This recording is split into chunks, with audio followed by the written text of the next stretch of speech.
Alrighty, welcome back folks, Roth here. So we can enable cam.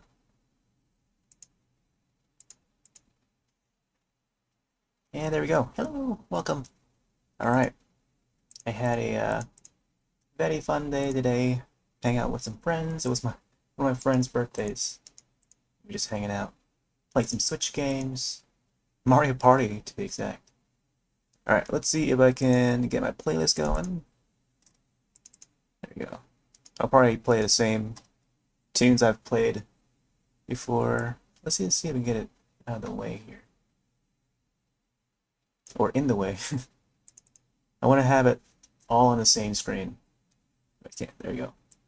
So there is Winamp. I just threw a bunch of songs together into a playlist. There you go. Get it all into one corner over there. Or over there. I should point that way. We can also see the playlist at the top right corner. It's like faded into and blending into the application that I'm running here. This is called Drawpile. This is a drawing app. I like to describe it as a Photoshop with multiplayer. And I'm going to start hosting a session right now. I'm working on an image here for MerMay, for the month of MerMay, where I draw mermaids. So artists would be, drawing mermaid-related things, characters, original characters, fan arts. As long as it's mermaid themed, that is, this is an original character that I'm working on for the month of MerMay. So let's see, and start this, list it, remote, Drawpile, there we go. Alright, set my name. There we go, I'm connected. How come it didn't let me cast a password? That's interesting. See, I wanted to put like a password so that folks can drop in and out. Alright, let's see. Disable the preview so that it can go a little faster. Also, there is, oh my gosh, I saw the Monster Hunter event this morning, and I was catching up on it earlier today before I went out, and there's some exciting stuff coming. 3.0 update, and they're doing more of the crossover stuff. So Capcom collab. There's one coming in June next month, and then there's more in July and August and so on. So I hope that they combine.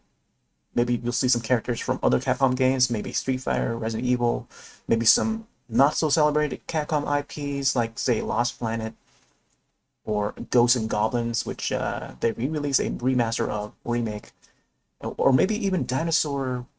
What's that game called? I forgot what it's called. Mega Man, even like any of the classic Mega Mans, like that would be great to see some crossovers with Monster Hunter.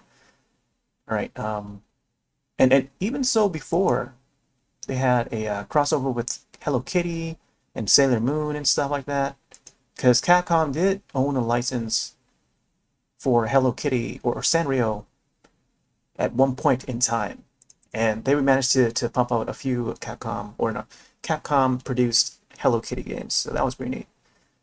All right, let me see. I can write this message out for friends who would like to join in on the Drawpile session. You can go through the public playlists or public community list of servers over in Drawpile's website. Click on Communities tab, and then you can find a list of servers. I should be in the one that says MerMay, unless there's another MerMay server somewhere. But look for the one that has my username in there, and that is the one that is set to public. And you can join in on a drawing as well. Probably draw some. I'll leave some space in the corners if anyone wants to join in, add some doodles to it. But after I finish coloring this will probably be like a solo piece of art, and I'll tweet it out or whatever. But once I finish this, I may start another one, which will have a different theme to it. So we'll see. I'm gonna write this down real quick so I can invite some folks in.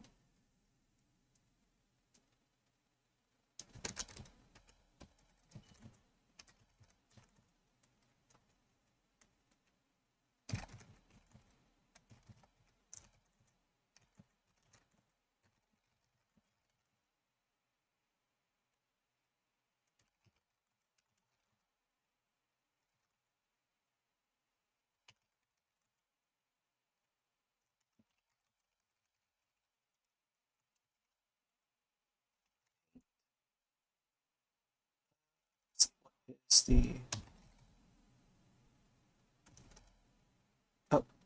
oh see what's it, brush or something? Yeah, I guess brush would work. All right.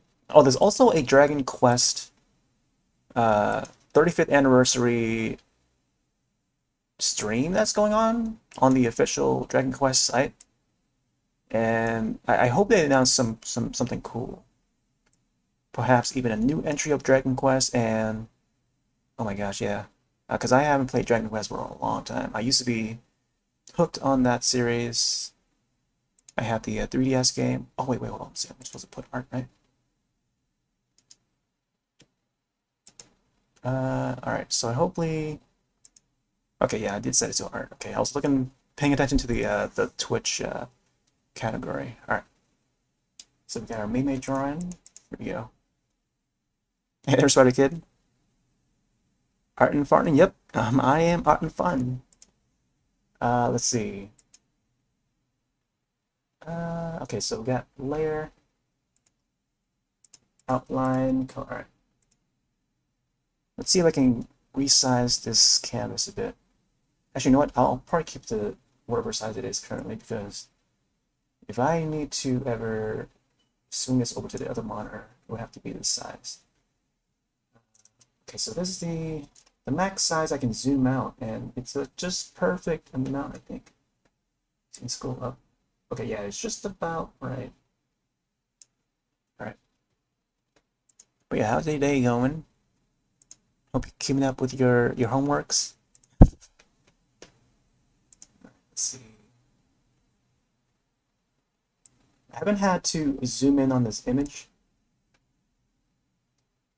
All right, so let's zoom in on the table a bit. Yeah, so let's see, we got color. Where is the highlights? Here we go, highlights. See, highlights, I should probably, okay, yeah, I see. So highlights, let's bring out some more of the whites and cover some parts of this tail. See how this, okay, yeah, it's pretty soft. Go over some of these because I feel like adding whites to the highlights would be ideal. Probably wouldn't do too much. I wanna try and finish this tonight. Yeah, I had a feeling that it might take up the entire night, and this will probably be maybe the last time I'll feature this particular image on stream, because I want to work on some other ones too. All right. Maybe I should put some other colors underneath it. Oh my gosh. Yeah, be sure to lower down the brightness on your screen. Let's see if we can get this color.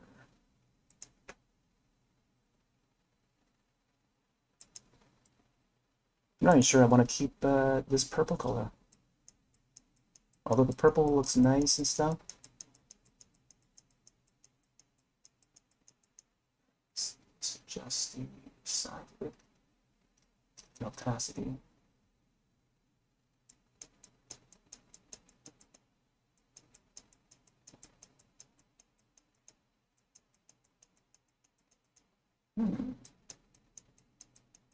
Yes, I have it like faded a bit.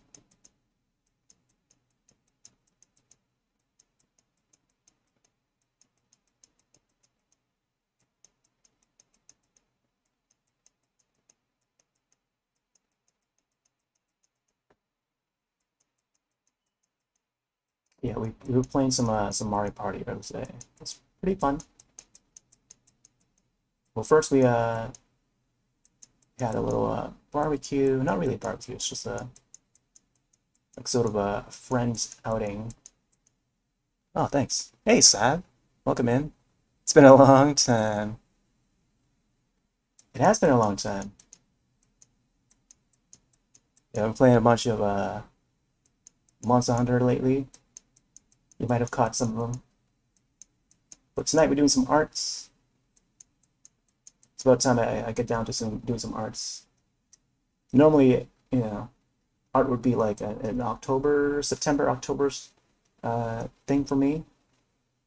But I try to mix it up, you know. May is around the time when, you know, get back to doing some arts. So, you know.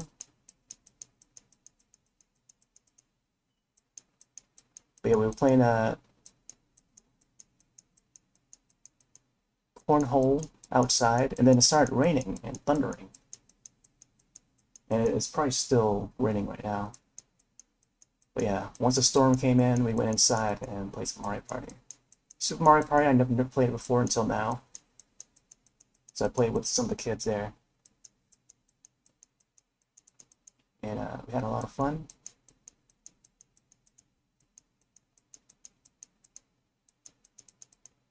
So now I'm back home, working on some arts. I'm just gonna have this faded out.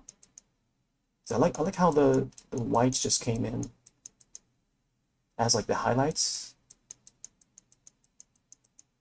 Because it looks like the sun is shining through the water and reflecting off of the scales.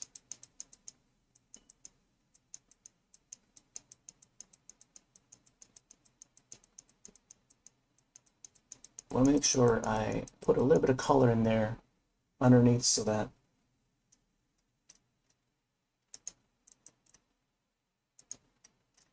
get the size a little bit bigger. So I know which place I want to color. All right, let's fill in some of these areas here. Been dropping. Oh yeah, tomorrow's last day of school, and then I can be. Oh nice, there you go. Yeah, I think my sis is also taking her last like final test and stuff. So we'll all have more time. I mean, summer is approaching, right? So that means school is about to end. Or ending for some folks too. I mean, like folks from different regions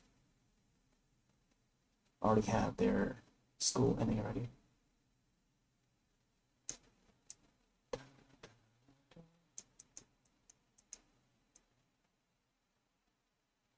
just gonna have this faded. I might want to add some blues to it. I add some blues to the highlights. That's on the highlights later. This is still color layer.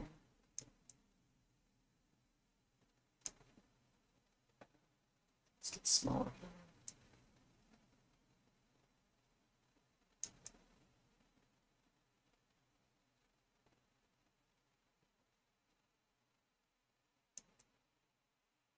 I feel like the art team's a little more chill than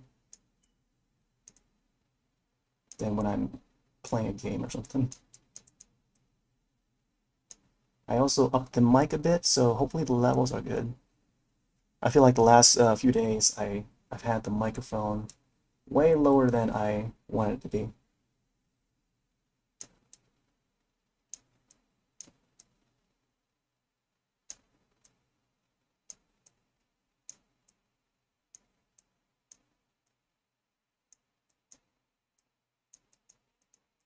Yeah, I'm pretty excited for the new Monster Hunter content that they're bringing. And also they're bringing a oh, what's his name? Valstrax from Generations Ultimate. I'm also playing Generations Ultimate. So they're bringing Valstrax to Rise, and it looks awesome. It looks even better with the new model that's going to be appearing in Rise. And he looks more red than in Generations Ultimate. So I'm really excited for that. Although I haven't even gone through much of the 2.0 updates yet. Like, I haven't fought any of the Apex monsters. I've only been working my way through HR3. So hopefully I'll get to some of those later monsters later. And also making my way through Generations Ultimate as well on Tuesdays. Alright. Get some of these purples in. This time to add some highlights. Let's bring the highlights back in. Okay. See for this highlight layer, added some blue in. Oh, I think the Dragon Quest stream is going on right now. Let me swap over to that other window. So I definitely want to hear. I don't think there's going to be any way for me to mute unless I completely mute everything. Let's see, set the resolution. Hopefully yeah. I'll set it to 360p for now.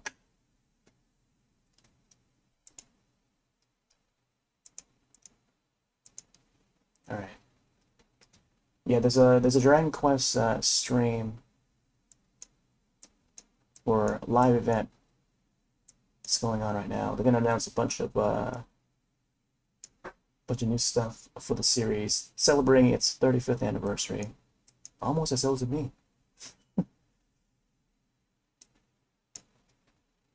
right, let's see, opacity. Let's bump this up. Bump up the opacity. So I want to see how this looks. Okay, that's a little too.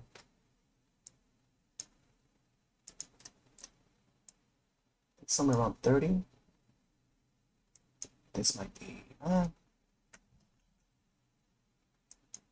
Maybe it might need to be a little thinner. 3 or something. There you go. Yeah, 3 should be good.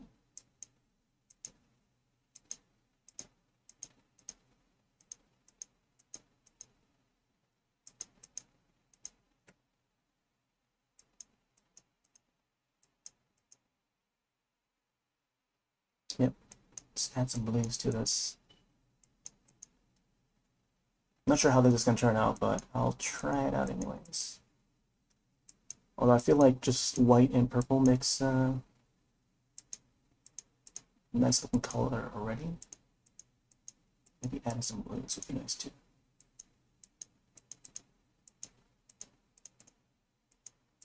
I think everything underwater should be like blue anyway, because the ocean and how science works with lighting.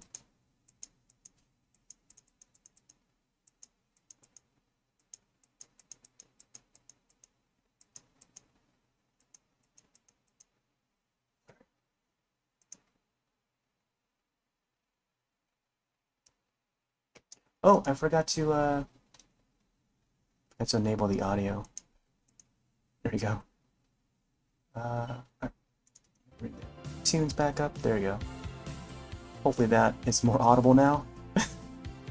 I had it on mute. But maybe I do have to keep it on mute because the Dragon Quest stream is about to start right now.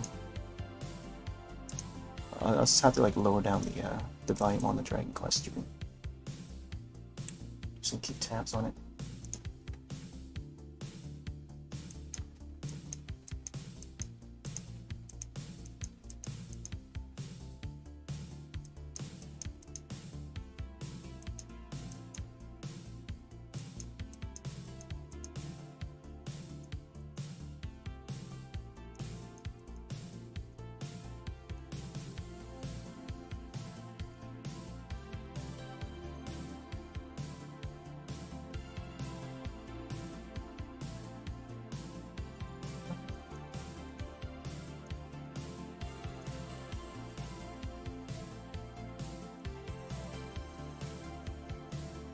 Oh, looks like it's starting.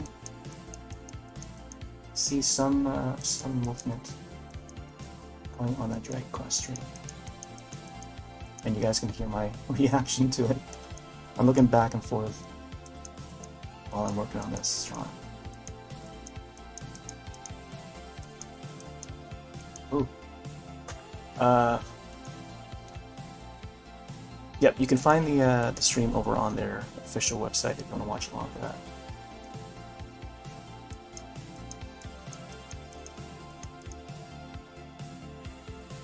Also, I could probably provide the link for it too. Oh, thanks, Zeph. There you go. There is the link. I don't know if it's going through. My computer's lagging quite a bit. There you go. Should be starting now, right? Let's see. Live.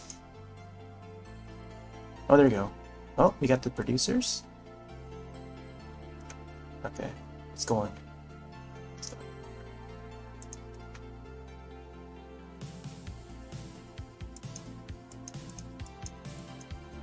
I wonder if there's captions. Let me see if I can enable captions. I know this is like a live event, but there might be no captions available yet. No, no captions. Ooh, they got a celebratory ball. 35th anniversary. There we go. Yay!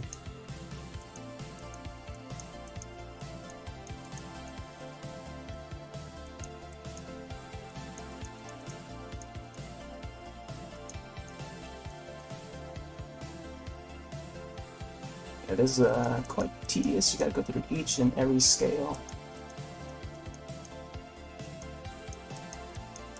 That goes with any piece of art, right? You gotta make your way through.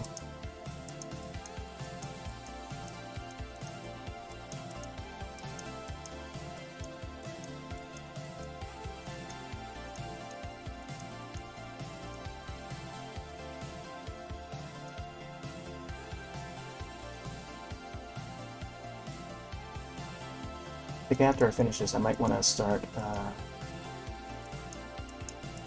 might even turn this into like a speed art just to see how it looks like when it's like in speed up mode, like when it's sped up like 10,000 times. Not 10,000 times, but you know, like 50 times or something. I've never actually counted like the speed of it.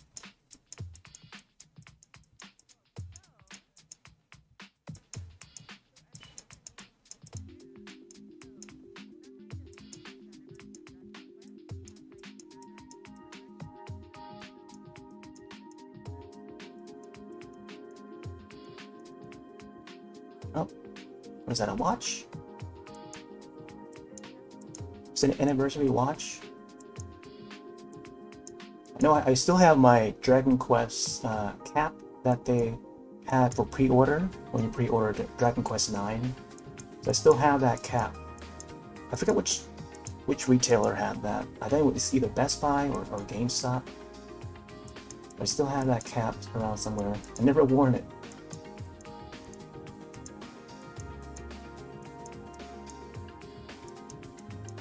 Ooh, they got a shirt too?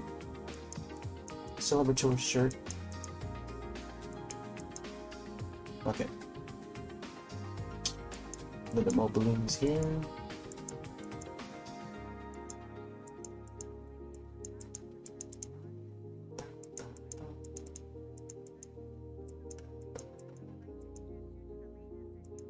Should probably add some greens too, maybe yellows. I don't want to add too much, but I mean, it's a mermaid's tail, so I expect there to be plenty of colors. We'll see. We'll see what works.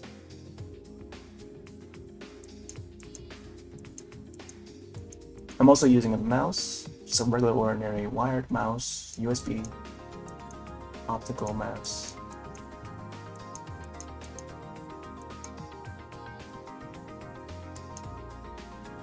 Yeah, it's a little bit brighter.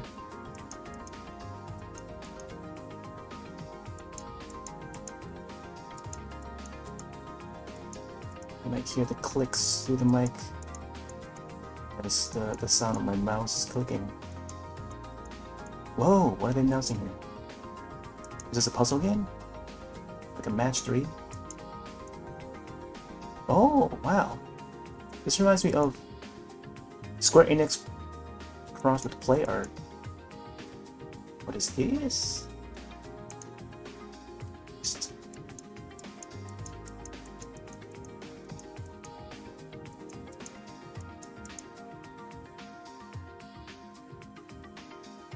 They kind of look like marshmallows or those pencil erasers. Oh man, that's cool. Look at the slimes.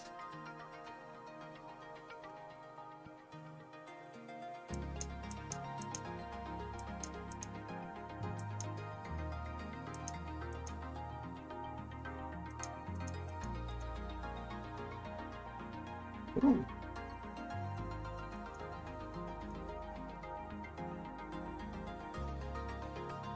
Whoa, that's... Are these erasers? Like, you use the erasers to erase the enemies? That's pretty cool. It's a pretty neat concept. That's something that you can find in, like, Paper Mario or something. Like, that's the kind of concept you'd see in Paper Mario.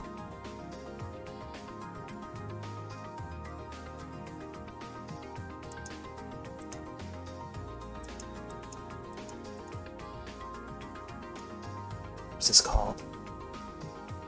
Dragon Quest. It's all in Japanese text. Oh, it's for mobile. Okay. Oh man, I can't play mobile games. I have the platform to play on. Dragon Quest Tenkaichi? What?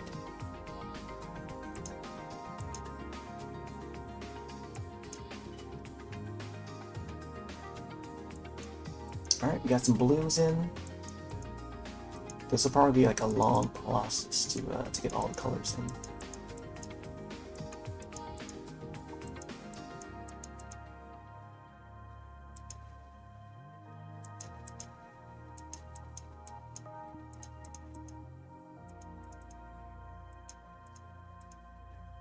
You don't want it in all the scales, but some of the scales get some reflecting areas. Let's see, put some over here too.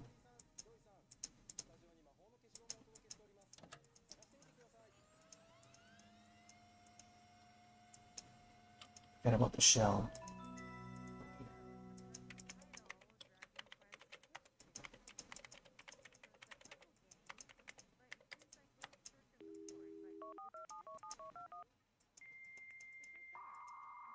Like I don't want to go too into detail.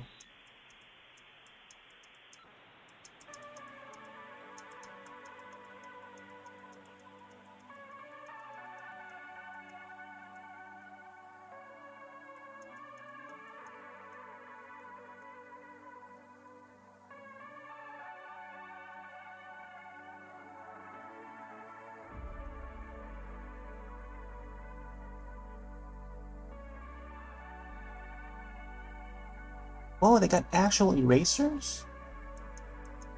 That's cool. Actual erasers for the Dragon Quest characters. I want to get the one for the slime shaped one. Alright. We got some blues in. I don't know what else I want to add.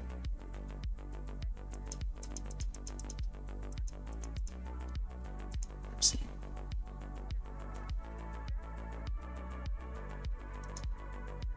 Yep, no problem, Sav. Do what you gotta do.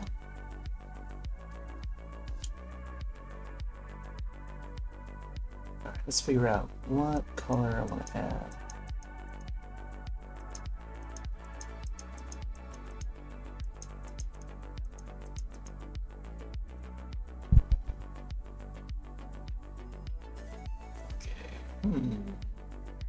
Greens, yellows? Let's see how yellows look like. I feel like I should probably put it in a different layer. Ooh. Oh, I don't know about yellow, man. Oh, what game is this? Is this an MMO?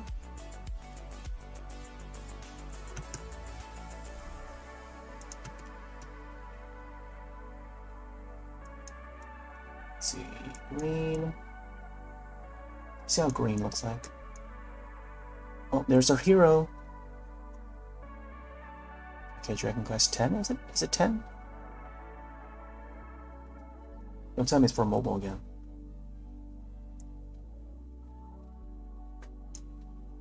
Okay.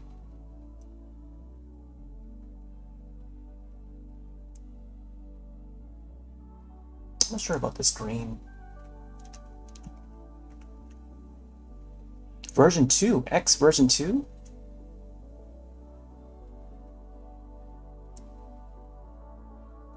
Let's go back to yellow. Dragon Quest X, version 2. Oh man.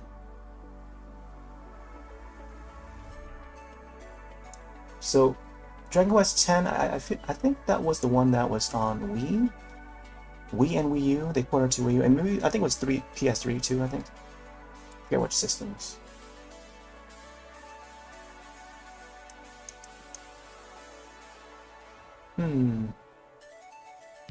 Oh, I'm not sure if I should use yellow. Let me go back to white. White for the highlights.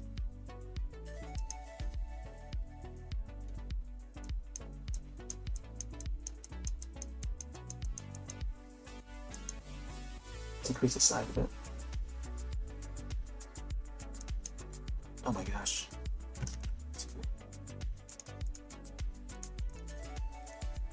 25 capacity. Yeah, I think white is cool.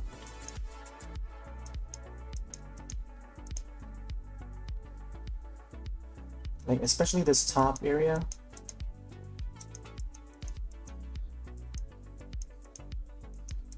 Like, I like how it fades from blue to the purples.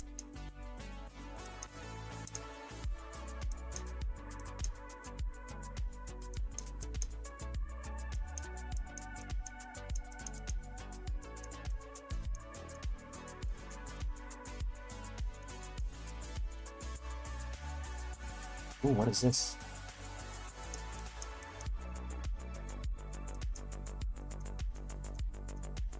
Dragon Quest X.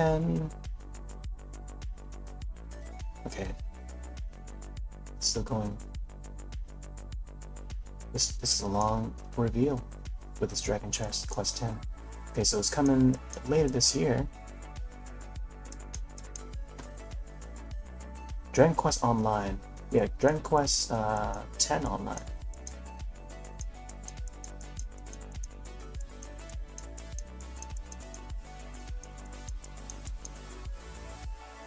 Nice, nice.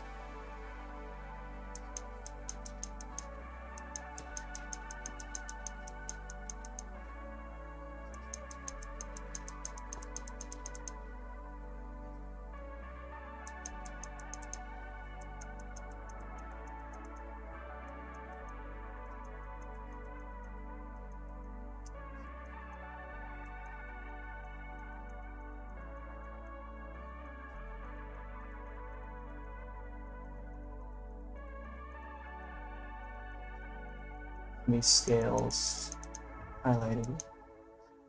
It adds like texture when you add the white and then the darker layer underneath it. It makes it look like it's popping out a little more and looking like actual scales. It gives it dimension.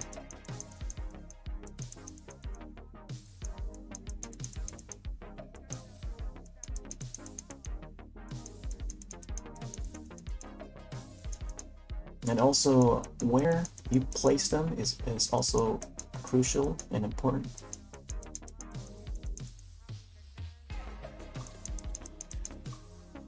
So you don't want to overdo it.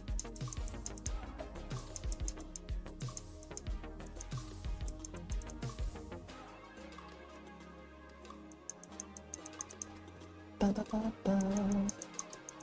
Oh, this track.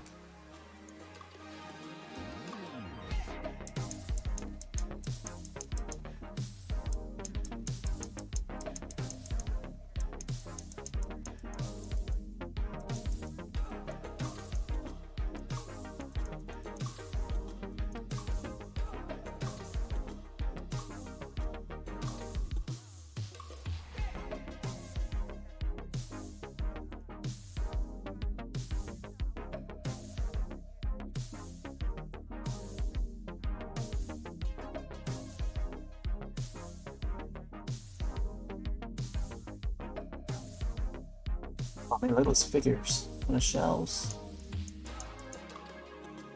They got a really nice setup there.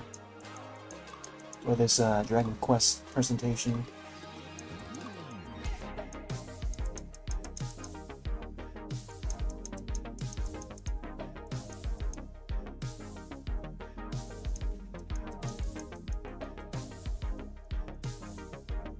What's this?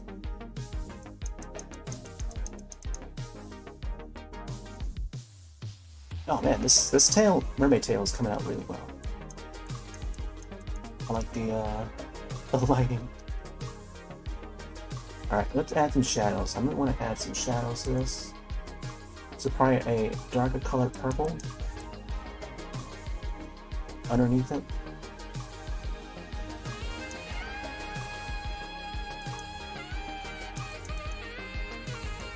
But maybe not too dark.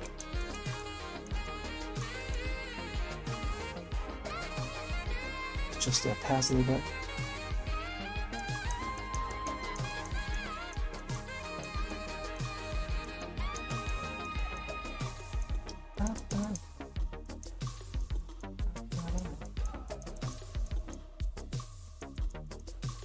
Use the side bit.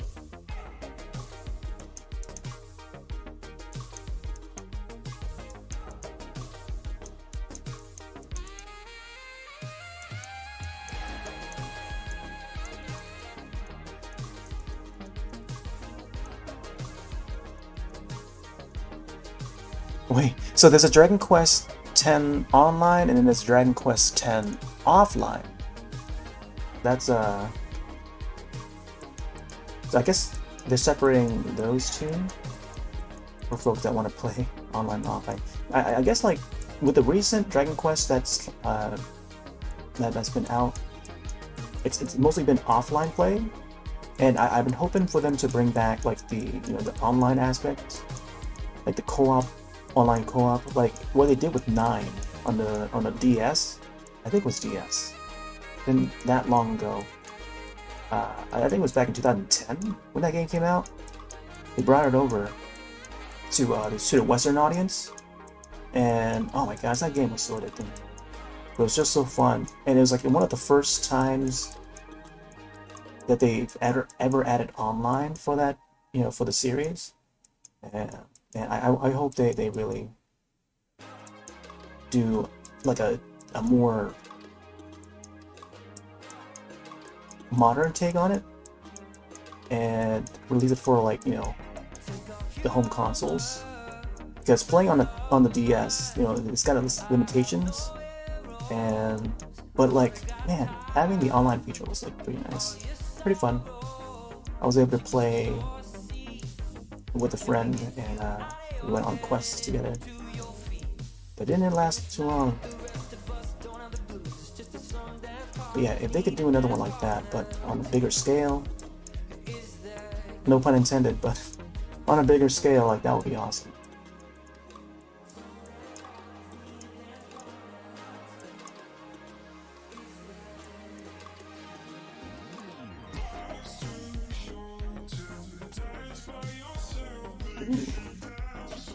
I could probably also add some pinks to this.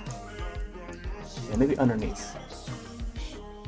Seeing that we got some blues on the highlights, I think adding some pinks underneath it at the bottom part of the scale would be nice. Let's see. Oh hey D-Live team! Oh my gosh! Thanks for the host again. I feel like whenever I get to do art, like it gets featured. But yeah, thanks for the host again. Appreciate it. I rarely get to get featured on the homepage. Yeah, we're gonna be finishing up this mermaid drawing that I've been clinging on to for the past couple weeks.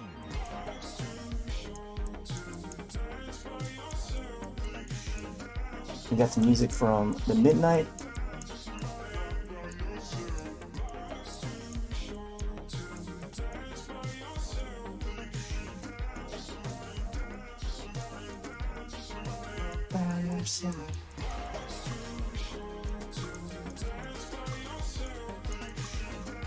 Yeah, I'll try to go on for as long as I can. We'll see.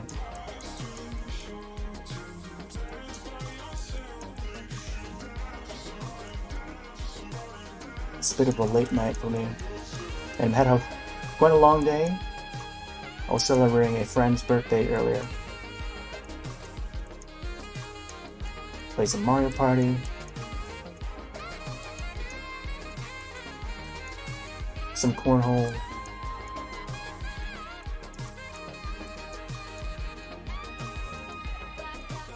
So now I'm back home doing some arts.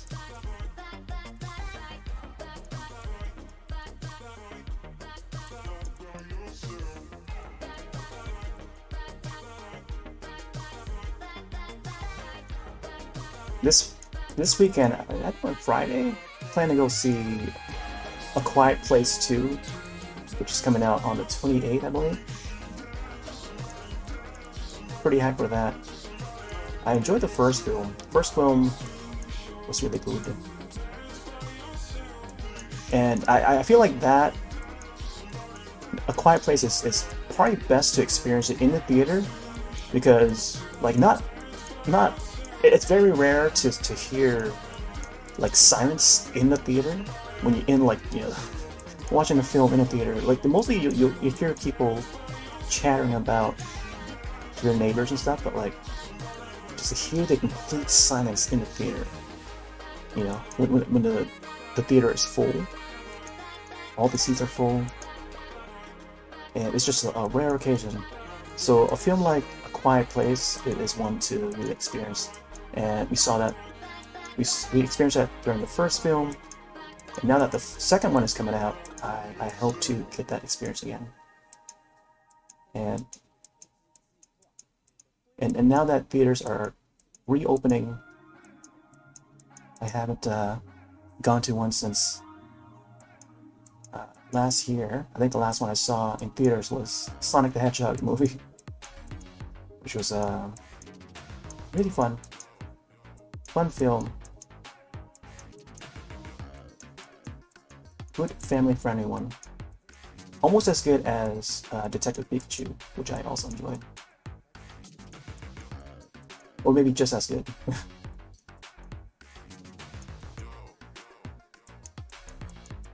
Yeah, that was also a fun film. Yeah, it looks like the second film is a little bit more actiony than the first film. And I expect some more like Walking Dead sort of vibes. Maybe some more explosions. We'll see. If I recall, the first film ended up with like some good explosions, but also some feels. I don't want to say too much of it in case folks haven't seen it yet. But yeah, it was pretty fun, enjoyable, very different from the typical horror films I've seen. But I've seen some that are similar to it.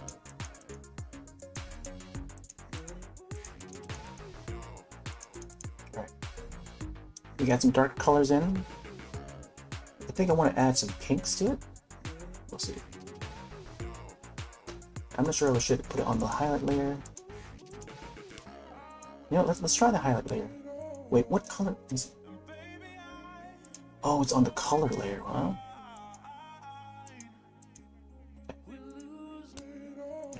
Yep, it's on the color layer.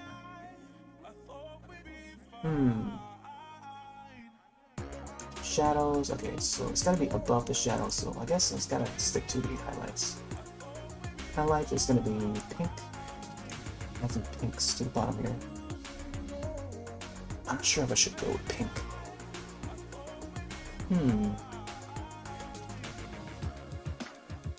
I'll give it a try. Let's see how it looks. Increase the size of it.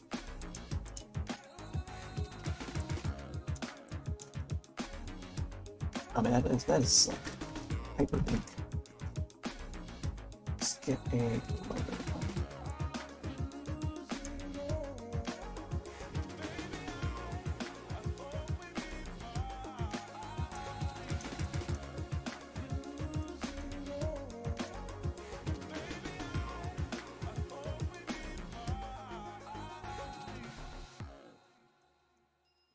This would be nice.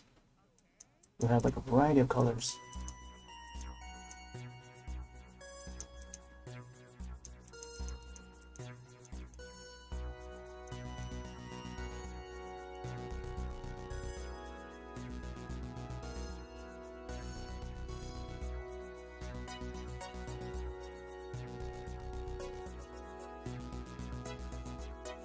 And a few pinks here and there, just a slither of it, somewhere between the blues and the dark purples. I don't want it to stand out too much. Just like little dots.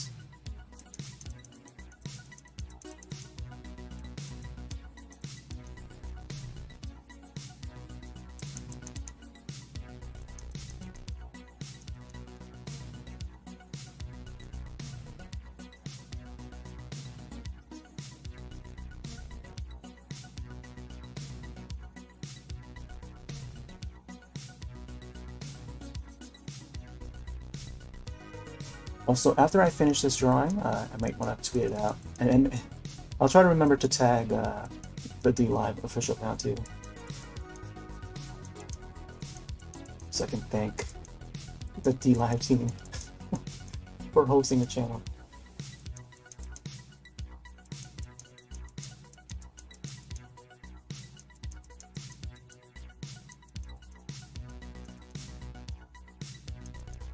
Alright, we got some pinks in. Oh my gosh, Dragon Quest Treasures, man. What is this, Dragon Quest Treasures? Don't tell me it's a mobile game. They've been putting a bunch of Dragon Quest games on the mobile lately. I hope that's not the case.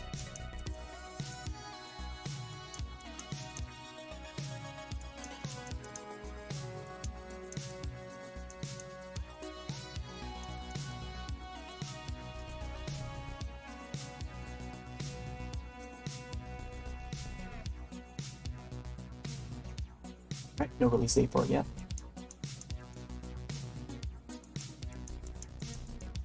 Yeah, I'm watching the Dragon Quest announcements. There's a Dragon Quest event that's going on, celebrating its 35th anniversary. And they're announcing a bunch of stuff. Oh, also, I hope that they continue the animated series. Oh my gosh, the anime series is really well done. Like, it's made to look like it's like old school anime from like the 80s and 90s, early 90s era. Like the art style, like they brought back, is one of the very few art styles in the modern day age where they bring back the old school anime look to it, and it looks really good. The show is really good. It just reminds me of my childhood. Some of the shows that I grew up on.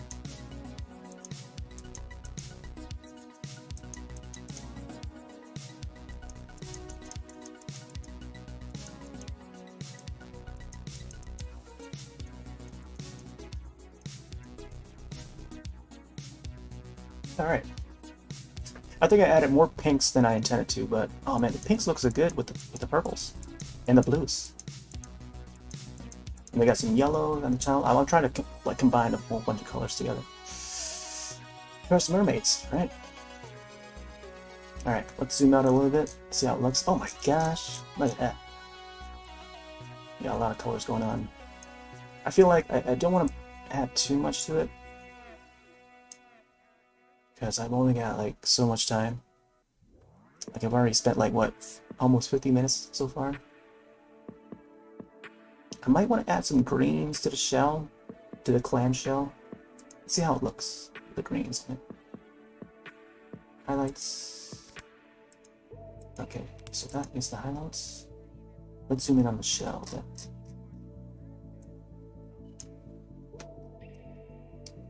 Not sure how I'm going to add these, but I'll test some areas around. Let's see how it would look like.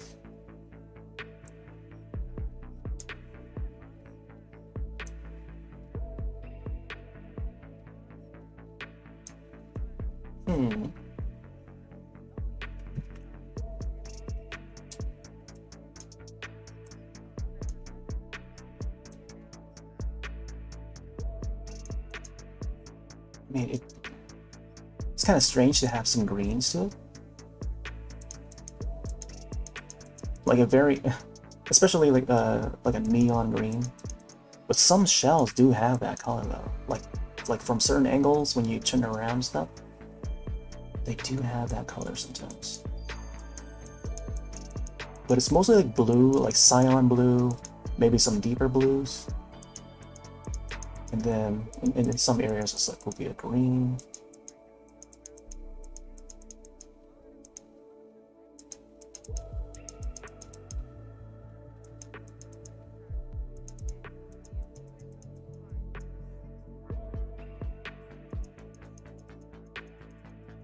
I don't add too much though.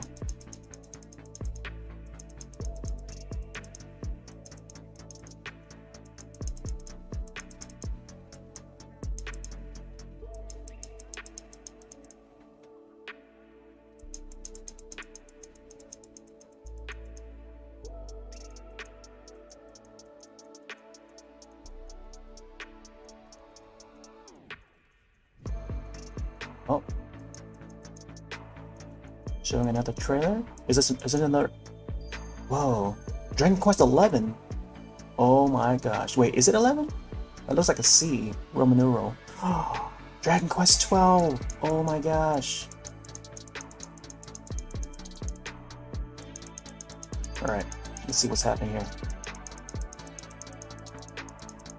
12? Oh man, look at that logo.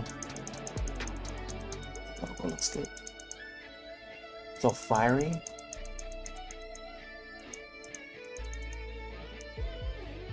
Oh man, I don't know about this green, but we'll see. See how this works.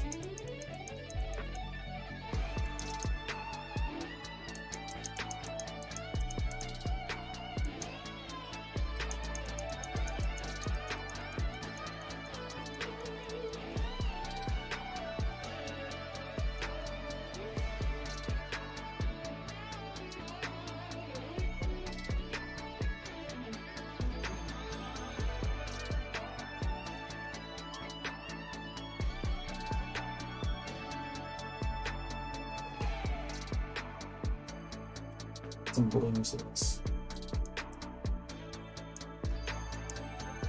Maybe I really like blue.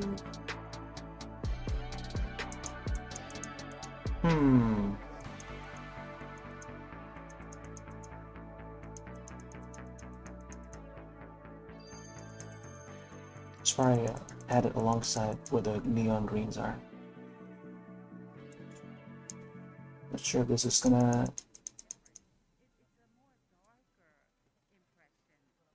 fit with it. Trying to match it with the shell. Whatever color the shells have right now. It's a deeper blue, I think.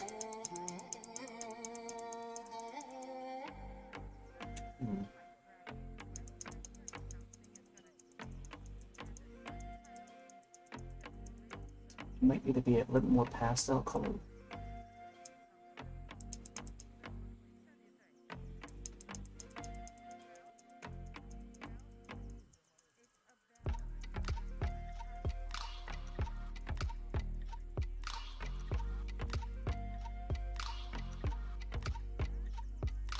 Let's make it a little bit bigger. More opacity.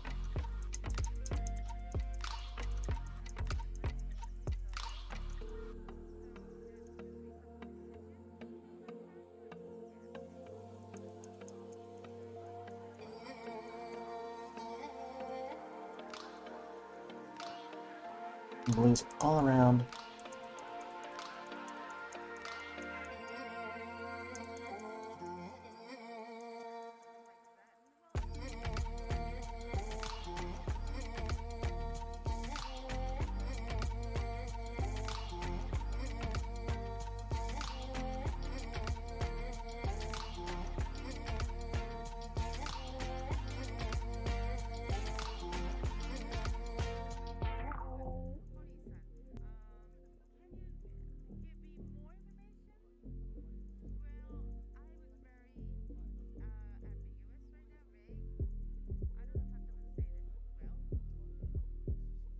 I like how it just blends in with the indigo color. Although I feel like I should go more indigo. fits the tan color a little more, maybe.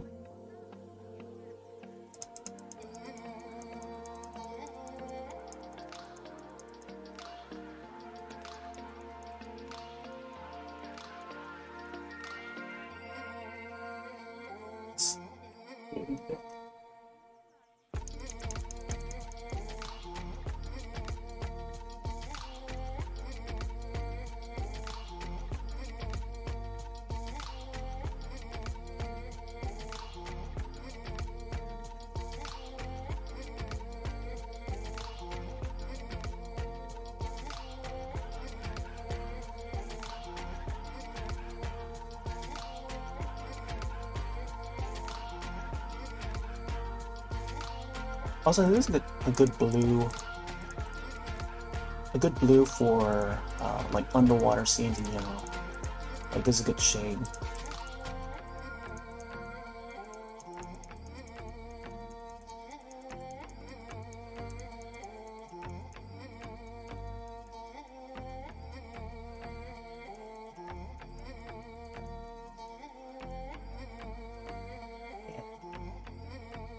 It's like not too green, but also not too blue as well, but mostly blue.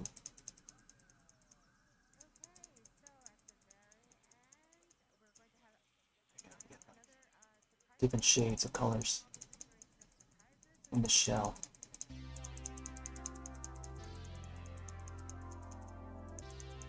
Oh, I love this track. I think this is Prom Night, maybe? Should probably add the lyrics version of this. Just want to hear how it sounds.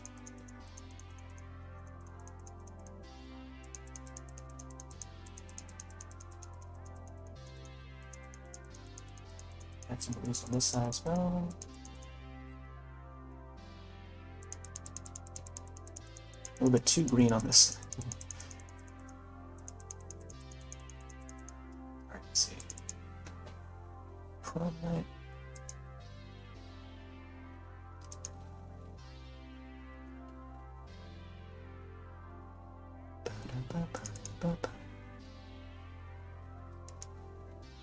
I'm sure I can find the track for this.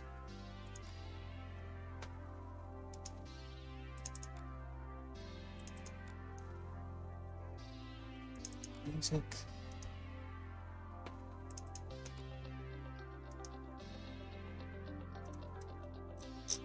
Let's see which album this is. Okay. Okay, I got drum stems. Okay. Bass.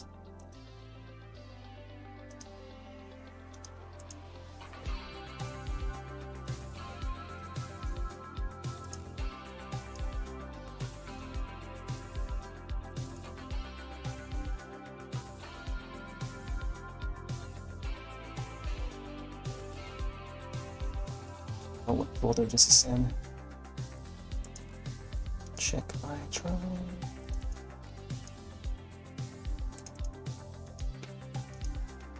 Oh, no, it's not in this one.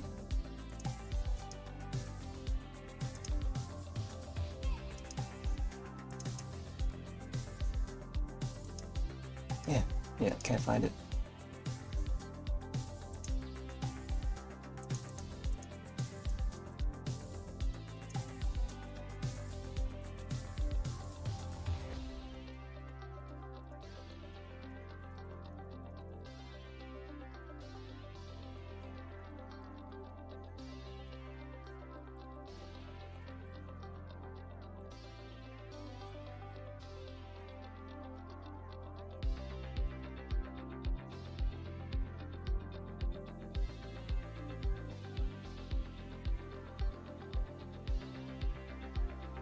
Oh wow, now it's like, now we got a whole variety of colors. The blues and greens. Okay. It's also not very...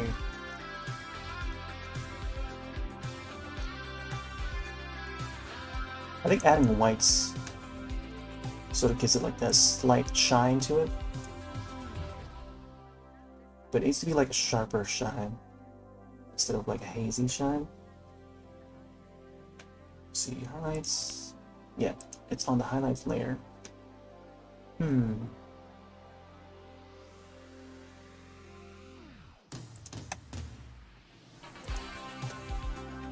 Add some more here.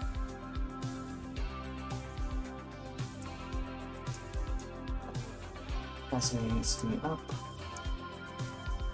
Oh, wait, I have the eraser on? Oh my gosh, man. Why do I look so odd?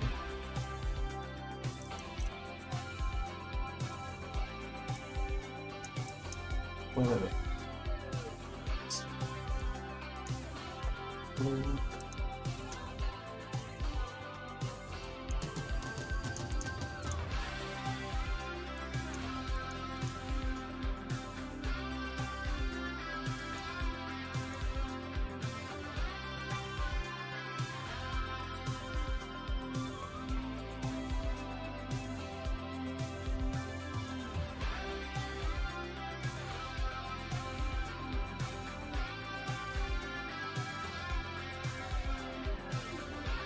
Add some to the creases here.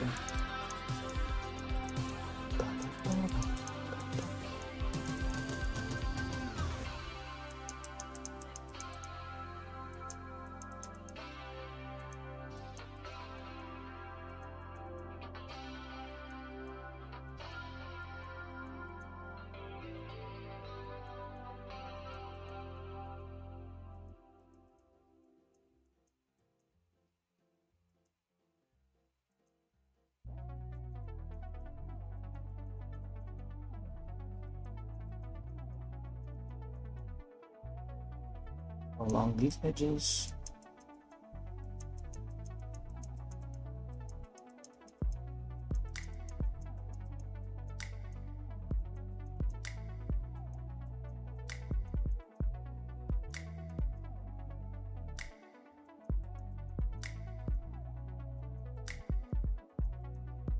Also, if I don't finish this mermaid drawing, I'll probably just do it like offline.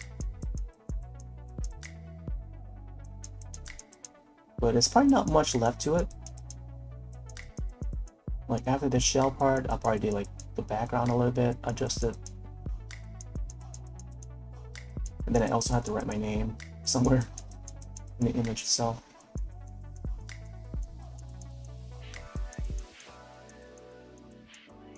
So add these shines.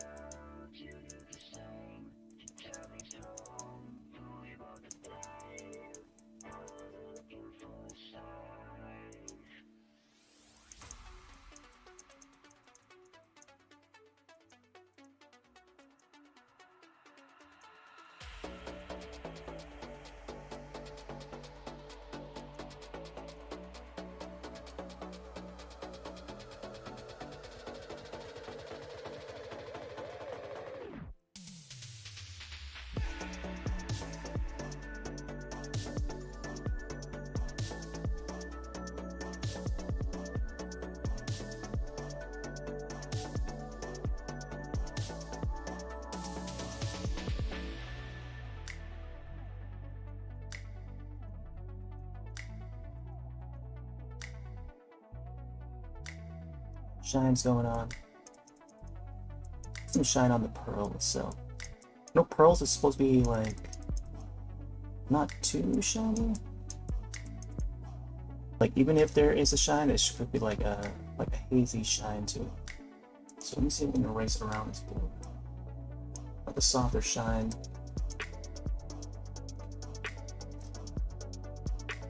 Just on the highlights.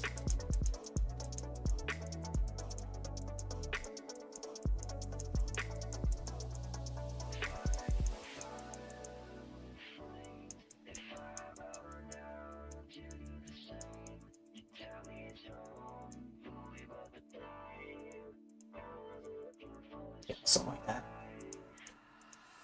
It's like a crystal ball, but like pearly. There you go. Something like that.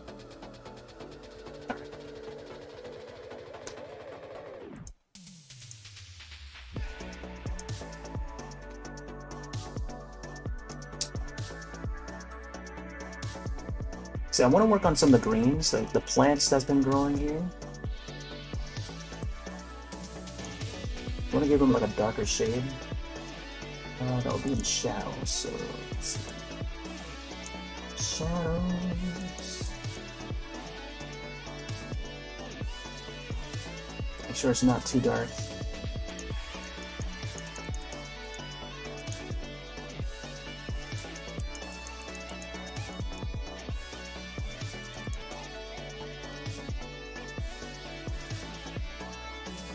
Wait, oh, it's on eraser. Why is it on eraser?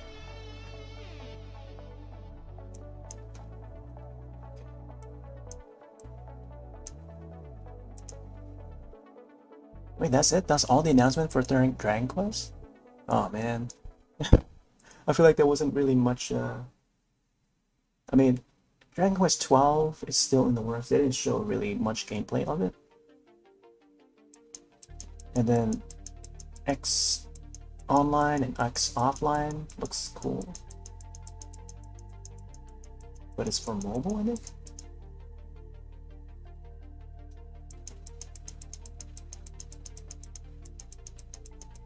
Alright, let's get some of these seaweeds here. Or where these plants are. Just like that's it. The sides.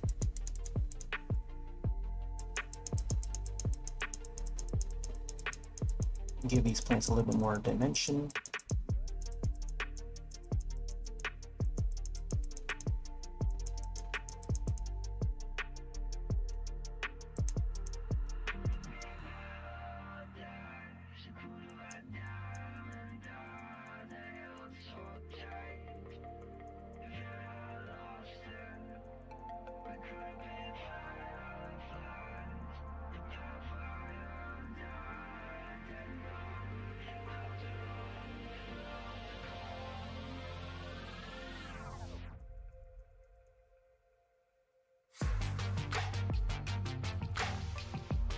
Yep, making sure it's on the shadow layer.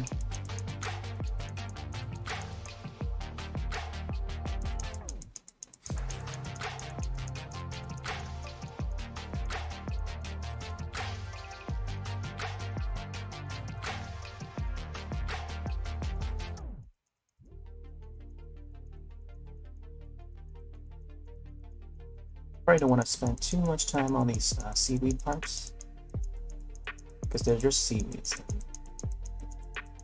As long as they have the right colors, the right lighting, should be fine. Like the main focus is just the mermaid itself. And then the background is just, I added there at the, I figured that this may turn out to be a solo. Initially, I wanted it to be like a group thing where someone could add some of their own drawings in the corners and stuff surrounding the mermaid. But it just turned out to be like a solo thing.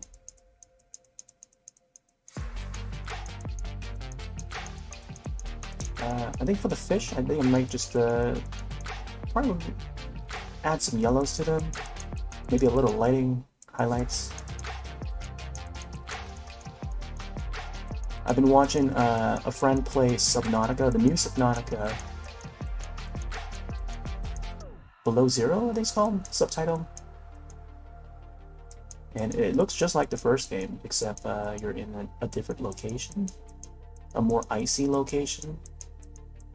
Which remind me that the first game did have some DLC that relocates you to an icy area. So it kind of reminds me, when I was watching that, oh, maybe I could take notes on some of these underwater areas, for this drawing, for my mermaid drawing. So here we are.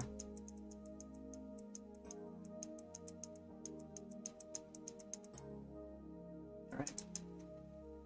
Yeah, I noticed like some of the plants in the game. Like you can learn so much from playing exploration games like that. Which Subnautica is more of like a sci-fi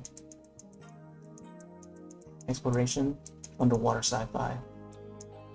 You're on an alien planet, and some of the creatures that inhabit the area are not from our world.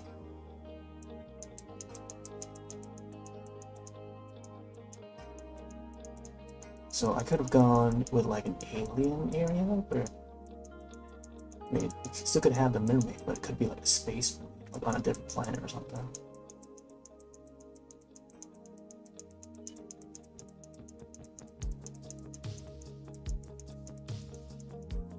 So it doesn't look exactly like what we'd imagine or what we're used to seeing.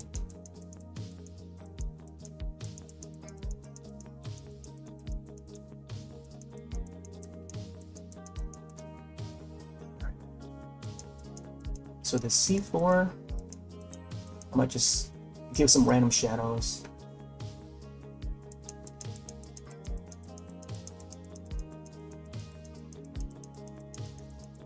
I want to note that the ground itself is not, there's not too many flat areas in a seafloor like this, so yeah. Which is why I have so many areas like this. It goes up on the sides, which makes sense. It makes it so that our eyes are centered towards the center, towards the alien. I mean, not the alien, the MerMay, which is the main focus of this image. And it's definitely what I'm going for. Let's see the size of it.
I'm not sure what else I want to add. Maybe some barnacles to the rocks or something. But I think at this point, you know, we're already so deep into the drawing that I just want to finish it all tonight. Plus, we're reaching like the end of the week of MerMay, so I want to finish this ASAP so I can get started on like drawing some anime characters for the month of anime too. And I was thinking to maybe create an anime style or inspired mermaid drawing, and that was also the idea too.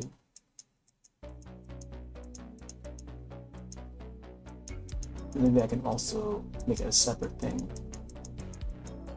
so we'll see. And I can still continue to work on this because they won't be, I'm not sure if they'll be in art stream next week, next Wednesday. We're going to be in the beginning of June, and I may want to bring back like Wyvern Writing Wednesdays for Monster Hunter. It's now that we've got the 3.0 update for Monster Hunter Rise. Definitely want to put some more time into that, and so we'll see.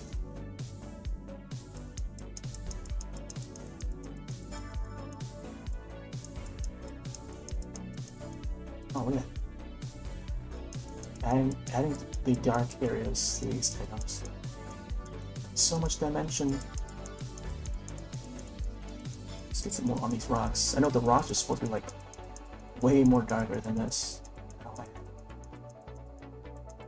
I should probably just add another layer of just blue, like a transparent blue, just to give it that underwater look. That's how it's supposed to. It should be.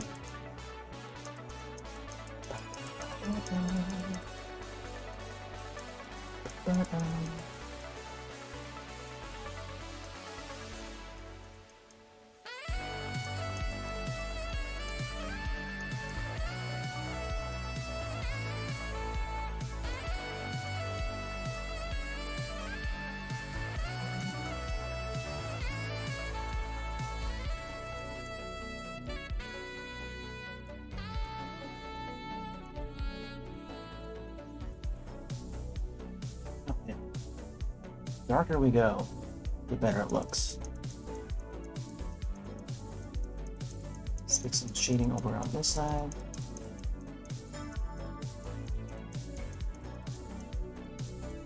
Because it does get dark once you, like, the deeper you go into the ocean. It will be less light down below. 0.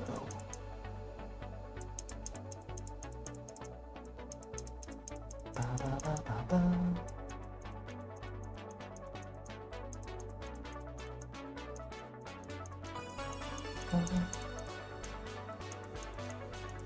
I want to try some different filters too in Photoshop to see what filter could work on this.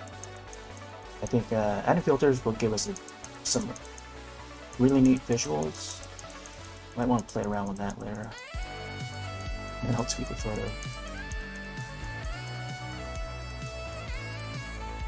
Like Instagram-like filters would help a lot. Maybe to give it like an underwater look to it. A much more underwater look.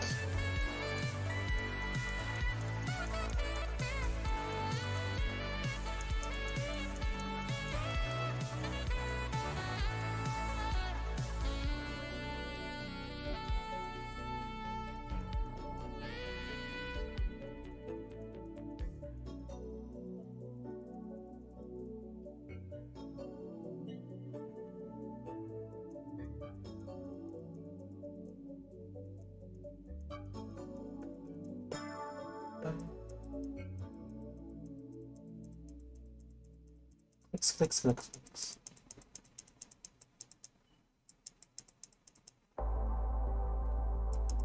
Add some more dark spots here. I feel like the shell could use more dark spots. Because like, there's bound to be like less light underneath it. Increase the size of it.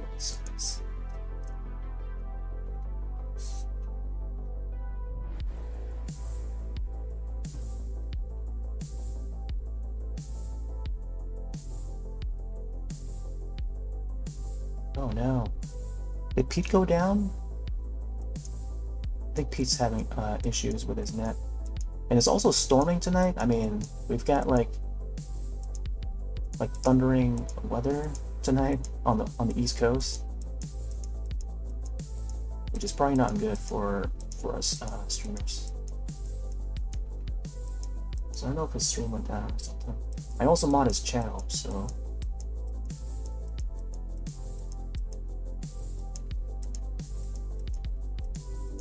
it looks like his channel went down just now. Murusama's there too.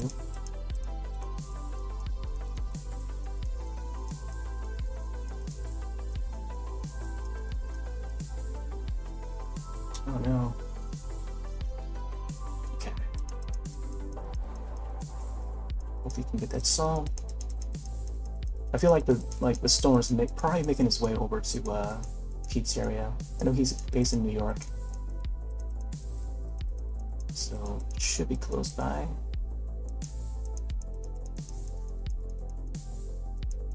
And we had some lightning earlier.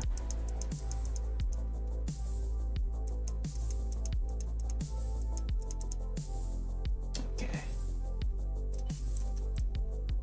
Let's get some shadows underneath here.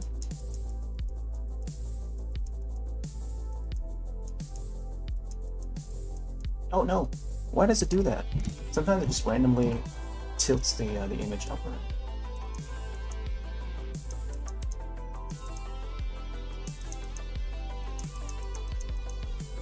Like, I don't think it's my mouse that's the issue.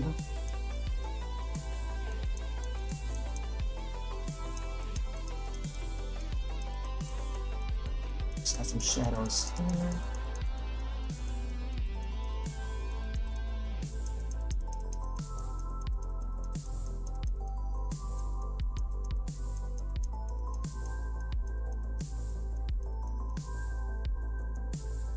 Opacity a bit.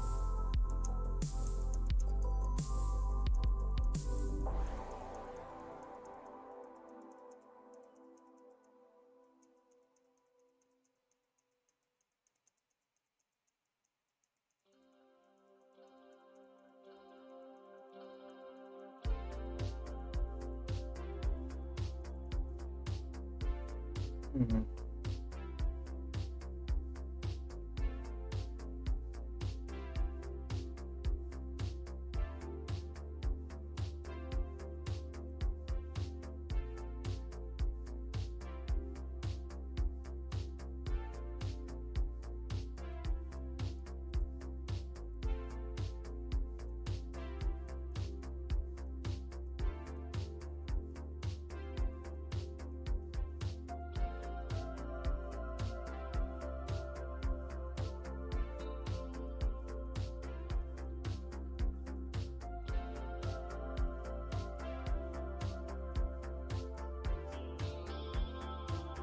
Definitely gives it more dimension.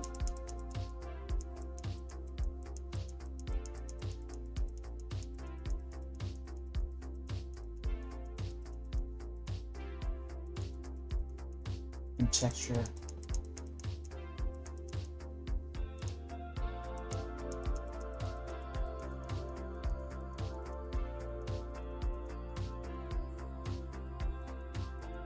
Let's get some back here.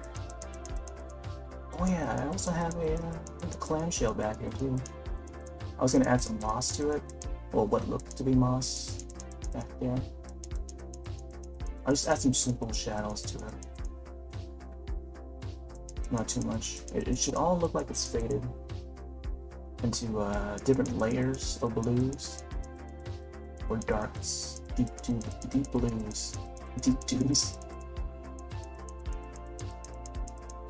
We'll see how I do this.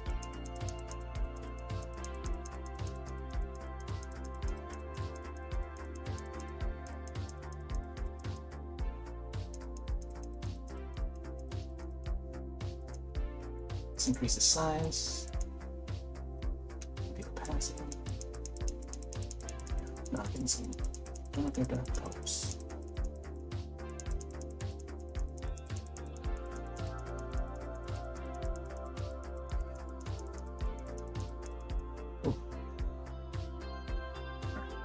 See, if only I thought to make the mermaid on a different layer, which I probably can do. I can probably crop her out and put her on a different layer. But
darker colors on the seashore here. Not seashore, but the bottom. On the sands here. I feel like the mermaid's more closer to us, so we might not actually cast a shadow casting on the ground. Not the ground, but the sea floor. But the image is not like big enough. Well, the canvas is not big enough for us to see it. Let's get some more shadows on the rocks.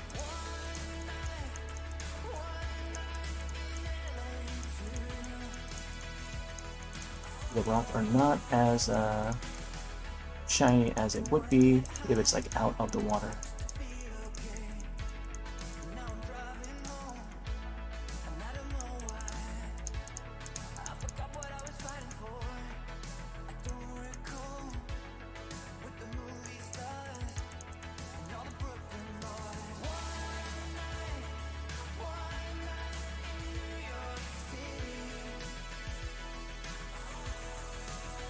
So the rock here is on a different layer. The coral should be more closer to us than the rock itself. So I gotta like think dimension-wise. Alright, let's see. Let's have some I should that is shadows. Color. Oh my gosh. Blinding light. Alright, so for shadows, wow, let's see shadows. Let's go for a deeper, like a darker version of the background here on the rocks.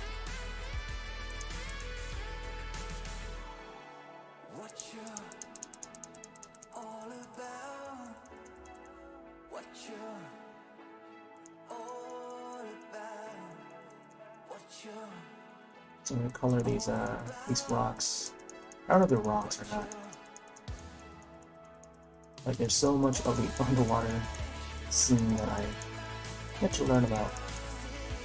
Which is why watching Subnautica streams tend to be quite educational for me.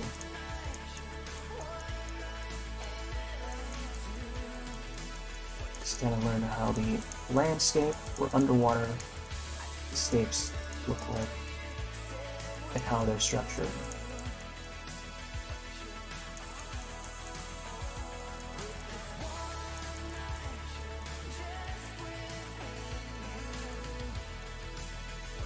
Get some deeper darker colors here.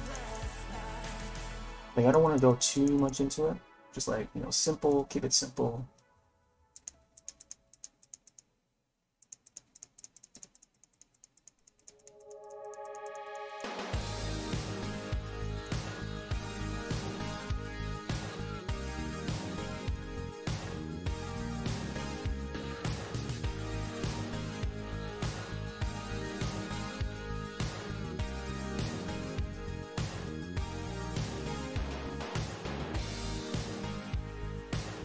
Bigger, maybe a little bit darker.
Yeah, I never get to like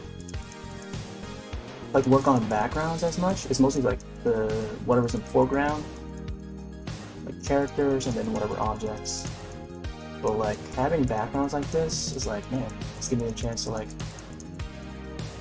learn about environments, like different environments, and seeing how they're colored and shaped, which is a nice change of pace. It's like totally different. I know there's like a category where it's like for artists to work on characters, mostly focus on characters, and then there's artists that work concentrate only on backgrounds. So there'll be background artists and also character artists, a separate, totally separate thing. Then there'll be artists that can do both, environmental and character. That's pretty neat. And concept art. So this is becoming more like a concept sort of thing, but you know, also like original.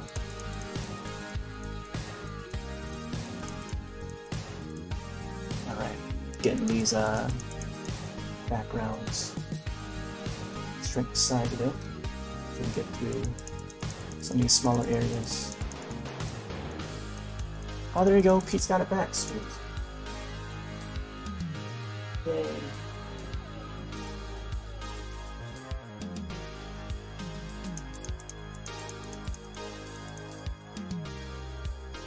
Pete's back on. I think he was supposed to plan a something else after the Dragon Quest announcements.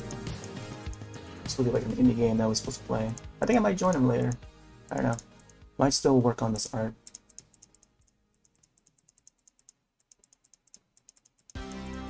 But once I finish, if he's still playing, I might join him then.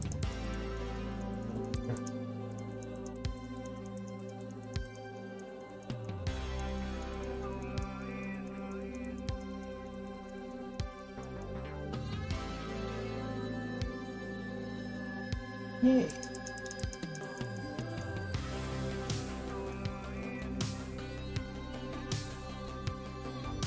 There we go. Get some darks, more darks in. I think this is as dark as I can get. It's more of a dark bluish.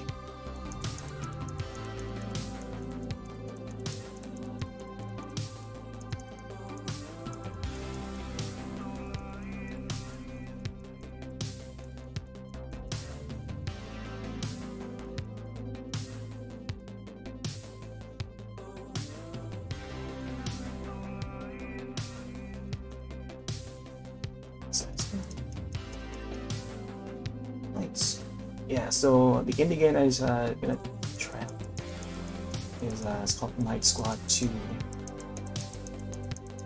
and it looks fun. It looks like a fun multiplayer party game you can do. Top down party game, team versus team, where you play as knights. So you might want to give that a try later.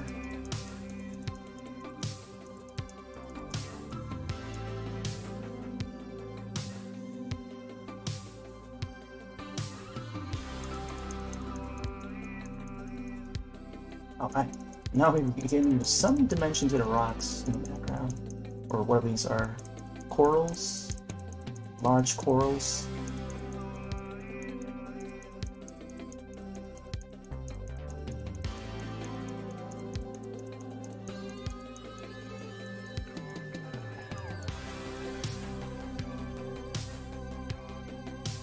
So, let's zoom in on the dolphin.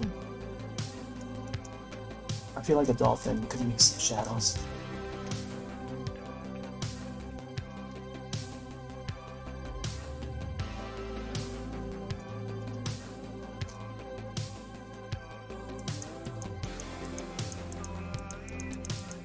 Oh, it's a little too deep.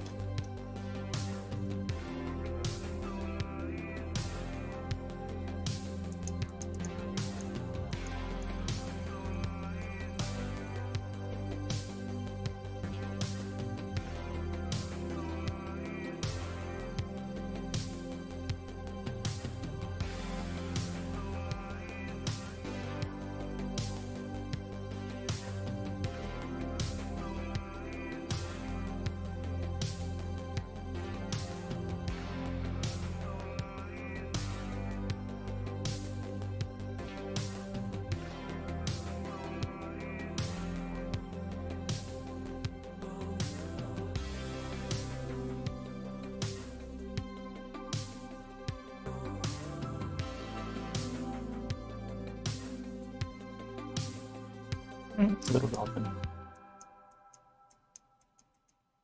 I feel like there should be more shadows.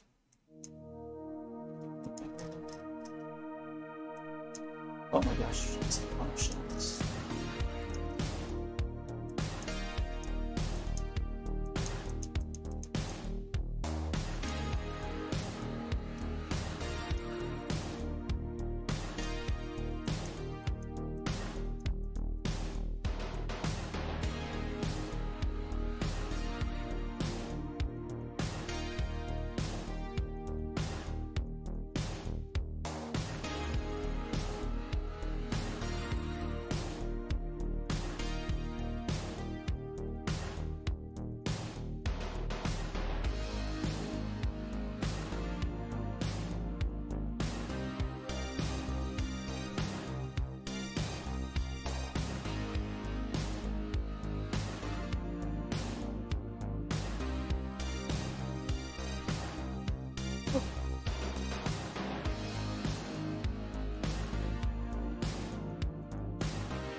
go. Now we got some shadows on the dolphin. Man, whenever I see dolphins, I think of Wave Race. Wave Race. Man, if no Nintendo could come out with a new Wave Race, that would be great. With modern graphics, I want to see how the water would look like. On the Switch. And we've seen some great examples already on some of the modern games. Man, with Wave Race, I remember that game made water look so nice on the N64. Never got to play the GameCube one. Man, I spent so many summers playing the 64 one. There we go, we got a dolphin. Should probably add some more shine to him, but I think there should be good. I feel like the water background needs to be a darker blue or something. Maybe there should be like layers. Oh, shadows. Like sort of like a gradient. So it'll be dark at the bottom, then it would light up. Somewhere. I think I should try it. Let's see, shadows. Yep. Okay. Yeah, maybe I should add some shadows to the background, huh?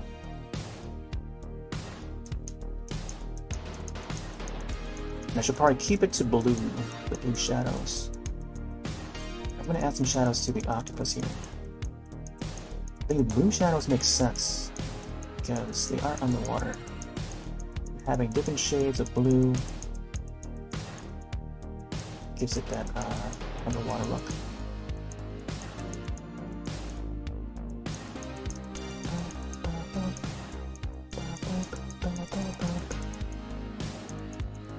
I don't know if octopus have like different colored eyes. I haven't really looked at what octopus look like. Or octopi. Also, this is all freehand, by the way. I haven't looked at any reference images, well, other than gameplays of Subnautica earlier today. But I haven't really used that to, you know, adjust how I want to, how this piece would look like.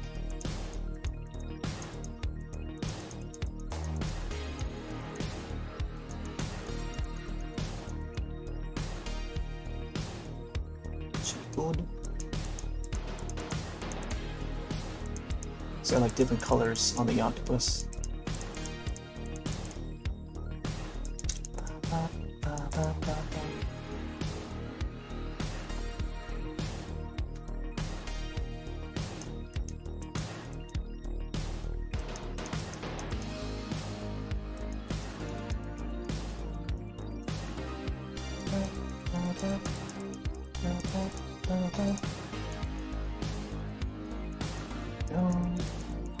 Get some greens, blues.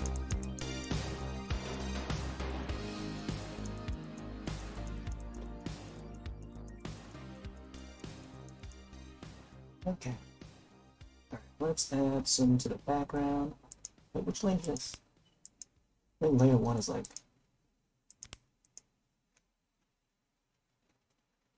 doesn't seem to be anything in layer 1. Alright. I'm going to try and cover as much area as I can. I don't know if I can select... Can I select the blue background? There's like not enough like options or tools in this Drawpile. It's like when I try this fill does not do anything. Undo. Tolerance expand. I'm gonna go back to brush. So I can't even select that color. See, having color disabled like that. Actually, let me see what happens if I try to fill it on this slate. Nope, nothing. I think I may have to adjust like a tolerance or something, expand. Yeah, no, even that doesn't work. Nothing. I don't want to fool too much around with that. tool. Alright. I'm just gonna keep it to this layer. Not the color layer, but the shadows layer.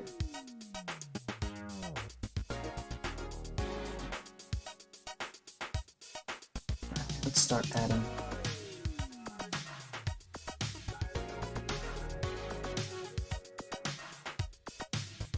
Oh, I don't know if this is a good idea. Don't know if this is a good idea.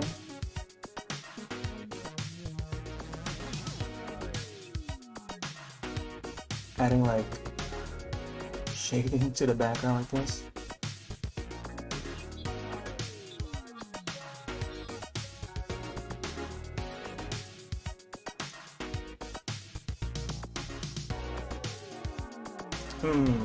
Yeah, no, I don't know if I should add the shading like this. Maybe I'll just keep the background like that for now. I'll probably do it afterwards. I think the most important part is just to focus on the MerMay, especially. Trying to. Oh, also the fish. Let's see. Let's add some finishing touches to the fish.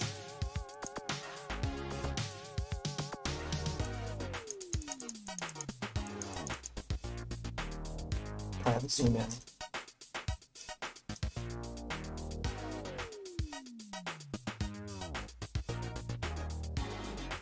I don't know what kind of fish this is or will be, but I'm just adding.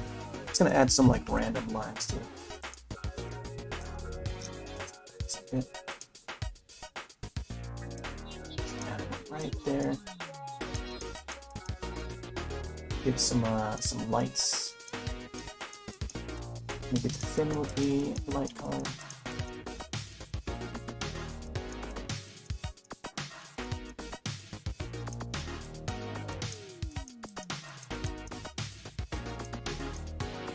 Yeah, we have a school of fish here. There you go. Something like that. And then maybe this blue color. Just give it a little bit of shine.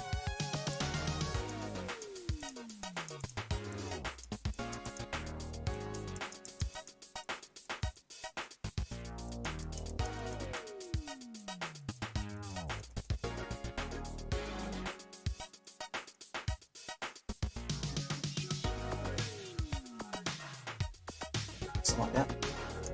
Let's go up here.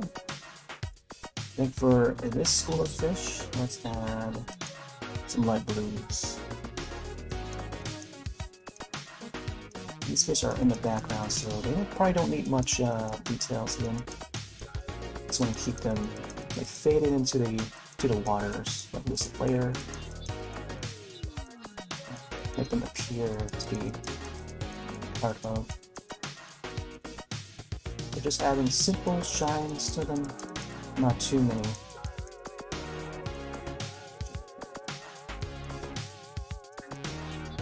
Some would be smaller than others or larger than others. Not on all.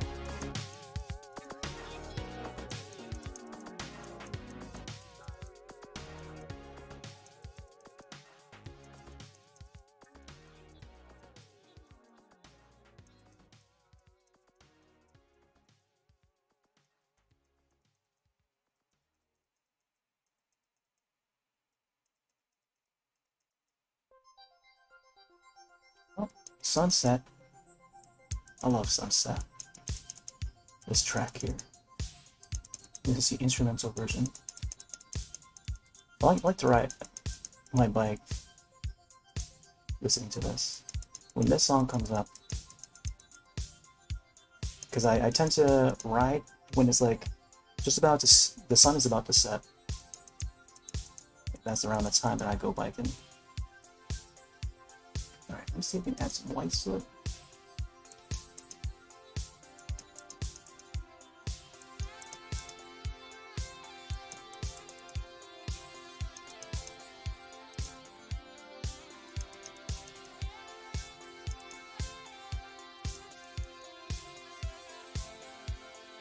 1, 2, 3, get that.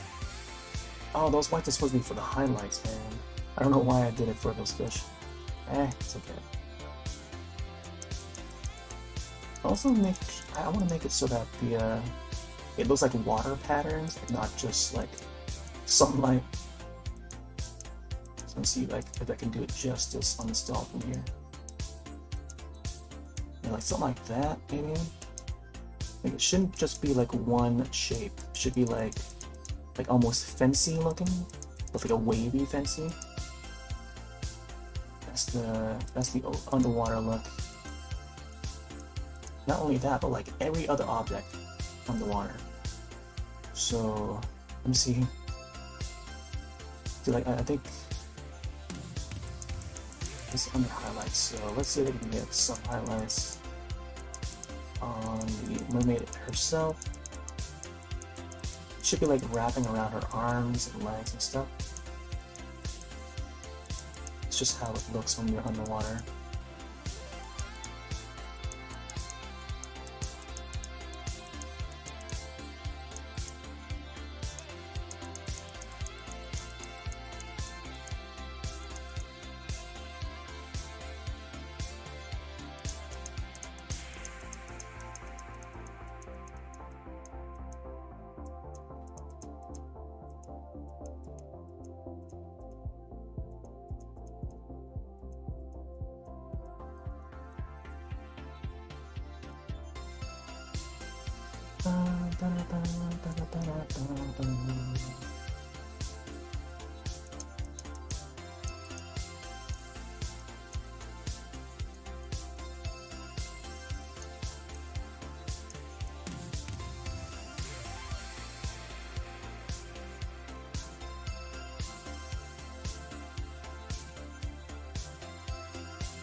Go back onto the mermaid tail again. I want to do too much on that. Let me add some marks to the belly area, maybe. I don't want to do too much.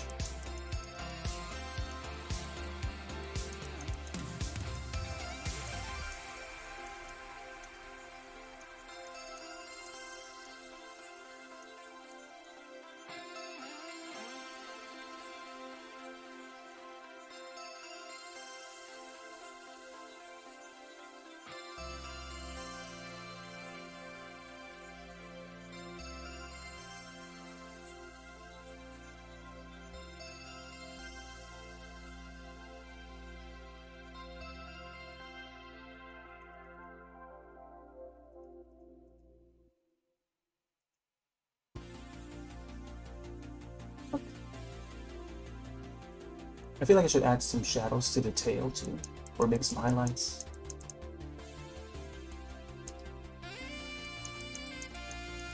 Maybe a little bit here and there. Opacity.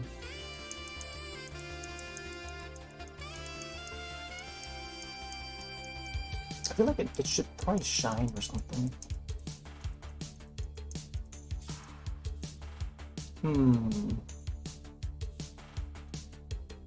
Yeah, I think I'll keep it with how it is.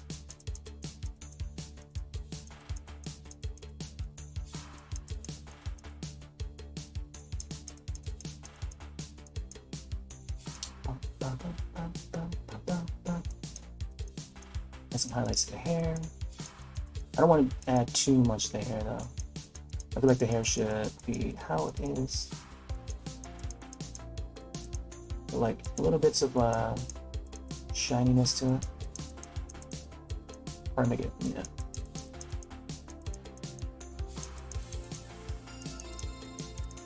So I want to give it like that shine, that magical, mystical to it. So adding like specks of white probably be ideal. I was planning to maybe add some different colors to the hair. Maybe just keep it like, you know, this color seems to be just fine.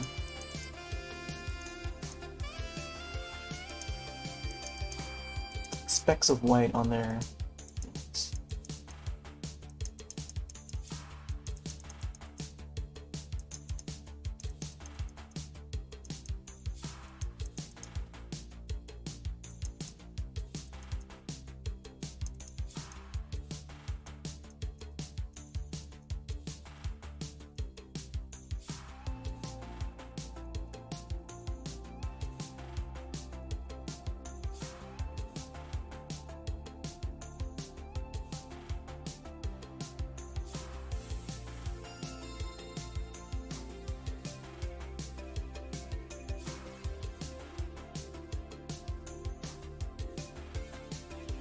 Some Pantene Pro V.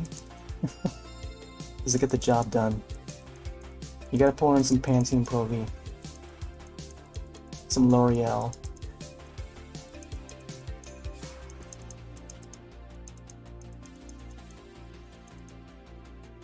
There we go. But the shines are in the right spots. Especially with all the waves and curls. Give it like that anime look a bit. Just a slight anime. There you go.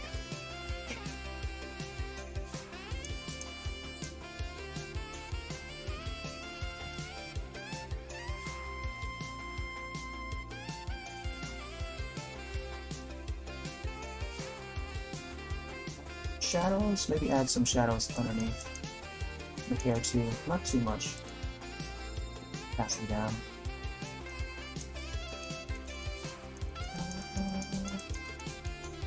Let me try something.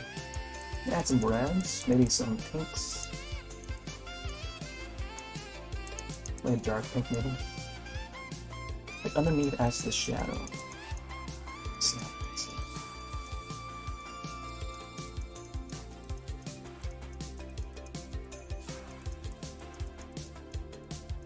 Yeah, it actually gives it like more of a reddish tone to it. It's like almost like a under highlight. Undertone, yeah, I think undertone is the right term. Or something like that, I know.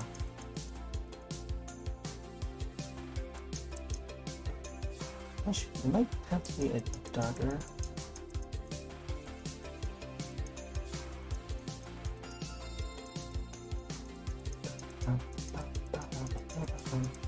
Just to give it a little bit of variation, but not too much variation.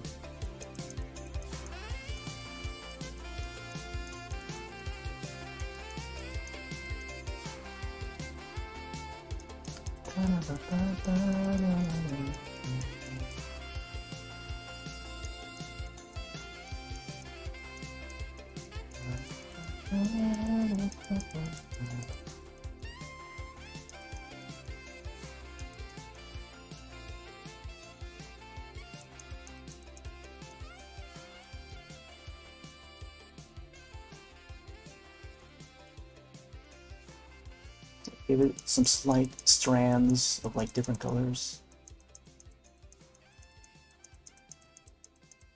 it just adds to like the texture and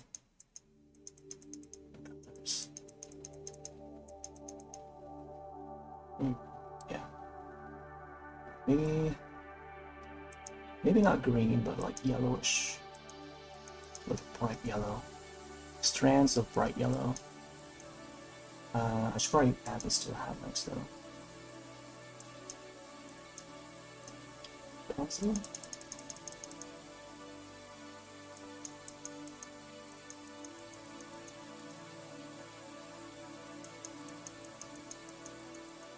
I think I should have used that as the highlight color instead of white. I think this works too.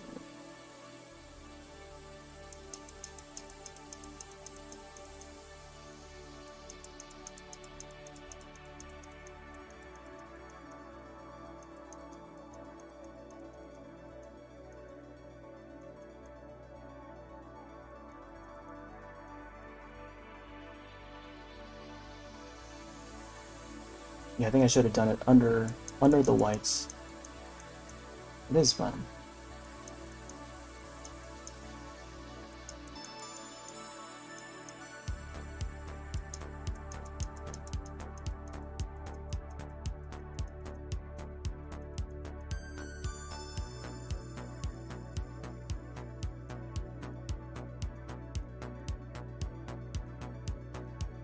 There's hints of yellow in there, but not too much.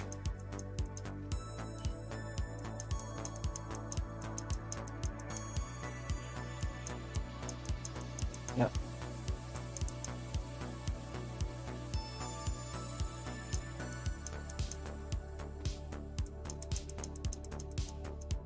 Especially needs to add some parts at the top here.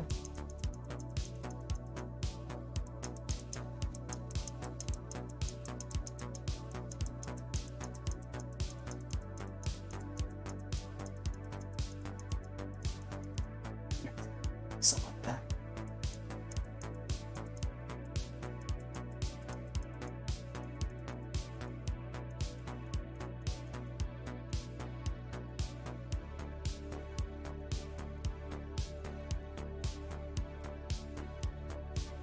Yeah.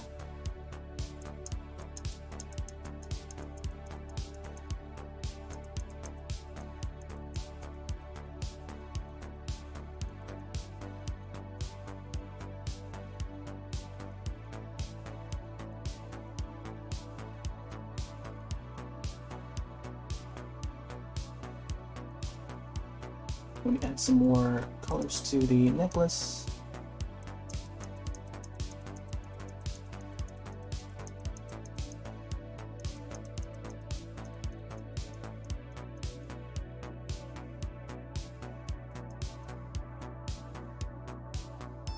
So the zebra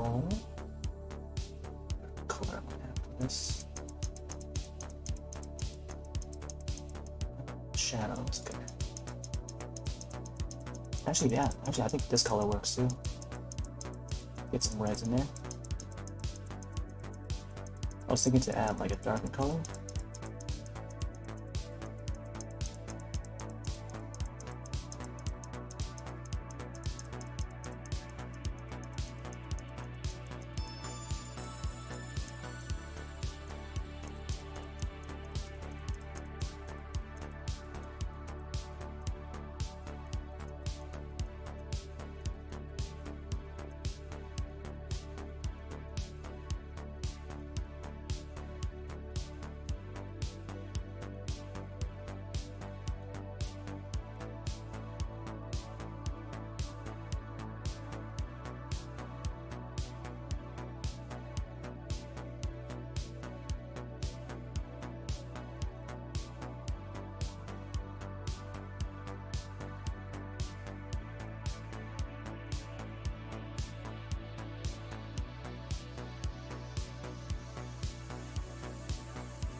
Maybe I'll add some darker skin tones as the shadows. See if I find the right color. And then I might have to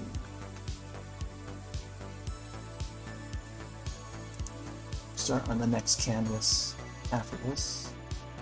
Alright. Oh, this is like a way darker color than I expected. Okay.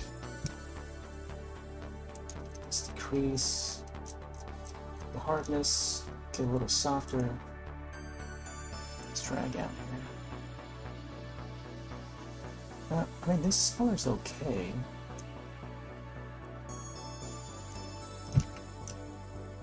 Let's try more orangey.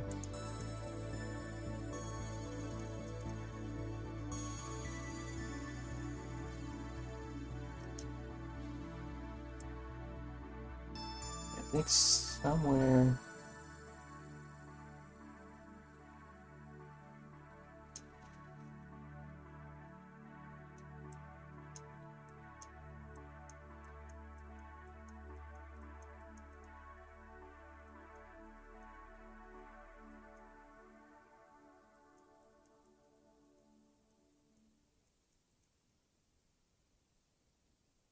Size.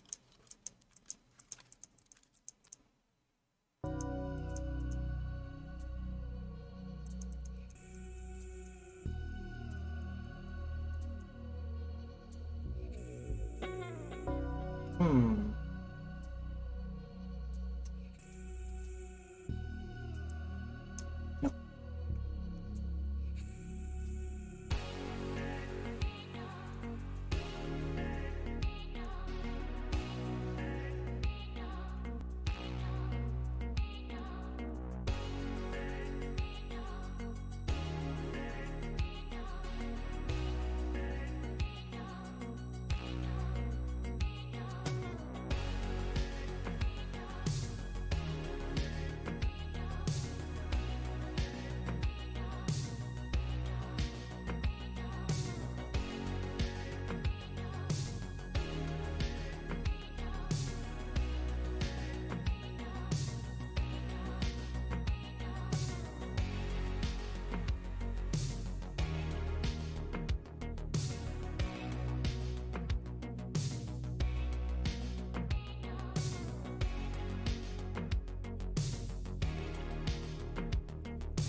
Increase the size of it.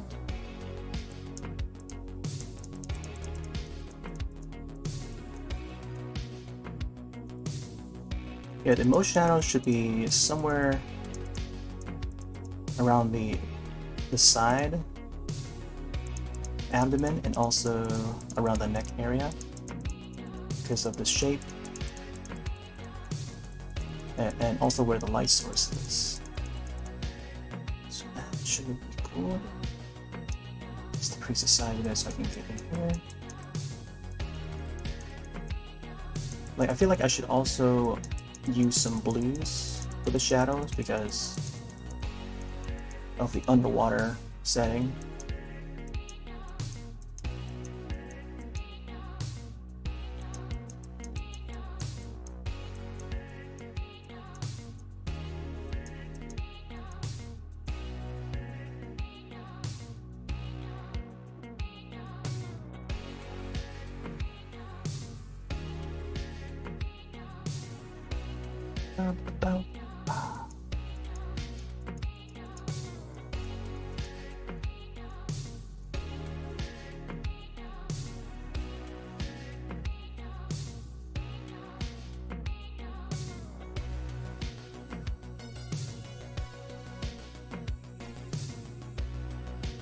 I was thinking to add some earrings too, but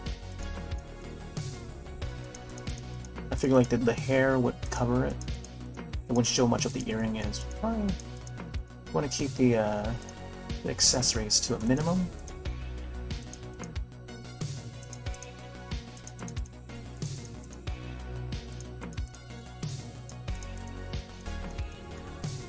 Let's get this side of the face. Shadows coming.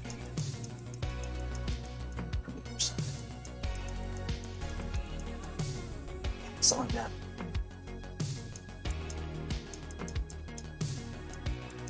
Like having the shadows on the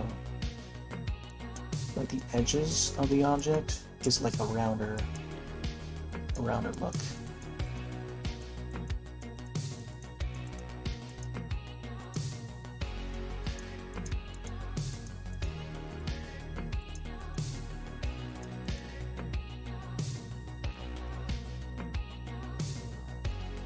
This part. There we go. Yeah. Something like this.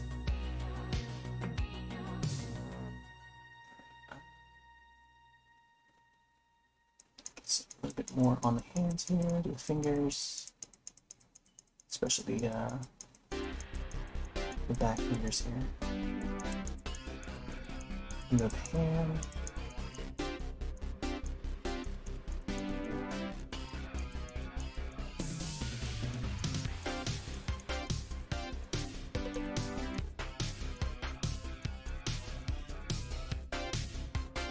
There we go.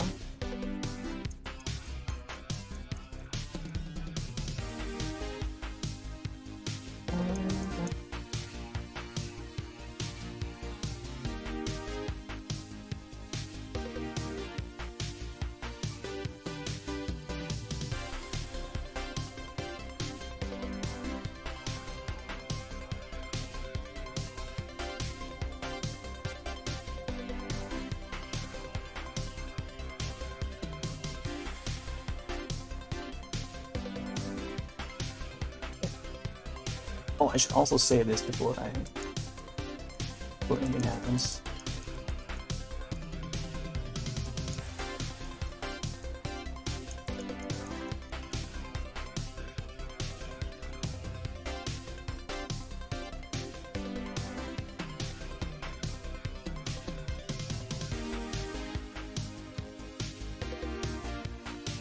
Let's go version B.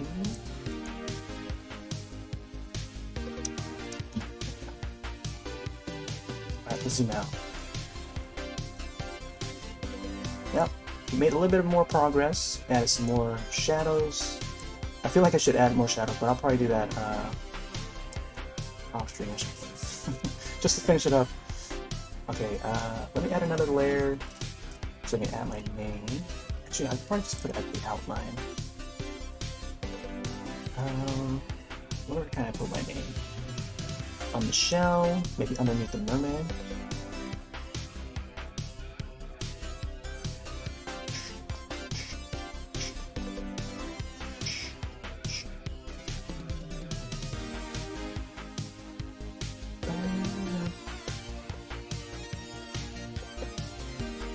Alright, let's go like right here. Something. Yeah, I'm thinking like right here.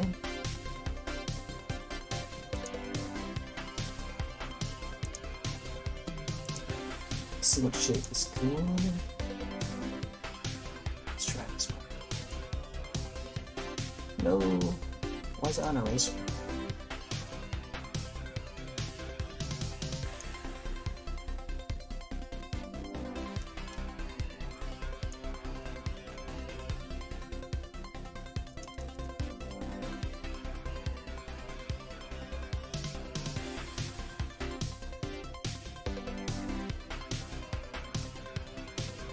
Closer.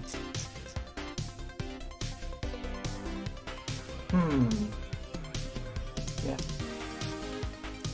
That's probably the best spot.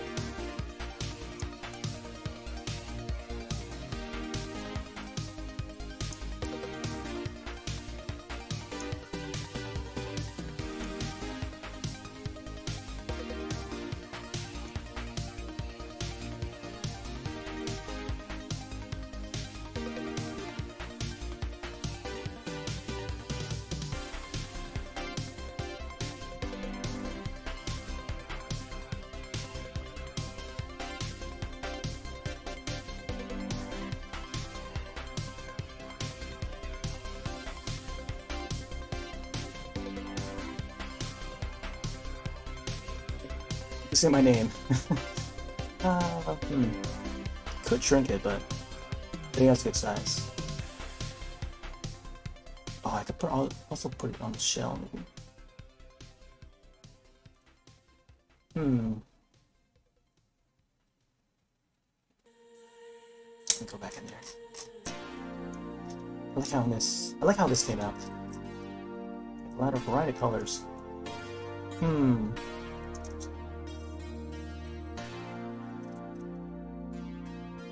Should probably decrease size. Use this tool here.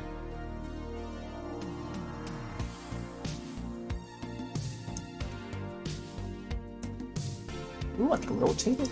That's awesome. Can I resize? Hey there, G-Cyber. Oh, thanks. Huh, I don't think I can resize this. I can rotate it, but I don't think I can resize it. Let me see if we can find another one. Nope, that's not gonna work. Oh my gosh, even the undo. Undo won't let us undo. Let's see. We got the zoom, we got the select, another select, but it's just a square or rectangle. Where is the transform? Man, there's like the tools in this Drawpile is like so limited. Okay, zoom, rotate. That's the rotate to canvas. Layers. Here's all the tools. There's not much to it. Shortcuts. Increase brush size. Oh my gosh, there's a way to increase the brush size, like using the keyboard. Laser pointer, curve, ellipse. There's not many tools you can use. Freeform. I might have to redraw it. Yeah. I'm just gonna erase it and redraw it. Yeah.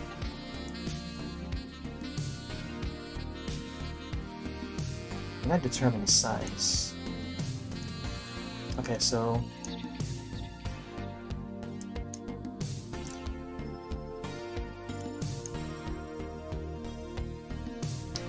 alright. Got an idea. Okay. Let's go back in there. Let's go in a little closer. Alright. Let's go size 1. Should get this a little more in there.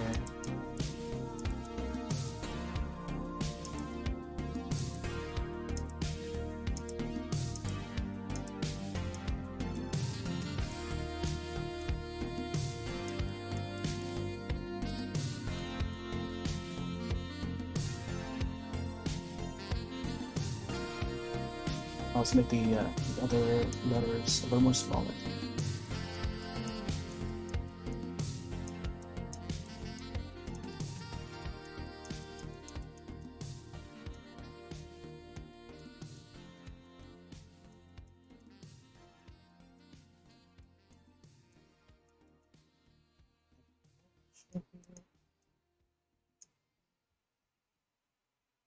Relatively the same size, but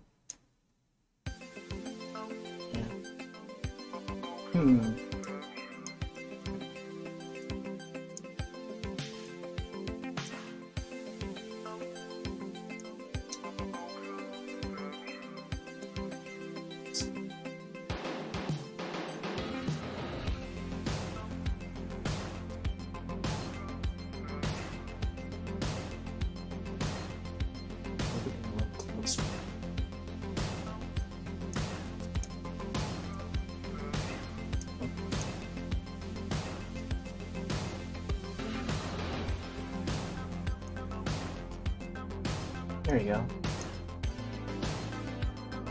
Let's get that H in there a bit. Yeah.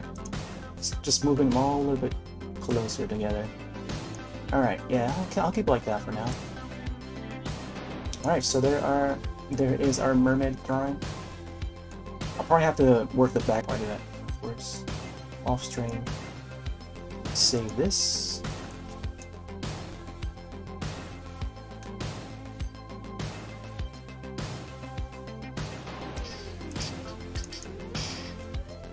LA Dreams. What editing software is this? Yeah, this is Drawpile.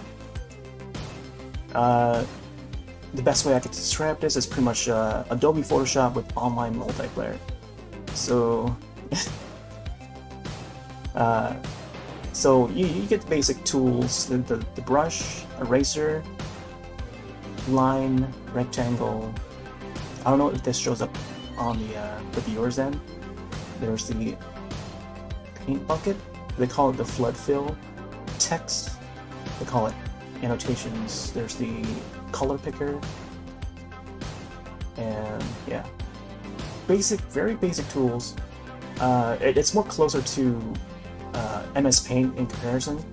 Then you got the color wheel, different brushes. You can save presets for the brushes, like you can add a brush.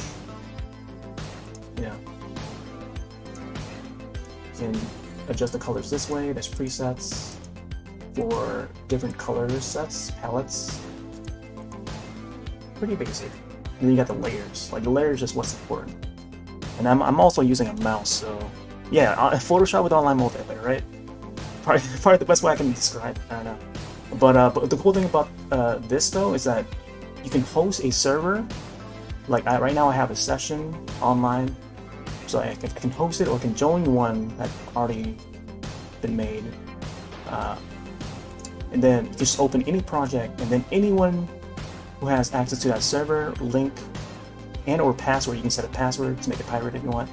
But I set it to public, and people can join the server and see what you're doing, see what you're working on in real time too.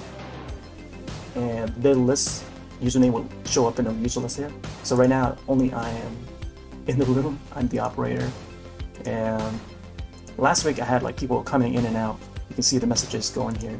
So I can actually, there's like a chat box underneath here at the bottom.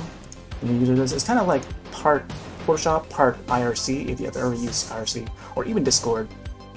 But Discord itself is like a combination of like different programs, IRC and like Skype all together. But yeah, you can chat. You can say like, "Hello, underworld," or underwater world. And yeah, it's like it just shows like, you know, who exits the room, who enters the room, and stuff. But yeah, you got this little chat box here. It's pretty neat. It's like a little bit of IRC in there integrated. It's pretty neat. I don't think many people know about this program, so I don't want to feature it. Collaborative art, yeah, pretty much collaborative art using Inkscape channel stuff. Oh, nice. I've never tried Inkscape.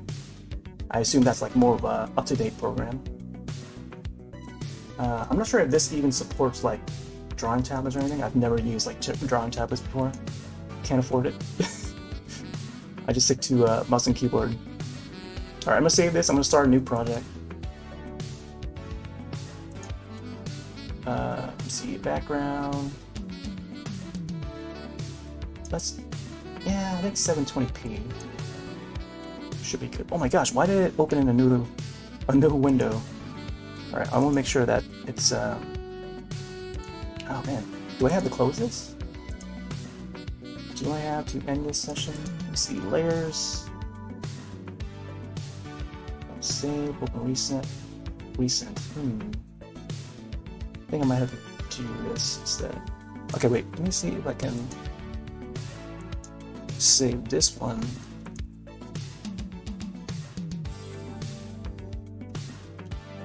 Today is the 26th, 27th now.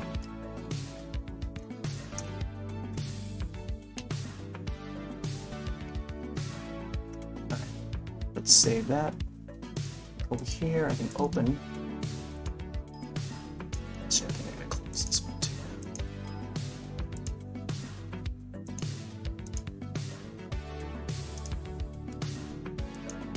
Alright, open. Gosh, why didn't it just show me the... Should probably show this, open this in a different folder. Oh, here it is. Here's the files. 12, 26 here. Alright.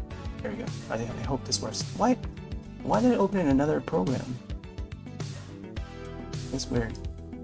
Okay, I might have to switch focus.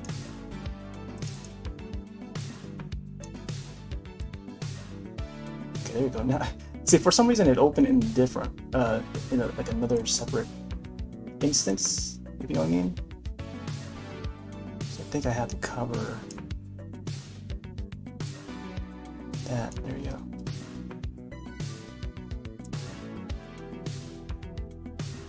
Trying to resize it so it fits the screen. And then I could probably close the mermaid one. There you go. Say goodbye to the mermaid. She's a beauty. Exit anyway. Wait, I connected. I guess I can just disconnect. And now it should be on this one, this new canvas. There you go. Alright, let's host this one. It's gonna be a new name. It's gonna be AniMay. There's gonna be so yeah, right now I'm setting up another lobby, and then you just type in your username, and it just auto creates the room. I just chose the public general server, and now we can start a new canvas. Sweet. And it's cool that they added a dark mode because I don't want to be blinded by the bright UI, because we've been staring at it the entire process. Let me see. Inkscape is for vectorized images. Okay, so it's a vector program. Interesting. Yeah, I come to find a lot of the modern programs tend to support vector and raster at the same time. Like Photoshop, I think it supports vector now. Maybe.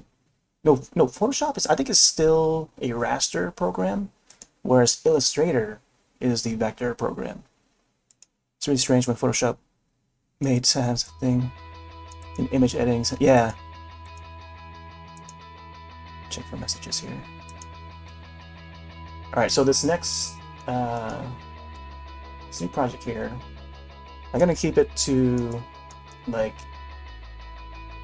favorite animes. Yeah, I think favorite. So like my favorite, I'm more old school when it comes to like Japanese animation. I also want to leave this open to like, you know, group drawing, but I'll just keep my whatever objects I draw in the center of the screen or center of the canvas. So let's see. Let me create another layer. So layer 1 would be the public one. So once somebody joins or anyone joins, they would, you know, they would automatically be set to the layer 1. That's the default. I'm gonna make a new layer. Let's name it R1 outline. So we're gonna start this here. Save. Let me think real quick. I like. So I grew up on a lot of the like the 80s and 90s, and one that always stands out for me is the Guyver. I think it's a little too old school for a lot of folks that are into anime now. Probably won't know what the Guyver is, or Guyver, Bio Boosted Armor Guyver, because it's not as relevant. And they had a remake like over a decade ago. I have them all on DVD and Blu-ray, and I have some still on VHS still. Some of the original OVAs. Other than the Guyver, I also grew up on like Sailor Moon, typical Sailor Moon, Dragon Ball, original Dragon Ball, before even Z came out. Ronin Warriors. Oh, there's a list. Tenchi Muyo. Like those, that's my era. Akira, I used to catch that on TV. Sci-Fi Channel. They used to have a block called Saturday Anime. Maybe I should make that a thing. But Saturdays is usually when I would watch like animated movies or something. Alright, let's see. Let's go for a black. Actually, let's go for a dark blue. So Guyver 1 unit is my favorite from that show. Sho Fukumachi, that's the character that carries the Guyver 1 unit.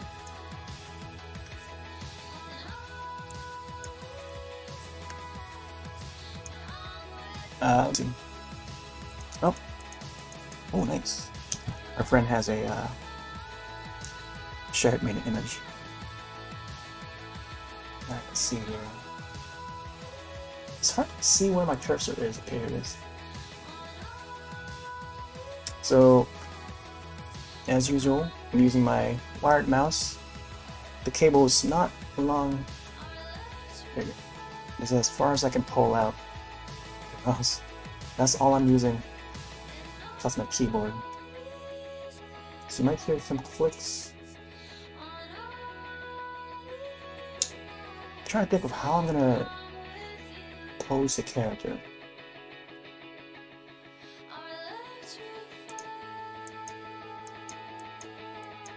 I kind of want to get like 2 characters in this, but we'll see.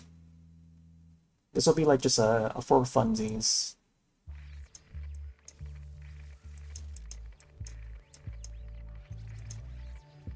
Drawing, nothing serious. Just more for practice.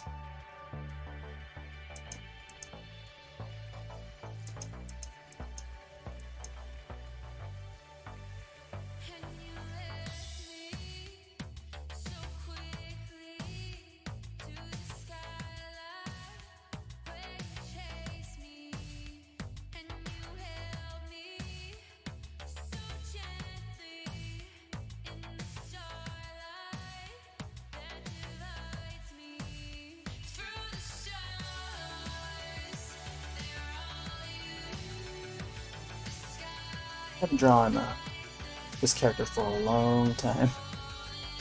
I used to like doodle the character back in like late 90s or so. So I was such a huge fan growing up. Like they had the live action movies. I feel like not a lot of people nowadays are even aware that there's a live action adaptation or even this property even exists. Like all people would recognize would be the Dragon Ball Evolution movie. Like some of the comments that you see on YouTube and stuff, they'll be commenting, "Oh, live action adaptations? I'm not sure about this. Look at what happened to Dragon Ball Evolution. How about that Dragon Ball movie?" But then they're not aware of this property though. The live action for this series was actually pretty good. Pretty dang good. Steve Wang, who's a master of special effects, done a bang up job on both of those movies, the first one and the second one. Yeah, that's right, it was 2 movies based on this property, but I guess it's just too weird of a series for people to get into, for like a general audience to get into. Mark Hamill starred in the first film, and maybe not like a lot of people are even aware of. But yeah, the films are stuck in time, like they're just locked to the 90s that not a lot of people nowadays even aren't aware of because it's been so long, and the property has been stagnant and stuck within that time. So we don't get to see many new stuff coming out of it that's related to it, other than like action figures. Like there are companies that are still making action figures based on it, but that's just about it. No new animations or even the manga. The manga is probably one of the longest running series.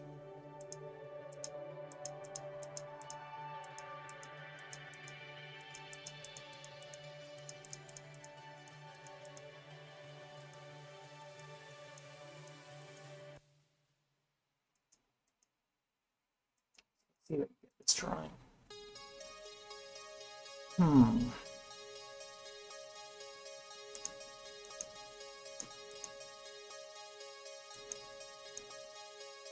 I want to get like his hand to come out. Trying to imagine how it would look like.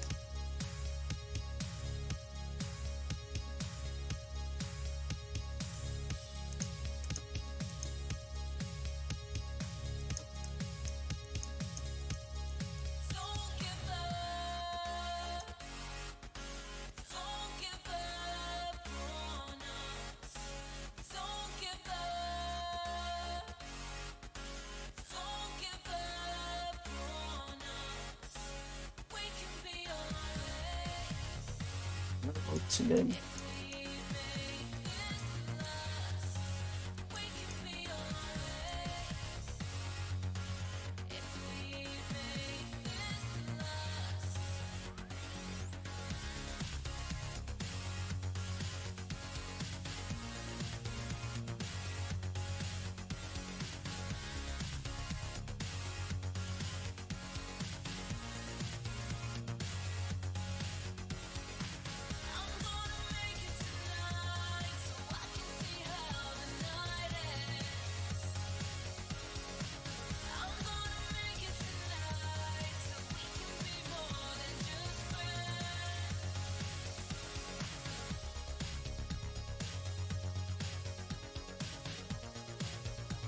Man, see how this thing's gonna turn out already.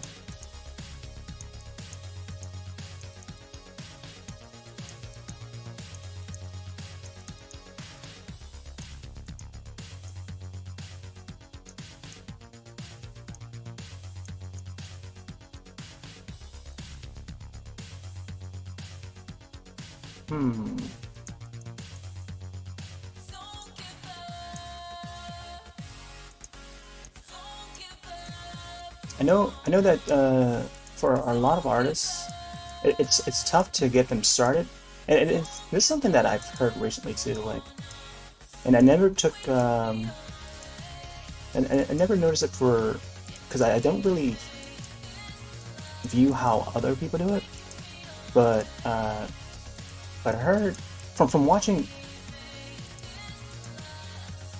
a bunch of art streams.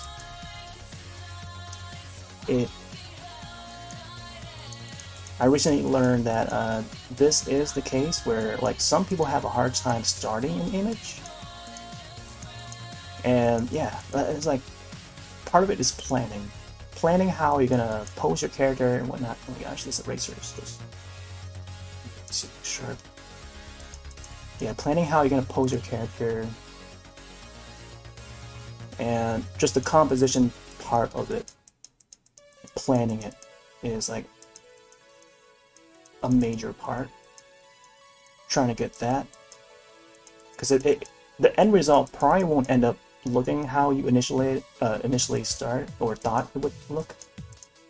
So I think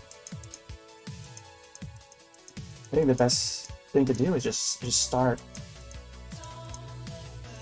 Just make some marks on the paper or the canvas and see what ideas arise as you're doing it.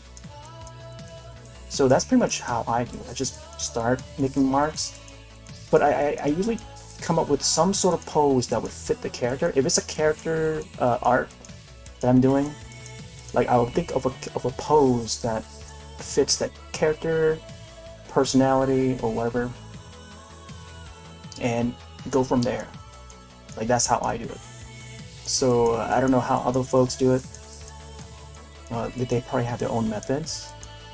But for me, that's just how I do it. It's the art version of writer's block. Yeah, exactly. Yeah, artist block? Is that what it's called? Artist block? I've heard some people use that term. Like I haven't really like hung out in like art streams. Like even when Twitch came out with their creative category back in 2014, like I didn't really pay attention. Even though I do art myself, I was like, it's nice that they're including, being more inclusive. But I just never bothered to like look to see. And actually stay in the channels and see what people are doing, how they're doing, until recently, until like I think I want to say like a couple years ago, because I had a friend who I follow on like social media. They started getting to like live streams, and then like, oh, doing live stream, that's cool. Then seeing them design stuff on stream and stuff, that got me wanting to go back into doing art again. So here I am. Doing art again. I mean, I mostly focus on video games, but like once in a while I feature like digital art as well, like Photoshop, whatever I'm doing in Photoshop. And Yeah, I'll try to cast that too, like feature it on stream and stuff. Way back in the day, but mostly video games would be the main focus though for me. That's where it started for me. Circa 2008, somewhere around there. 2008 onwards, I was on a different site. I moved through a variety of websites, most of which are not even around anymore.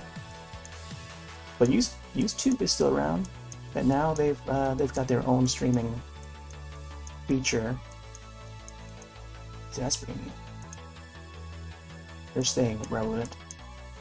I think there's got to be some kind of planning in your mind at least before you start creating anything. Yeah, exactly. Like there's got to be some what's the word for motive to get you to start. Alright, let's see. How am I gonna do this again here?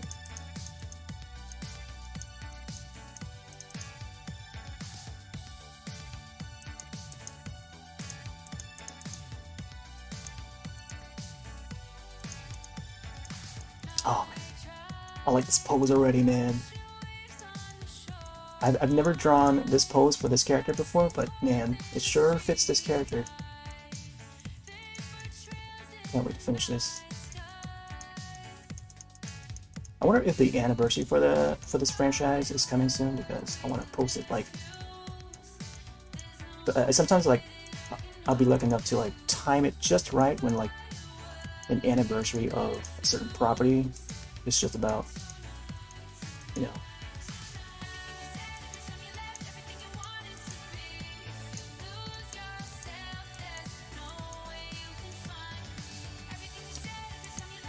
It's one of the very few characters that has like these elbow blades. And another old school property that has these sort of blades on their elbows is Alita, Battle Angel Alita. That's also another old school Japanese animation from my era, and it recently got a movie adaptation, live action slash CG from James Cameron. Is it James Cameron? I think it's James Cameron. It's the same guy who did Titanic, I think. Is it Titanic? Oh, I don't even remember anymore.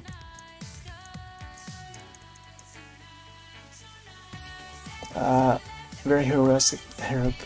Yeah, MerMay. Yeah, exactly. So this is one of my favorite. So when the question arrives, like, who's your favorite superhero? This is my favorite superhero. I grew up on this. Been an inspiration for me for a while, and not just only this, but like for the genre, like this would be my favorite superhero. I also like The Crow, Eric Draven from The Crow, 1994. Brandon Lee.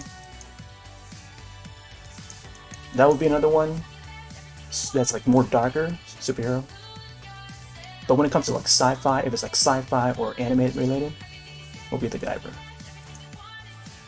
And I feel like not a lot of people know these characters. Even The Crow, like I feel like not a lot of people know what The Crow is. Eric Draven, The Crow. Because there hasn't been a film or any sort of piece of media for a long time.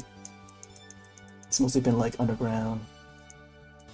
A lot of low budget films.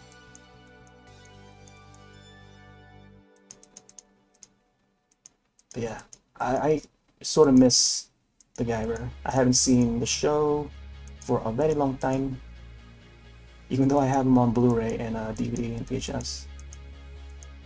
I haven't touched those for a while. Do you have them in my collection?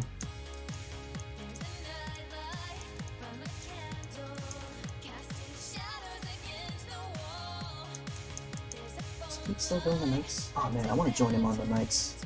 He's playing, I forget what it's called. Night something on Steam. I want to join him.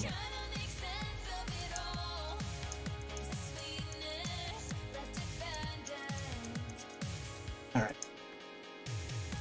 So we got the basic pose for this character. Let's fill up the rest of this body.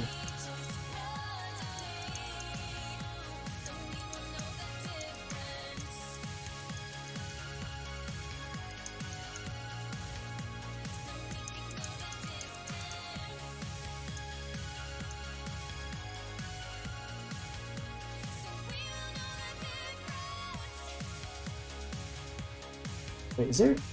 See, this canvas is big enough. Nope, the canvas is not big enough. Might have to move the character up a little bit. I don't know. But I tend to like having the head somewhere above the center of the canvas. Alright, let's see. His legs should be somewhere down here.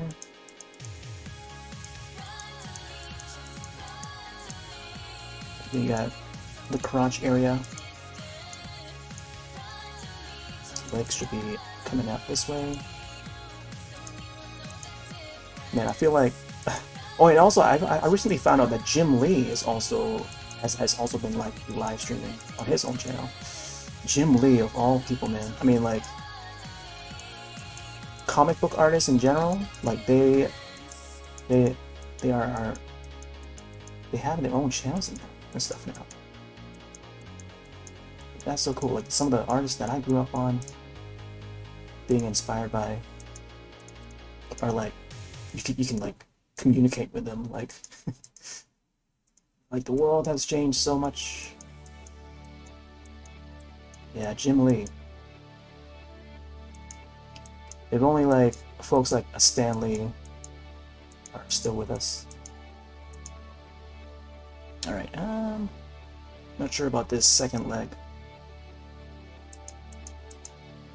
Alright.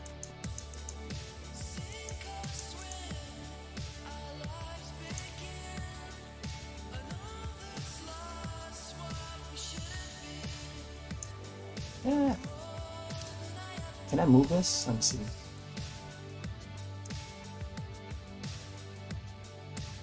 Oh wow, I can. Sweet. Alright. Oh wow. Okay, cool.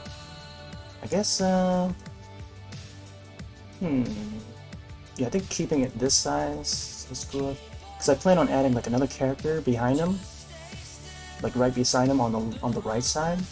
It'll be a totally different character from another franchise that I like. So let's see how this. I might have to shrink the legs a bit though. We'll see. It's got like too thick of legs. I don't want to put too much. Hey, nope. Oh my gosh. Now don't worry about the cat box. Don't worry about that. I know it shows that you're excited. So yeah, man. Also thanks. Yeah, for drawing some of my favorite anime characters that I grew up with. I was thinking to add, oh my gosh, like Voltron or something, because that's more of my generation. Like I'm more the old school stuff. Voltron, oh my gosh, I remember seeing that for the first time when I was a kid on TV. And it was on, I think it was on UPN or USA, one of those networks. Back when UPN and USA networks were like top tier channels to own and watch. But they would add Voltron on Saturday mornings. I used to catch that. And hearing the theme song and seeing the visuals, like, wow. That, I was instantly on board with that show when I first saw that. I'll always remember that time. And Ultraman too. Ultraman. It's not animation, but like Ultraman was another one that aired. I want to say like 9 o'clock Saturdays. I forget what channel. I think it was WB or something. Or it could be TNT. I forget what channel it was. But before Power Rangers, before Mighty Morphin Power Rangers premiered, oh, we got one person in. Look at it. We got one person. I don't think they're gonna be. Let me lock my lair before it starts. It starts to get chaotic. Okay, he left. Never mind. Okay, that just reminded me to lock the lair to my name instead. So there's another thing. So like, since this program has, you know, it's cooperative, you can actually make the layers assigned to just one person or multiple persons if you want. So yeah, that is a very neat feature. It sounds awesome. Never got to watch it all. My piece did. Oh, nice. Yeah. So Voltron, Uh, Ultraman, oh my gosh, Ultraman. I instantly became a fan of Ultraman when I saw it. I forget what the show was called, like what the full title was, but it was definitely Ultraman. And now that I looked it up recently, like a few years ago, and it was actually an Australian produced show, but it just happened to be airing in the US on US networks. And that was, I think that was probably our first introduction over on the West, for the Western audience, our first introduction to that character. I mean, prior to that, we only had like Godzilla movies, Godzilla and Gamera, where they would be like in black and white. Because I remember catching marathons of the Godzilla films, in black and white and all dubbed in English. You know how the Godzilla films are back in those days when they were dubbed. Like the mouths of the characters would move, and it would still be, the mouth would be closed, and like it just wouldn't fit the mouth, the motions of it. Yeah, and it's been like made fun of, parodied in like different medias since then.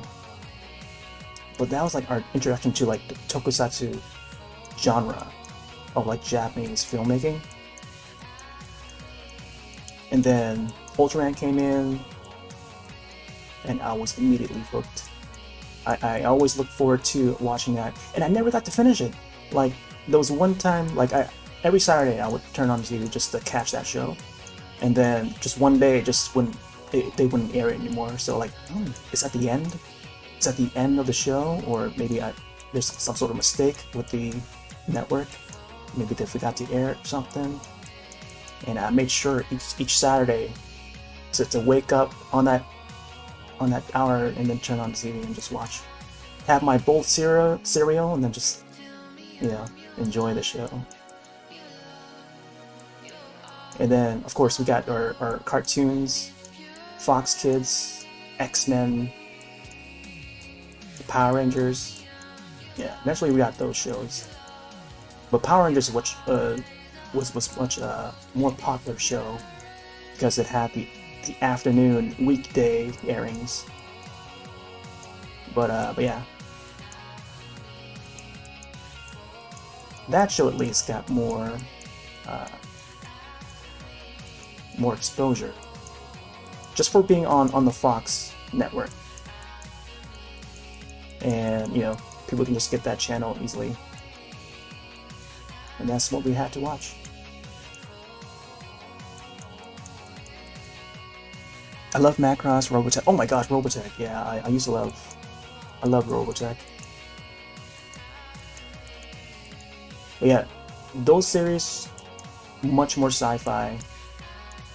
Yeah, those were the early animations. Oh, here. I used to catch, I mentioned earlier, but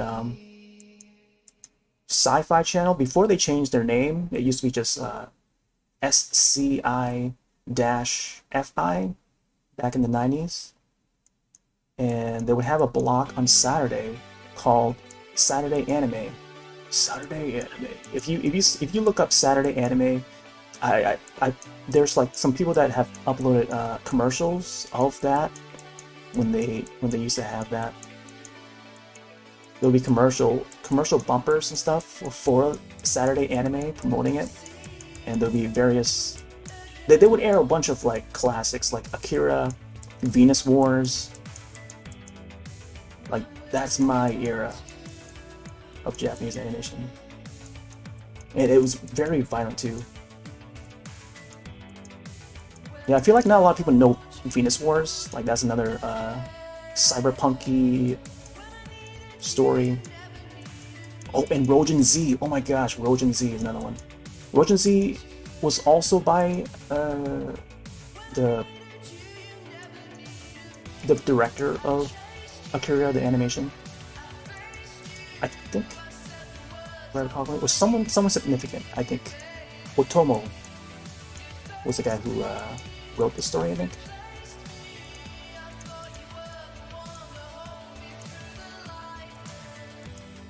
But yeah, Tenchi Muyo was another major one. Me and my friend in middle school was all into that Tenchi Muyo. We used to rent the VHS tapes from our local video store. Ninja Scroll, classic. I don't want to add too much detail to the hands yet. I want to make sure the main pose of the character is how I want it to be. Take our time. Yo, Dank Noodles from D-Live. Man, I feel like now that well, first of all, thanks to D-Live team for featuring me on the homepage. My goodness. Yeah, it's usually when I'm doing art, that's when I get featured. It is great. Going well. Let's see. Oh, I gotta reply to my friend real quick.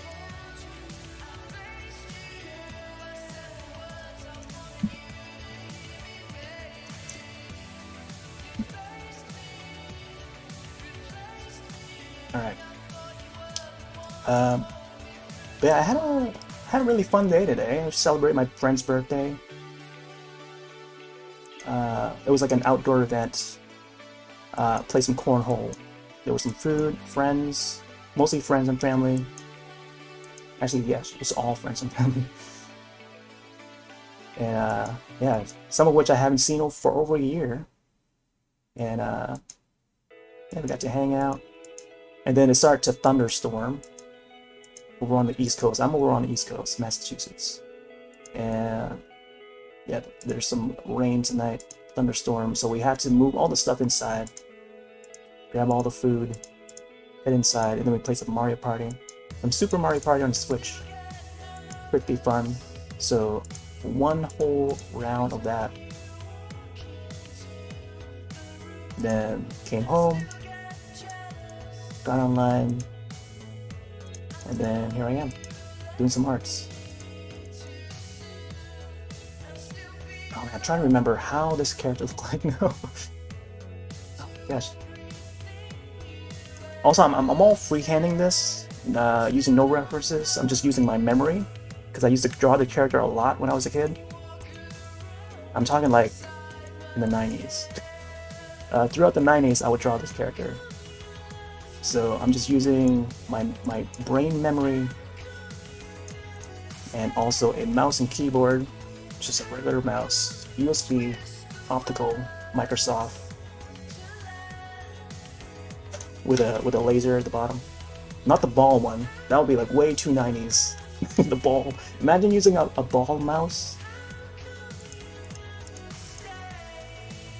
Yeah, just regular mouse and keyboard. Just carefully drawing out these lines.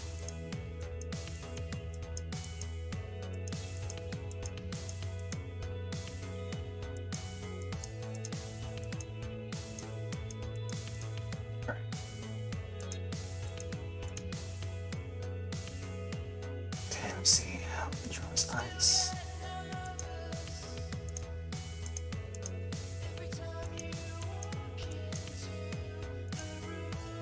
Yeah, I don't know if if they could come up with a new, you know what, like there hasn't been a Guyver video game. Man, if they had come up with a video game based on this property, man, I would be all over that. Oh heck yeah, man! Yo, we got people that actually know what this character is. I am proud. Go Go Commando. Yep, you got it right. It's been a long time since I've drawn this character too, so I'm trying to remember everything, where all the placements of each part of the face and stuff. But I just want to like sketch it out, just see if there's any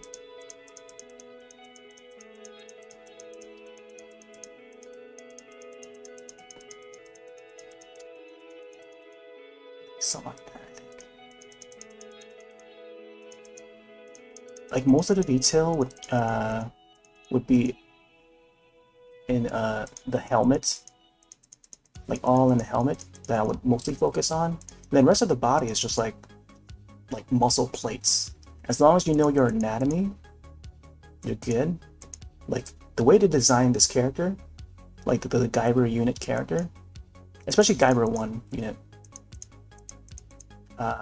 Very basic, very simple, as long as you know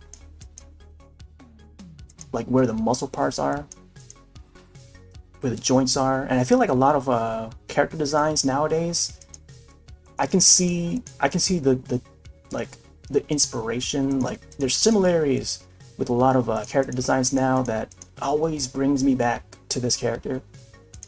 It's like, whoa, that looks very familiar. When I look at like a character like, say, Samus Aran from the Metroid series, you look at her Varia suit, or any of the suits that she wears, except for the Zero suit, but like any of the armor that she wears in the video games, very similar to the Guyver.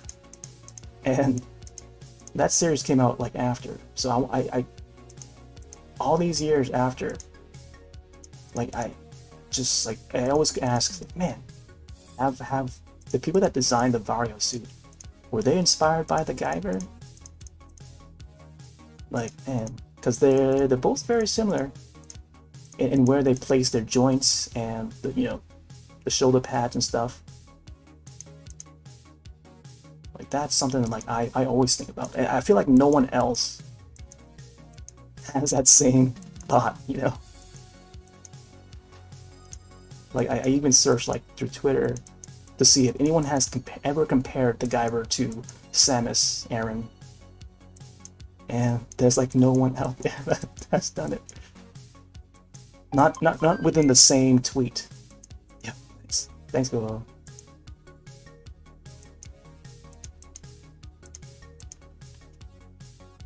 But yeah, like I see the similarities, and it goes with like any character. When I see something that reminds me of another property, I bring it out. Like I say it out loud or tweet about it or something. Yo, this looks like this looks like that. I mean, I feel like a lot of people does that already, but to be more specific when it comes to like the Guyver and stuff, I feel like not a lot of people know.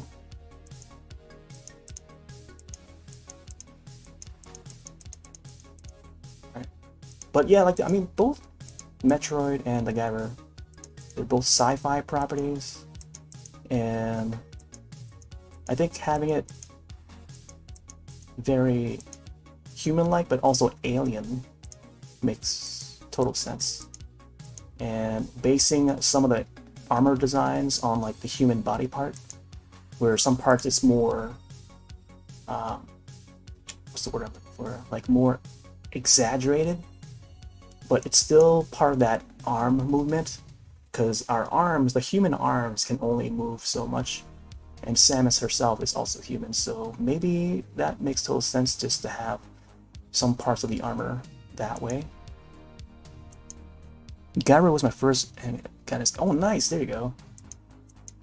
Yeah, for me, I want to say Voltron, what you call it on TV, Voltron, and also the Noozles. I don't know if folks are familiar with the Noozles. I also drew, you know what? Let me, I totally forgot this. This just reminded me.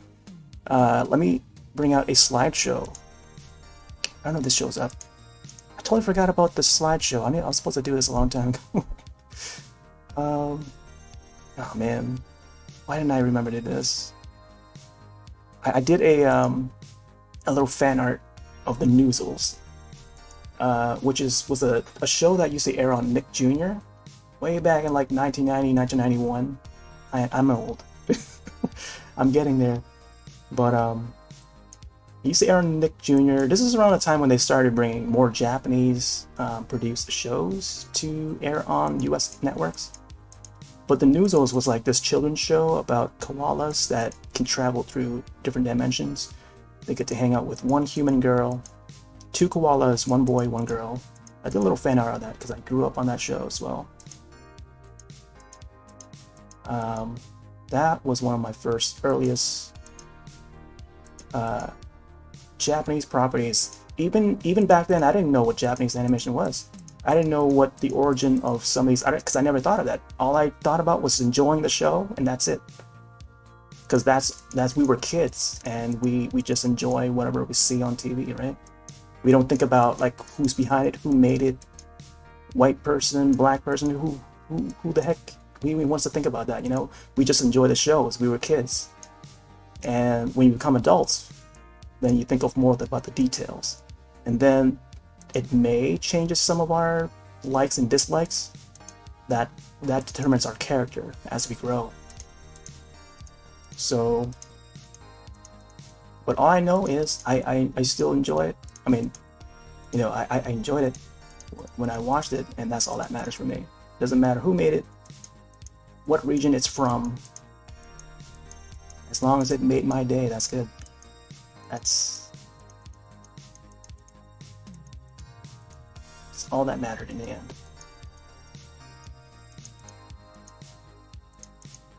Right, so this guy has like these eyeballs, like not really eyeballs, they're like sensors that go on the side of the helmet, but they kind of act as like sensors. So he's able to see what like oncoming enemies from behind him or from the side. So these things would move. They kind of work as like separate pair of eyes. So let me see. Let me move this one over here instead. So you have the two on the front and then like two on the sides like that. It's such a cool thing for this character. Man, this show was so cool. I kind of want to go back and watch it again. Because I used to watch like from beginning to end, like whenever I'm bored, pop in the VHS tapes and just watch. My cousins would come around on the weekends sometimes, and like they would catch me watching the show.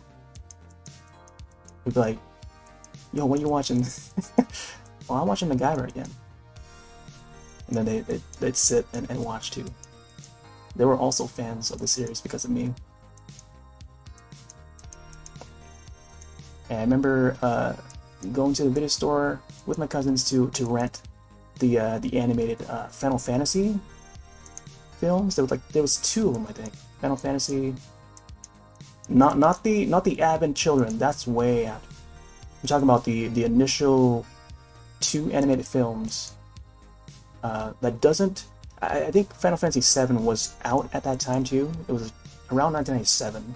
So this was years before Advent Children. Is it Advent Children? No, Spirits Within. Yeah, before Advent Children, before Spirits Within. I think Spirits Within was like around 2000, 2001, 2000. But yeah, there were two animated films that came out before that, and we rented that on VHS. Watched it. It was like so different because we weren't very familiar with the stories before 7. But what we expected was like a 7. We expected Cloud to be in there. So we never got that movie until Advent Children. So that was more of a sequel story to what happened in Final Fantasy VII.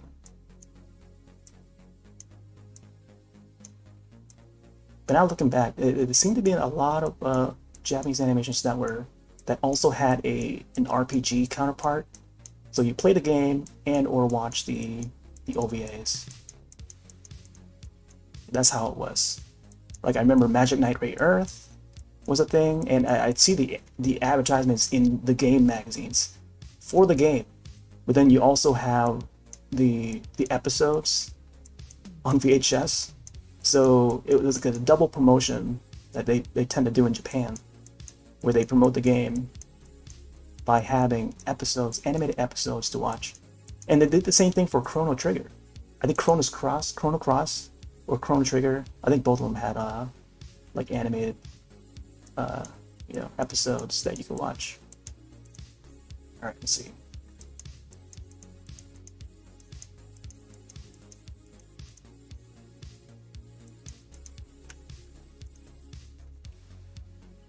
All right, take it easy, Nope.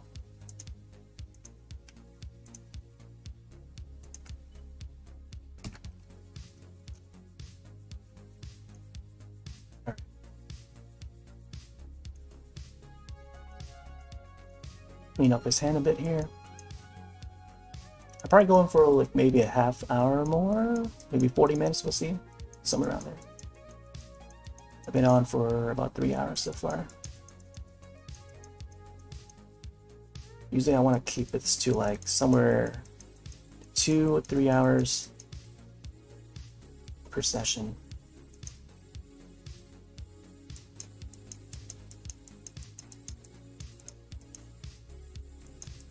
Get a little back here. Make sure the shape of his body is how I want it.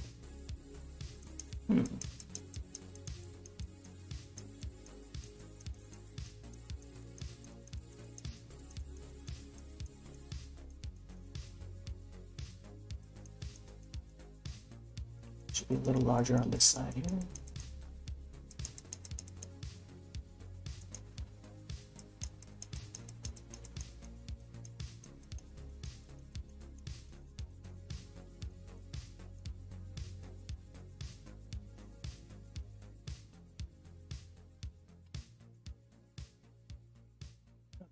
It's coming out really well. Let's see. So he also has some sort of tube or something coming out of the bottom of his collar or something like that, like his jaw part. Somewhere over here, he's got that. Some sort of tube. I don't know what it's for, or I've never seen it in use, but like they're just there.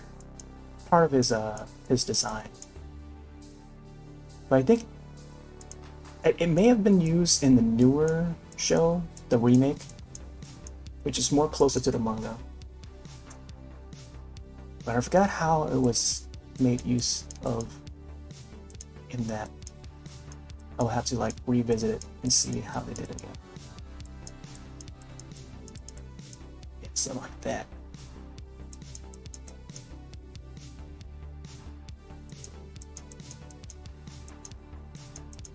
Alright, let's bring this chest down this way. Curve it in.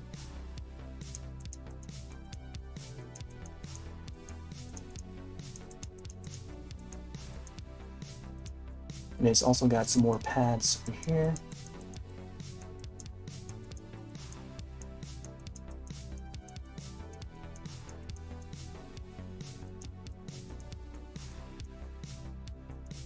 I forgot how that part looked like. Oh well. Trying to remember.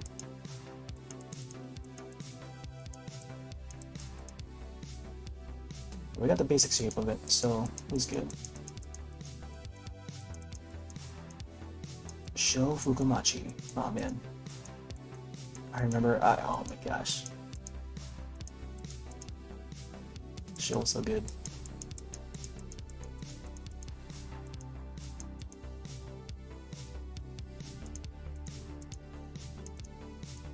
There's so many cool characters in that show.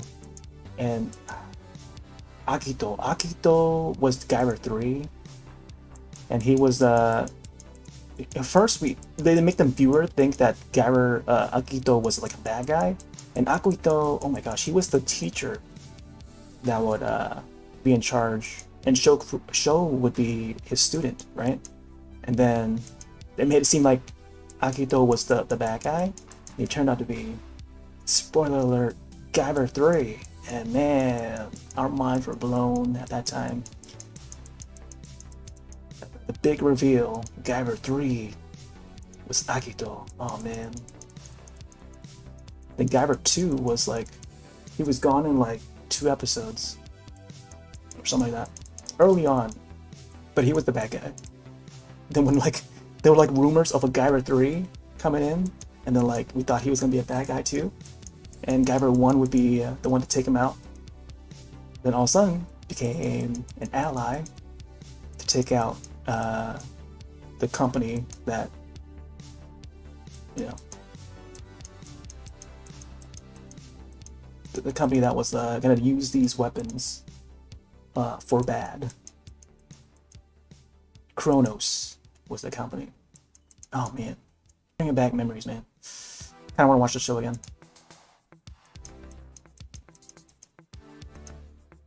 I want to refresh my memory on on the story, and also the new one. I want to watch the old one and the new one.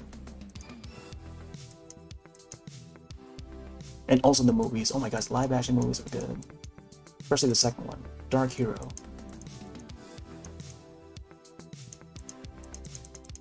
And the costume designs, the gore was freaking awesome. Bloody. Not for everyone, it's very violent. I forgot to mention that, it's very violent, not for everyone. Oh man. I think that's probably why the series hasn't got too far, because it's so violent. But then nowadays, like America is more accepting to like violence. Maybe not so Japan. Japan is like very much against violence. But they're more... Yeah, they're like the opposite of America.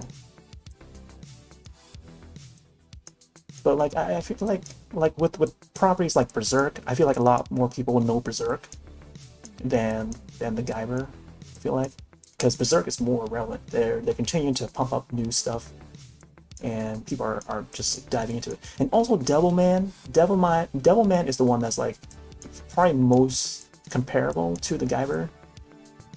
But then at the same time, I don't think the Guyver is not as popular because there hasn't been a new one in years.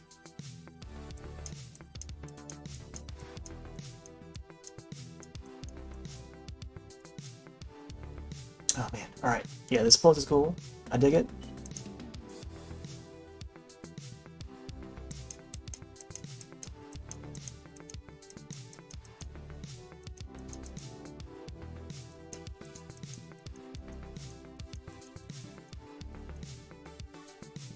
Few things I want to add and fix. But also I want to think about how I'm going to add the secondary character to this image and how they would be posing along with a Guyver one here. Now I could probably add like Guyver 3 on the side, but I think maybe adding a different character from another property to the image would be cool. Having them pose together.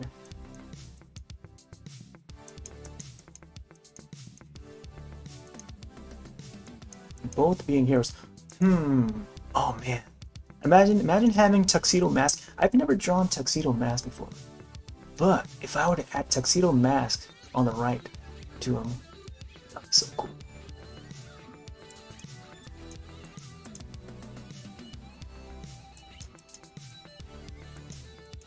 I was thinking to add like Sailor Venus or something, because she has the mask. Sailor Venus would have it, but if I would add like Sailor Mercury, like she would also have like a visor, which she's also pretty cool for that character. And they're both blue. They both would be blue.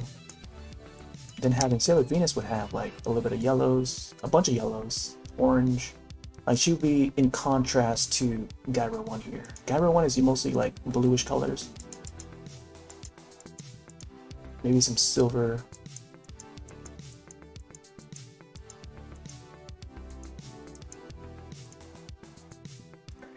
It's coming out, shaping up pretty well. I don't know about the bottom part here. I'll figure it out.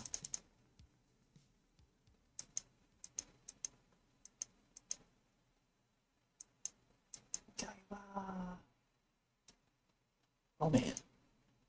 Oh, looks like my playlist is reaches the end already. Let's go back to the top. Need to update this playlist to add more stuff.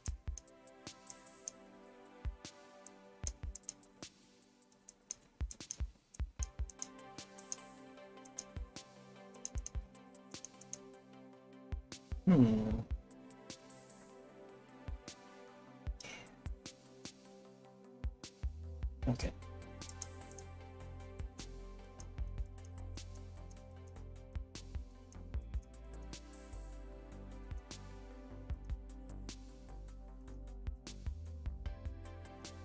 Too thick of lines.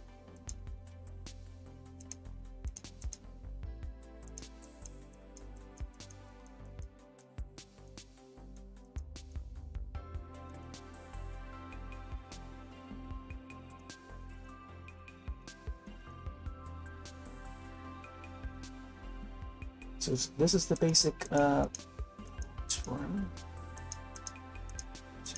Let's look right.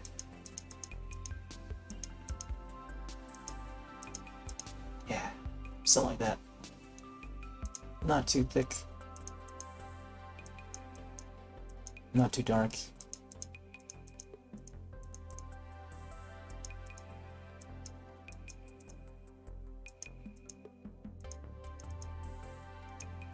Yeah, something like that.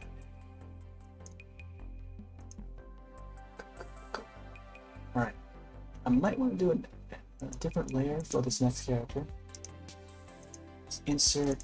Let's go R2 outline. Okay, I gotta figure out what character I want to add to this.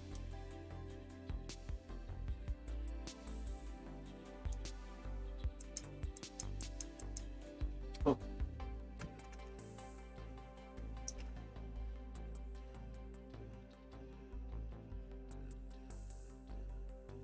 Man, I think Tuxedo Mask would be cool. Tuxedo Mask, maybe Sailor Venus? Oh man, how about the Moonlight Knight? Moonlight Knight, I forgot how he looks like. I know he's got like a bunch of cloths. If I do Tuxedo Mask, how would I pose it?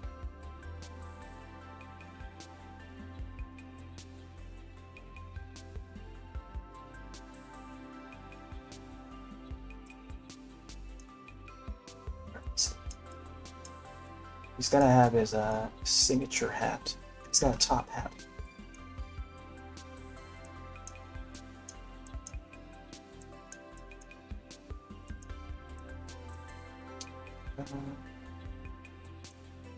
Nope.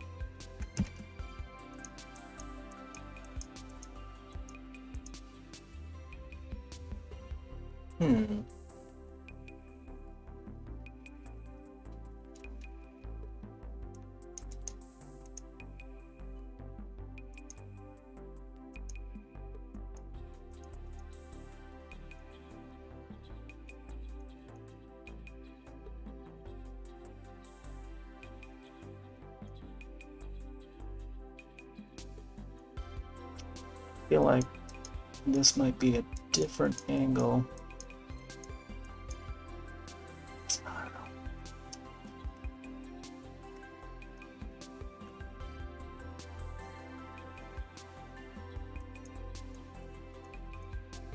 It'd be pretty weird to add this character to the image, to the already awesome Guyver. I don't know. It would be good to have them together.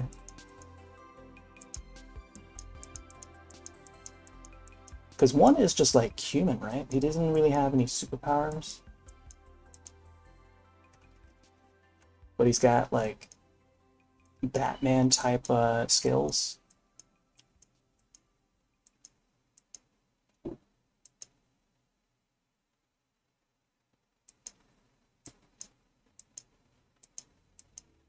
I don't know if I should keep it like anime style. I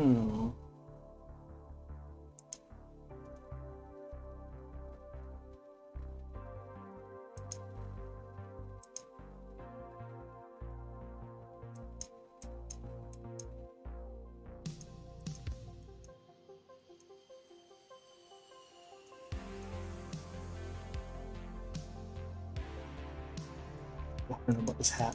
I'll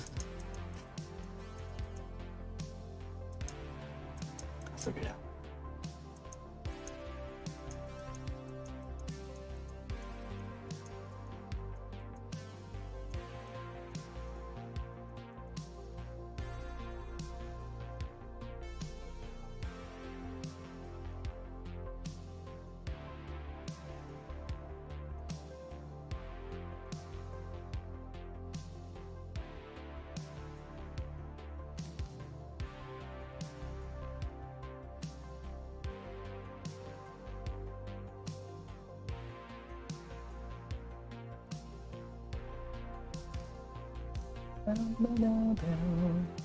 But this canvas is not tall enough for me to fit the character the way I want it to.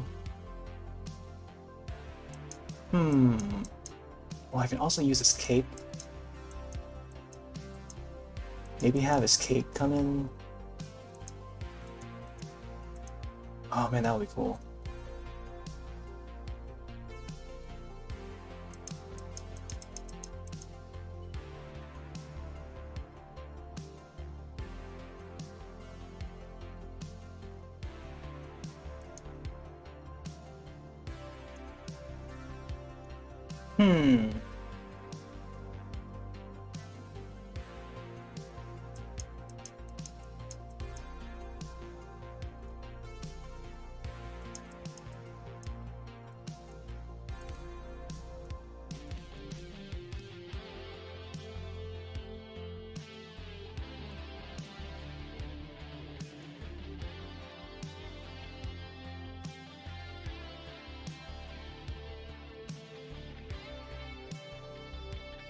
Tuxedo Mask always carries, he carries this red rose, and at the tip of the red rose, when I don't know what other weapons I could compare it to.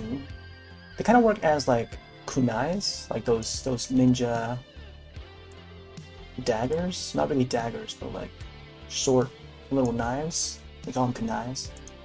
So at the tip of the rose, it would be very sharp. And sharp enough that when when he throws it, hits the ground, it will be stuck. Kind of like how Batman throws his batarangs. So of course, Tuxedo Mask is an inspiration, or inspired by Batman, of course. Like he shows up the same way, rooting for the main character to do better in their battles.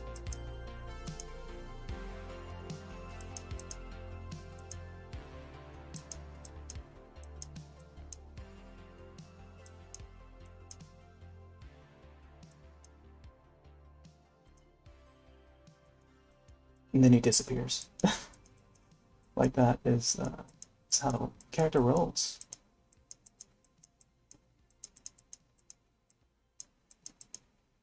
I don't know about this finger work. Get a little closer.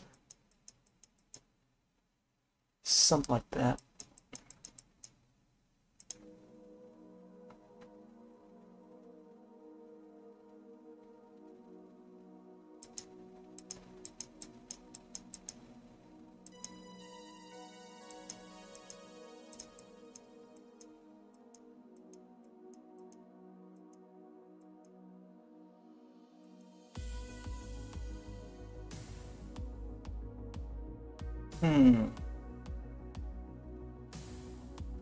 I don't know how the cape is going to come in play.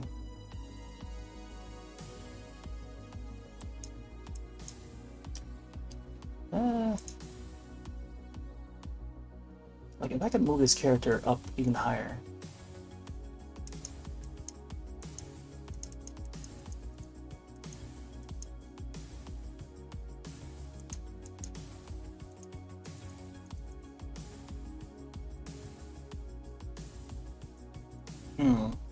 I feel like I could do like a whole separate drawing just this character.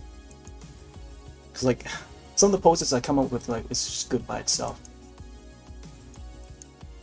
You can combine characters together so that they can pose, or they can pose well together. That would be great.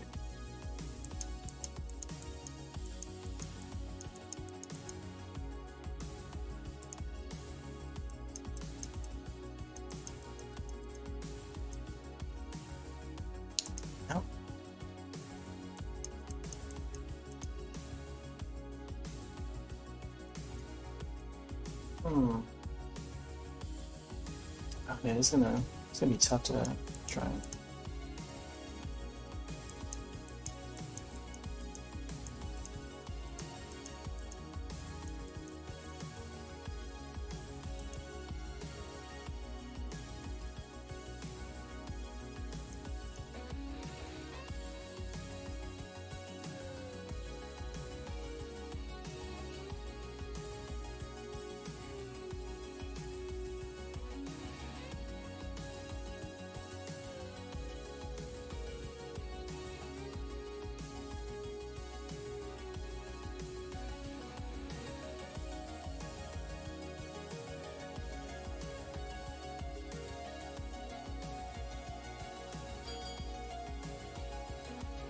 Good.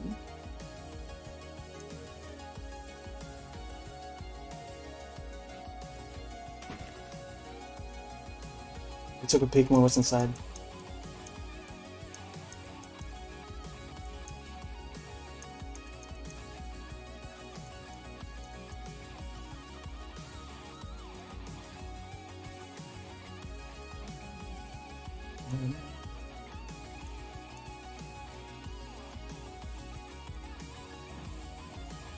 Hello. Hello, Kettle Kid. From Trovo. Oh man. We got people from all the platforms tonight. We got people from YouTube, Twitch, DLive. Man, everyone's coming out tonight. They want to see what Roth is up to.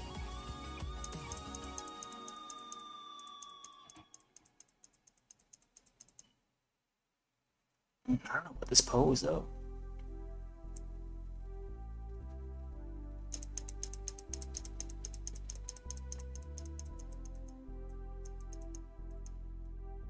I don't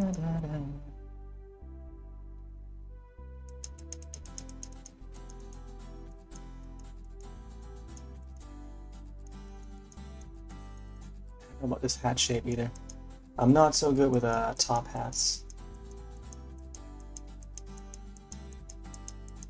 And a lot of the times, Tuxedo Mask doesn't wear his hat at all. At least from what I remember. Does he? Like, I usually see him, like, without the hat on.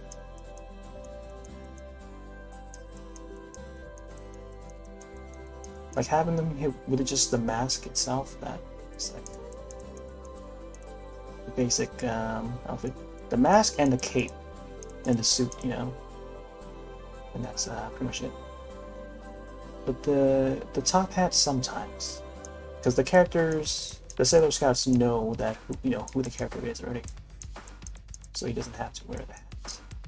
I think the hat just gets in the way when he's fighting. So maybe the hat gets dropped somewhere on the battlefield.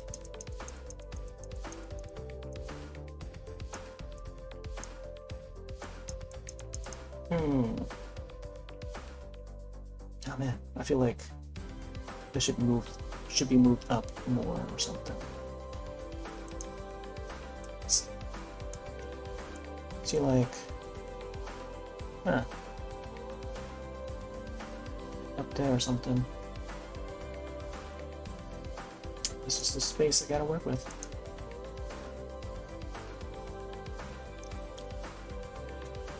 Probably won't be going on for much longer. Let's see. Hit over 500. Oh, nice.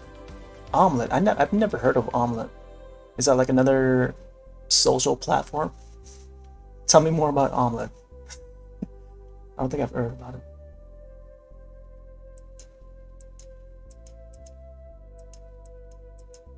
That's something to celebrate. Should do something special for that. I feel like I don't really pay attention to numbers, but like I feel like sometimes like I should celebrate, but I don't know how or what I should do to celebrate it. I'm not much of a celebrator.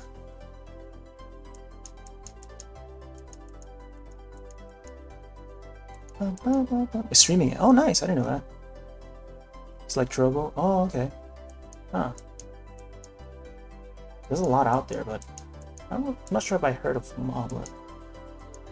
I think could be because it's like based on mobile, and if it's mobile, then I probably won't be able to have access to it. Like I know TikTok is really popular right now, and what about Snapchat? I don't really hear people talk about Snapchat anymore. It's like some of these mobile apps just become like this fad, you know? It's just like it's popular one moment, and then like a year or two later, it's not as popular. Vine was another one. That one shut down. So it's like a lot of these mobile apps, they just like they shine for a moment in time, and that's it. Whereas when you compare it to like Twitter, Facebook, they're still around. MySpace had a phase, but they're kind of still around. It's not as in use now as before.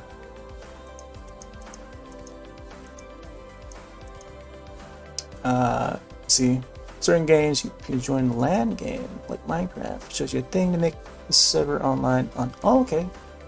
Huh. I feel like I know of another service like that.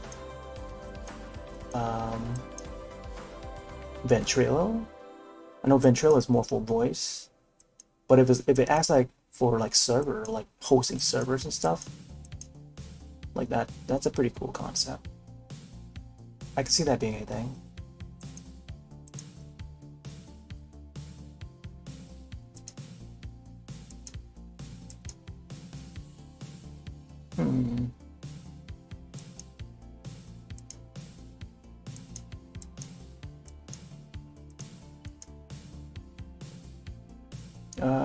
Other people can join you online. Nice. Yeah. I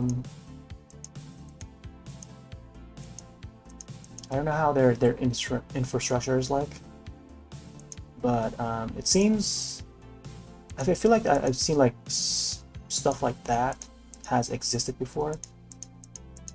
Like I think of Steam as another way to do that. Like Steam, it's its own client, but it hosts. It's more of a distributive software where it has, you know, it's a place to, you know, put your games out there, content, even movies. Like there's movies on Steam that you can purchase and own as part of your library. And then we also have the voice part of Steam where people can create a group chat and turn on the voice feature on that. And I feel like not a lot of new people that has Steam accounts now are even aware that there's a voice chat when they're playing their games on Steam. It's like, how long have you been a Steam user and you don't know this feature? Yeah, so it's like, I don't know. It's like they don't look around long enough to like discover some of these features.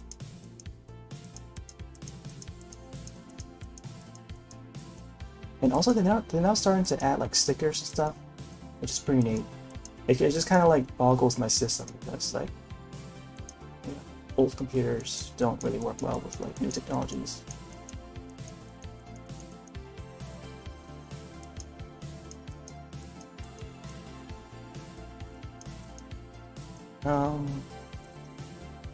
You think of playing Don't Forget? Don't Forget. I don't think I've heard of Don't Forget. Is it another spooky game? I mean, there's a lot of spooky games out there, but it's just like some of it's quality, sometimes some of it is not quality. Some of it just more the same copycats.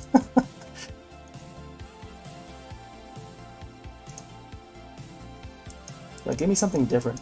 The next like, I don't know if you want to call it spooky. But Back for Blood is the one I'm looking forward to. That's more of my style. I'm more of like a Left 4 Dead player, and I like spooky games in general. I love Fatal Frame. I'm waiting for the next Fatal Frame, whenever then they can announce it. Probably not anytime soon, but they did announce that there will be a Fatal Frame Pachinko machine. Oh my gosh, they're going Konami on us. Koei Tecmo, what are you doing? Fatal Frame, bring out a new entry, please.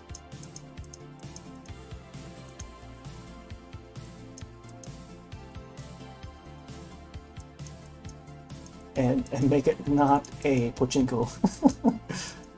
Put it out on Switch.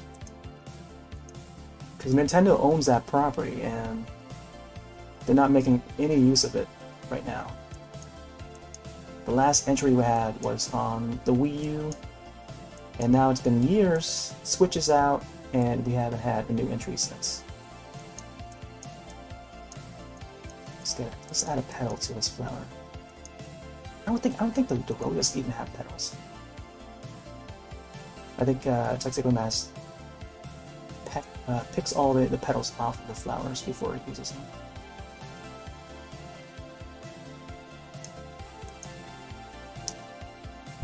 It's an Undertale multiplayer game. Also, you can turn on safety mode to avoid bad words. Undertale's alright. Not really my kind of game, but it's alright. I mean, the story stuff is fine. See, like this, it's got like this rabid fan base. I can't feel like I can be part of. My sister's into that. My younger sister that I babysit is into all that stuff. Delatoon, however you pronounce it. Like that's like the Five Nights at Freddy's crew. I can't be part of that.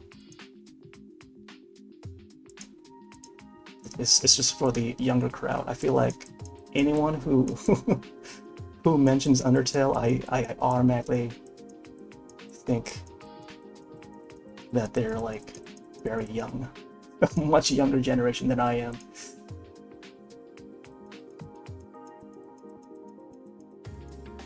Deltarune, I think that's what it's called, Deltarune.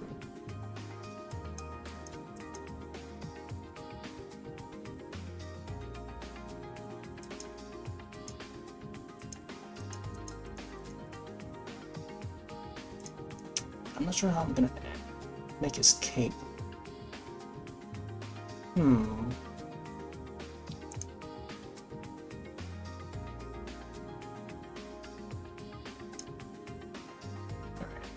Let's save this for now. It's available on PC and Android. There are Five Nights multiplayer on Game Jolt. Yep, I know Game Jolt. I don't really surf through Game Jolt, but you know that's a good place for indie games and for jam sessions. I also work in the field.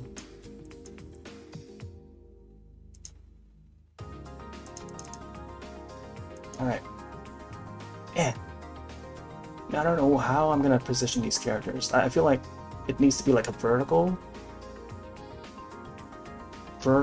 canvas rather than like a widescreen horizontal.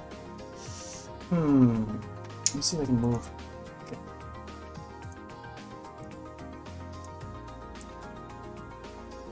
There you go. Okay, this give me a little more space, but I think it's not enough though.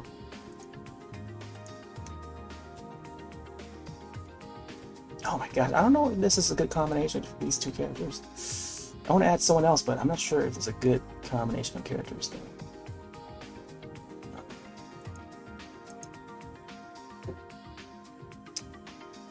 I'll leave it to this for now. But I'll be right back. I might have to end this soon though. Alright, I'll be right back.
Hmm.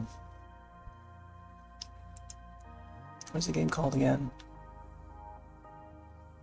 Don't forget. Oh.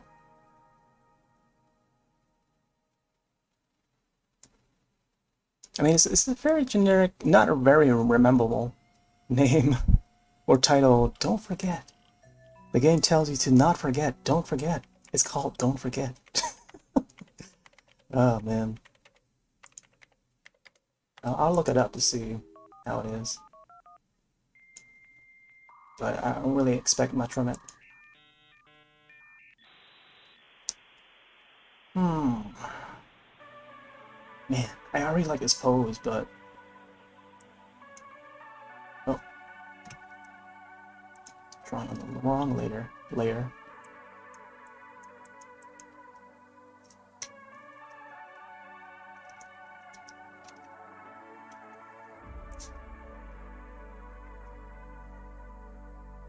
I feel like should maybe make the second character do like a pose kind of like Guyver one here, where they're putting their arm out, and I think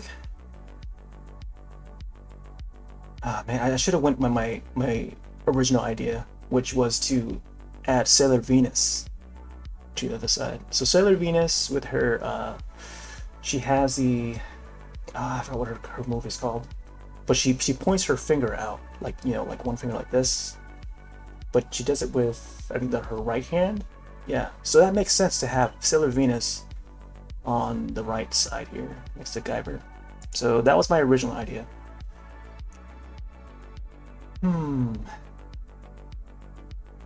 Okay, let me draw that real quick. If I could get this to...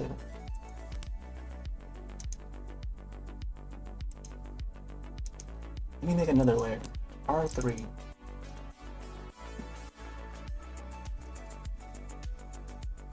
Alright, I'm gonna draw this character real quick, just to see how it would look like.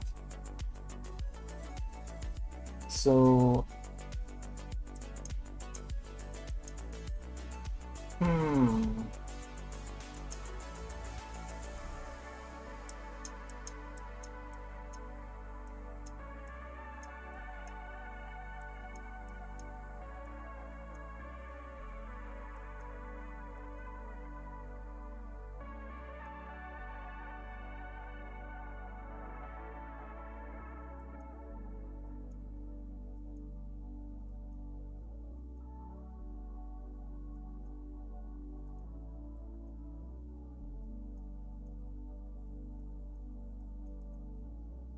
yeah, she has like a pointing pose. It just comes out like this. Also, they wear gloves, so...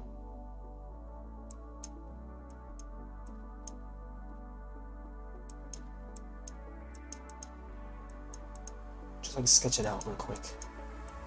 Don't want to go too much though.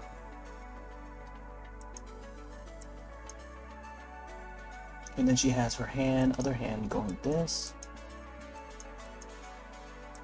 Then I also want her face to like to be in view as well. Man, I don't know anymore.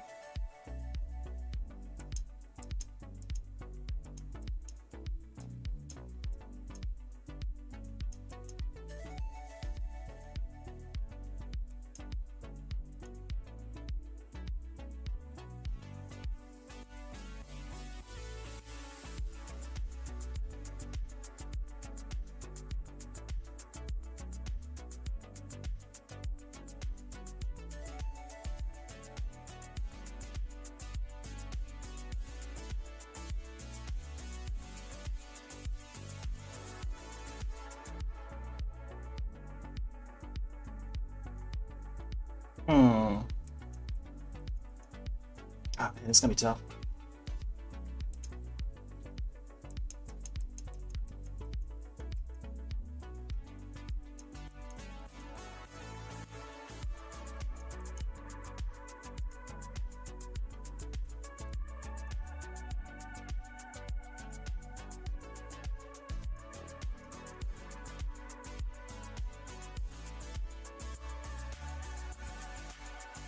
But also, she also has a mask just very similar to the masks, but it's in color.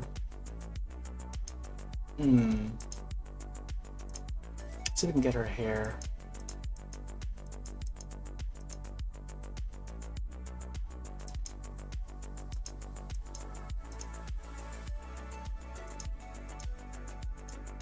Oh, I don't think it's gonna fit. I don't think it's gonna fit the frame.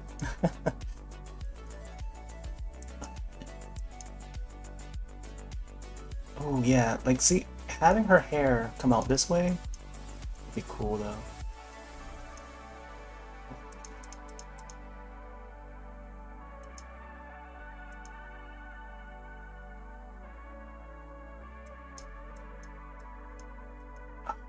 Gotta see.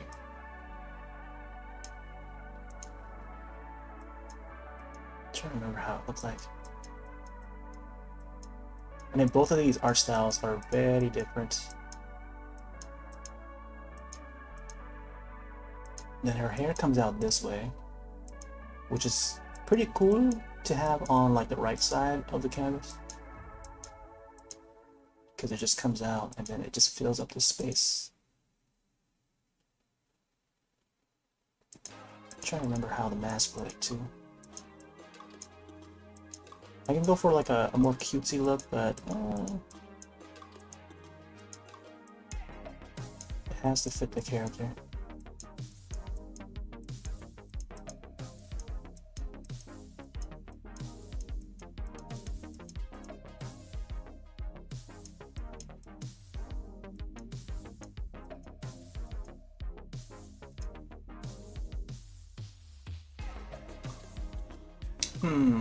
Actually, let me adjust the finger a bit.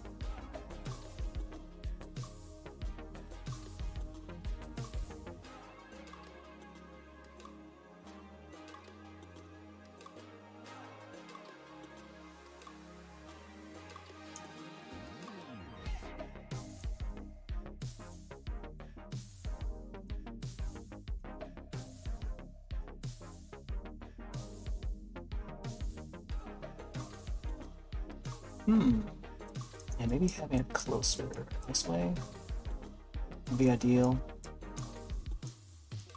I feel like having it like curve, make it look like it's curving.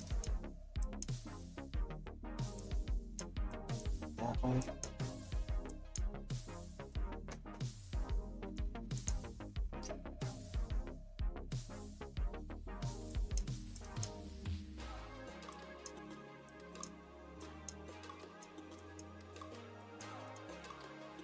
She also has a bow.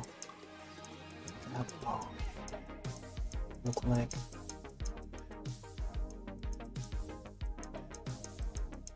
Oh man. Limitations.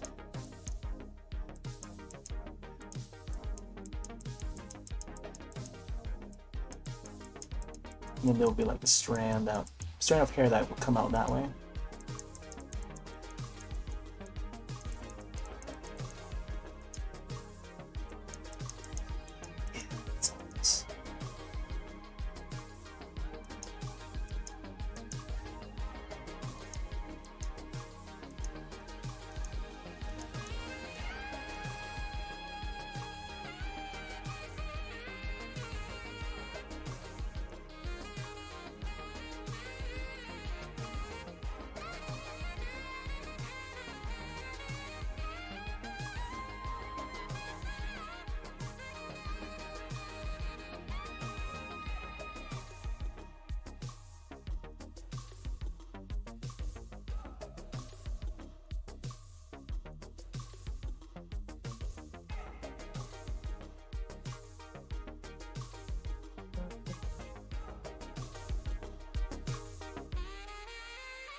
I'm not sure if her ears are visible. I'm trying to remember.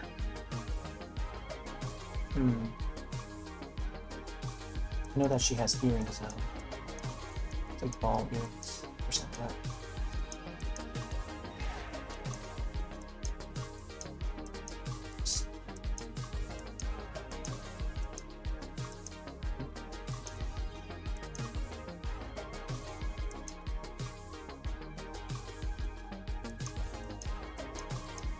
Oh, she also has a necklace.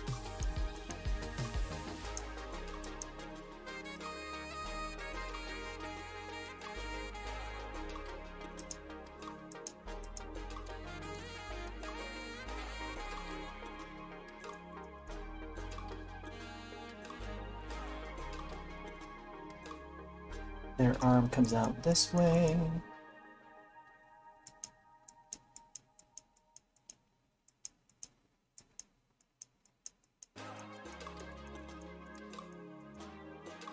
Ooh, their explosion.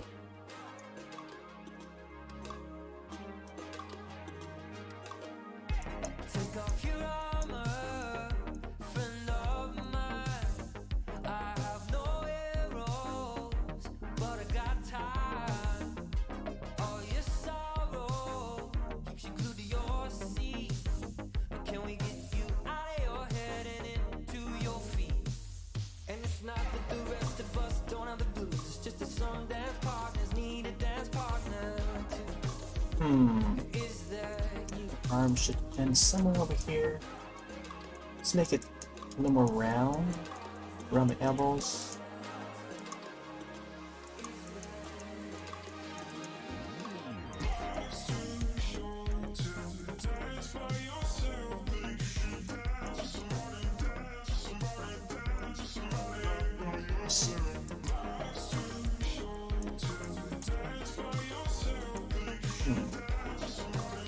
Alright, let's get the rest of her body.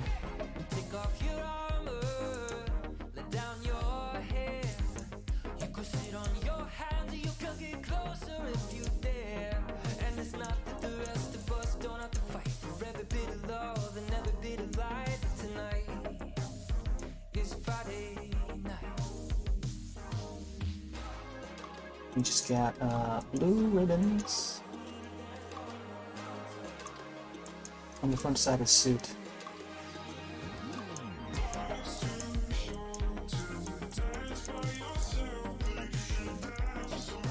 And then over here should be her top body.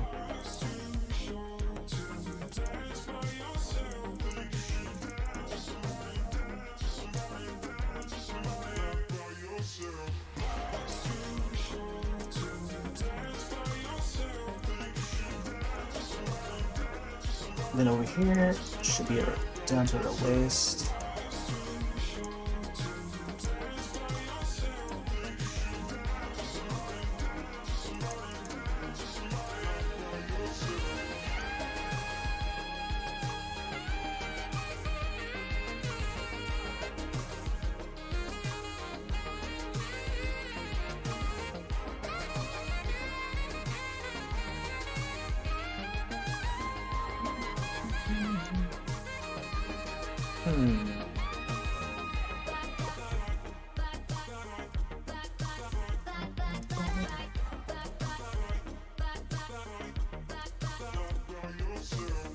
Okay, now we got the skirt part. Should be flowing.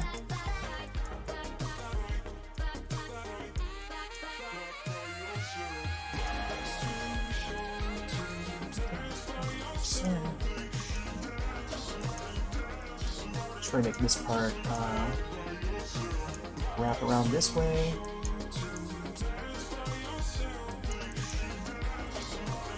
And her legs would come out this way.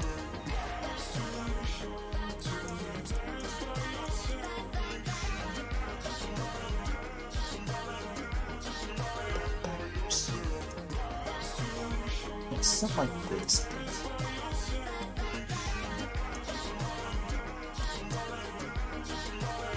And her legs should be together. Like down this way. Straight down. Pretty simple.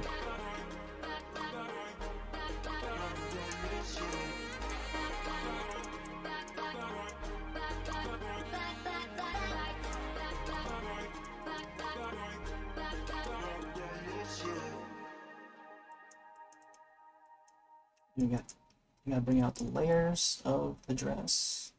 Oh, the skirt, I mean, the dress. That's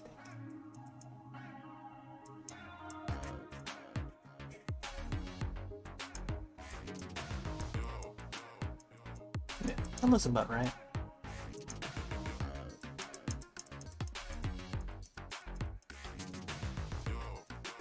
So this was my original idea, is just have Silver Venus and Guyver one. And also let's have the back part of the, I don't know what they call it, the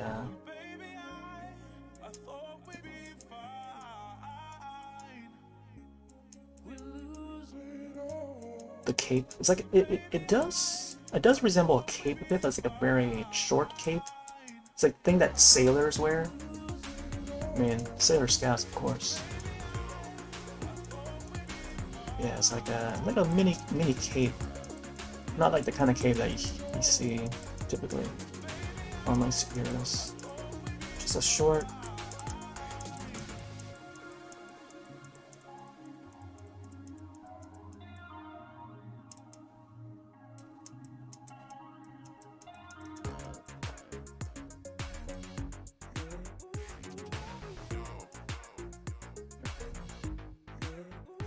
Let's add a little bit more my hair. She also has like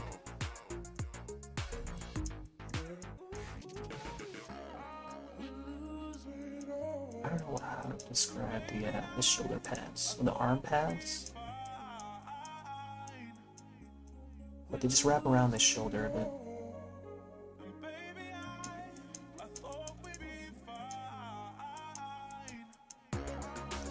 That was also on her necklace. Was it like a star or something? I think it was a star. Either a star or just like a regular circle. Oh man, I don't remember anymore. But I feel like the star, like a star shape would be pretty cool for her character.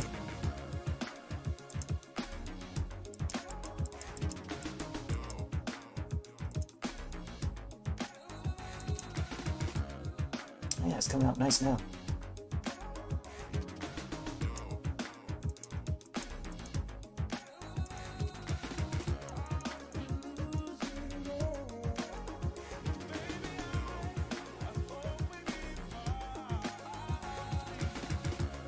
And then her hand comes down this way. Some fingers.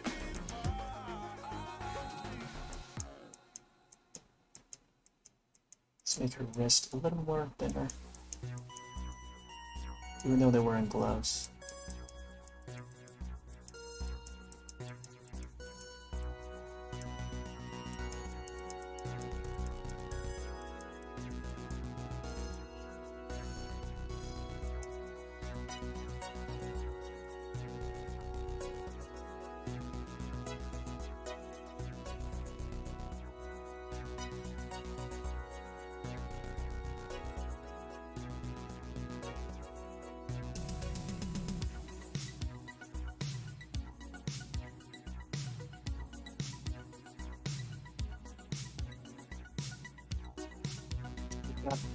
Very long hair. I think compared to Sailor Mars, almost the same length. And I don't know if it's compared to Serena's. Serena's also got some long hair, but like it's usually tied. And sometimes she would use the Luna transformation, and she would have short hair in some of those transformations. But her regular look is usually just the meatball hair. They call her Meatball Head in the Deke, or I forget which studio, Clover Studio, that did the dub initially. That's what I'm familiar with, the 1995 one. Onwards to like 1996, I think, until they stopped airing on WB. That's where I originally watched the show. First it would air on Fox. I caught an episode, I think the very first episode on Fox. Same thing with the first Dragon Ball. Like I'm talking about original Dragon Ball, not Dragon Ball Z. It's way back in like 95. So it would air on Fox, like one episode. I was caught it one afternoon, Saturday. And I even had it taped on VHS too. I no longer have that VHS. And then, like a month later, summer of '95. Is it summer of '95? I think it was like later in the year of '95. They started airing on WB instead. I was like, oh, this is that show that I saw on Fox. Yeah, I remember this character. I remember that enemy. It was the enemy that showed up in the intro. That the same character that shows up in the intro.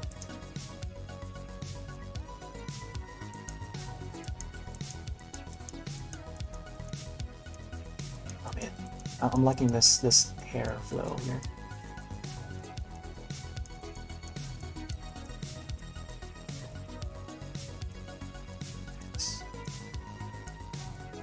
It fits so well on the right side here.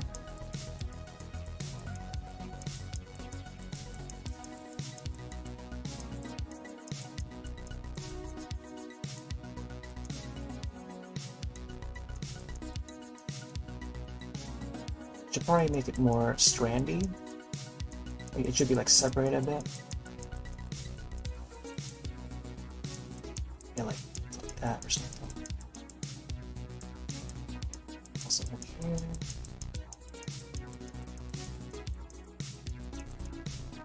Something like this. Oh my gosh. I'm not even centered. I gotta keep myself centered.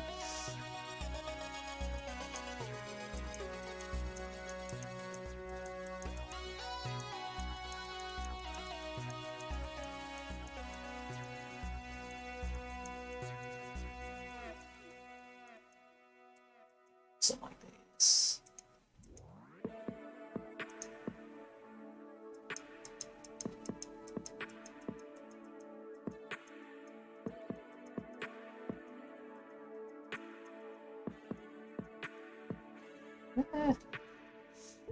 Alright, go back into it in later or next time.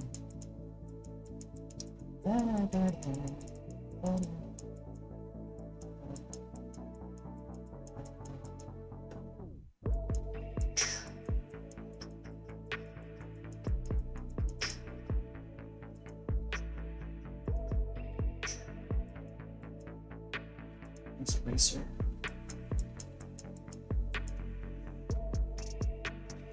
Alright, let's see.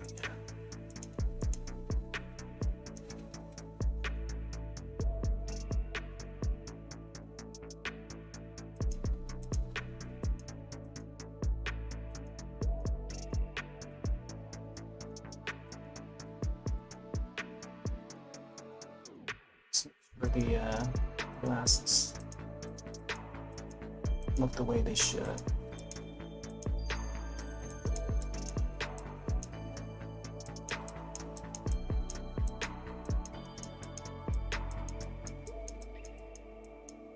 feel like I'm making some of these lines like way too thick.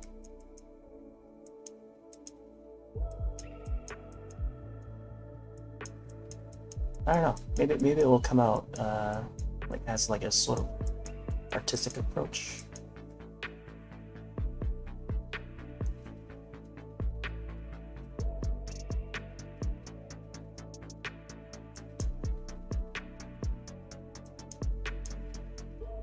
Oh my gosh, yeah.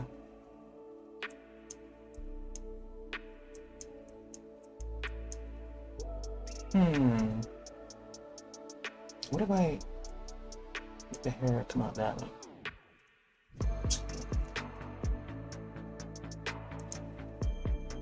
Maybe.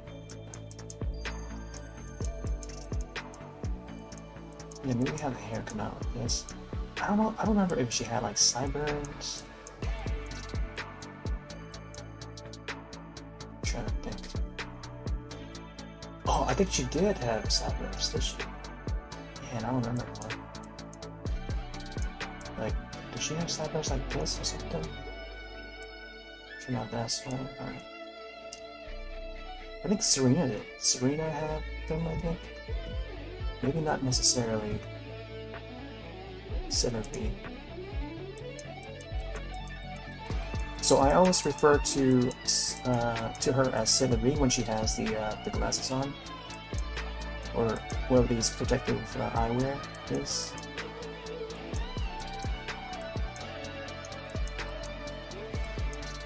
Oh, I could add Artemis. Artemis would be awesome. Yeah, maybe having hair like this would be ideal. Alright, let me see if I can add a little bit more of the hair flowing this way.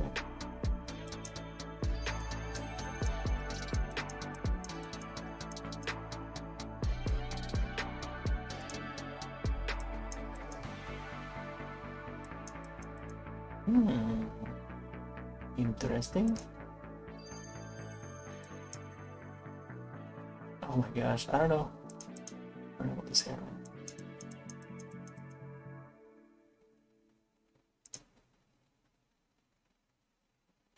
Try to remember.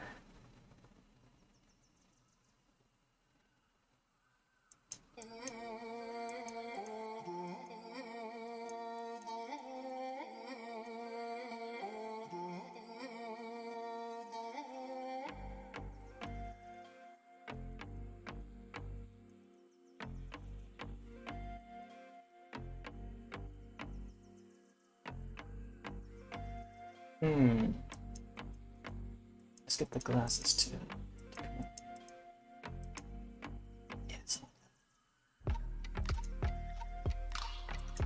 And then I could have a piece of the hair flowing this way. And then the rest will follow, I think. Something like that.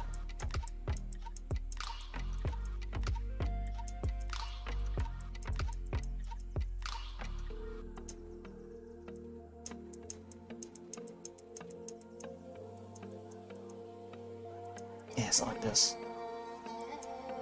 And then there will be a piece that will stick out like this.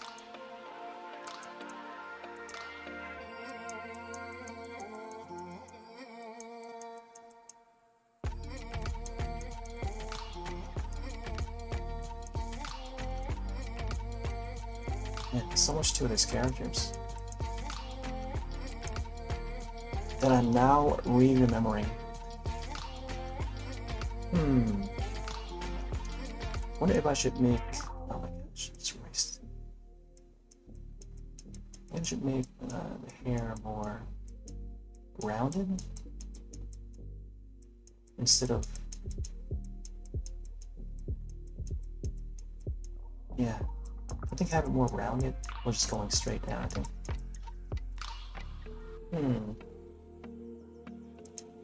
Oh, I don't know anymore.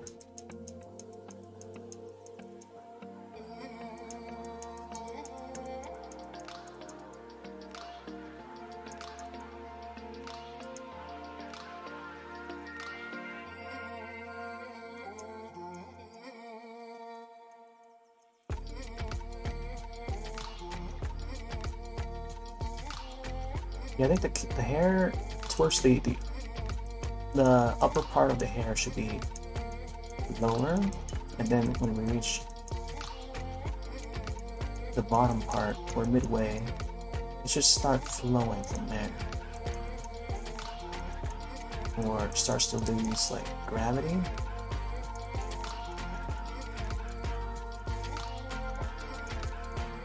Should be less like this, I think.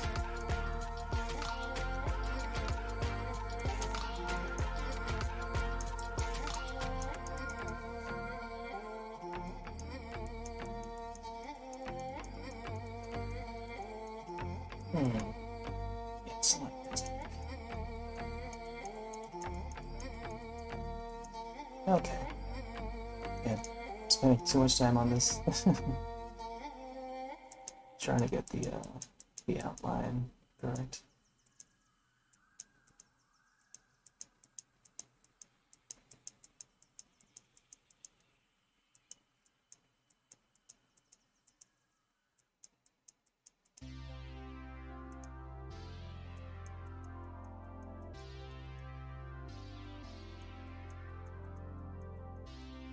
Yeah.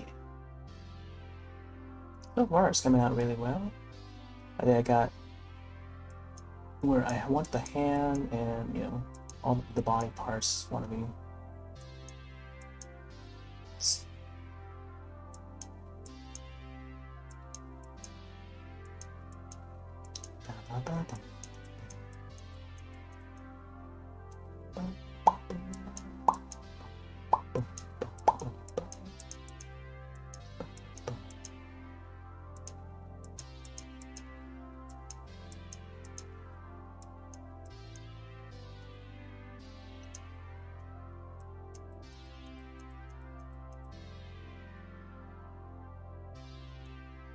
Plain and straightforward. Man, I feel like I should make the hand a little bit bigger so that it looks like she's pointing outward and stuff.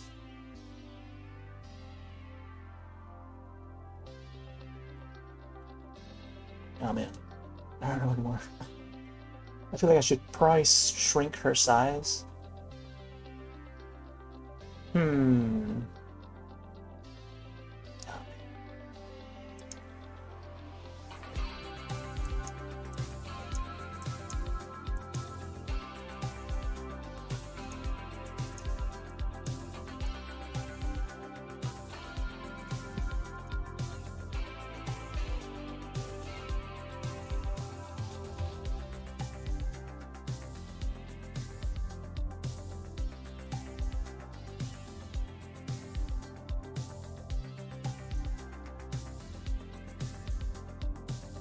Alright.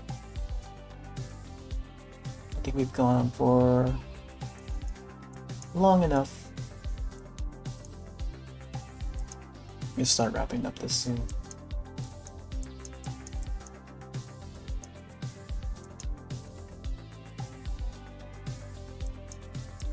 Not sure if I want to finalize this dress or skirt just yet.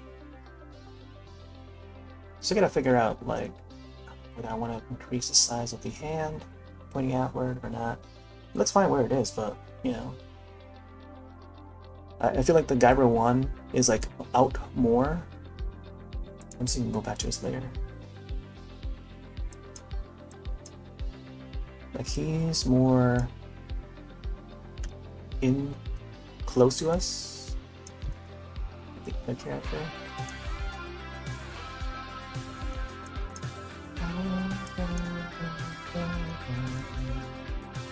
Oh man, this could have been done a little faster, or much faster if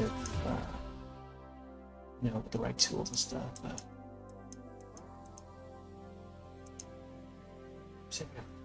see it if I forgot anything. Yeah.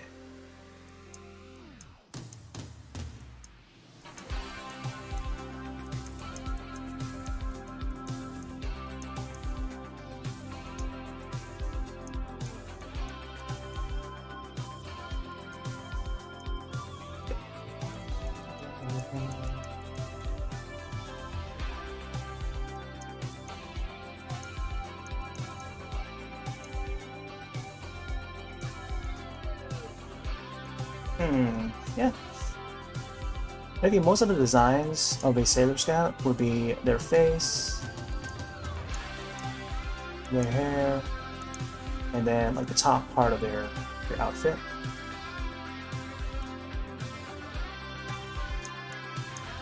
Yeah, something like this. There'll be stripe, like I think like one stripe or two stripes. Gotta double check on that. It'll be like a white stripe that comes down this way.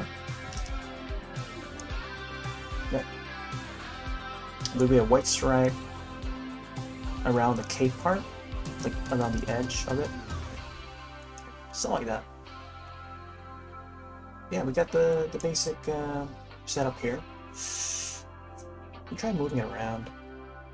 Only the tools were a little easier. They don't have the move tool. All right, so I think I might just wrap it up here. We managed to finish our mermaid, well, at least close to finishing up the mermaid for MerMay. And now, oh hey there, Green Clay Frog. I didn't see a message until now. I had it covered. OBS is covering the chat for me. And now we got into the AniMay sort of collage. I want to call it like a collage. I wanted this to be like a group thing, but you know, we don't have any other drawers other than me tonight. All right, so I'm gonna save this, and I'm gonna call it for now. Have yourselves a wonderful night. I'll see you perhaps even next week, and we'll hop back into this drawing to finish it. We'll see. All right, I'm gonna take off for now. Have yourselves a lovely rest of your evening and or night or day, depending on where you're from. Yeah, I'll see you on the next one. Later.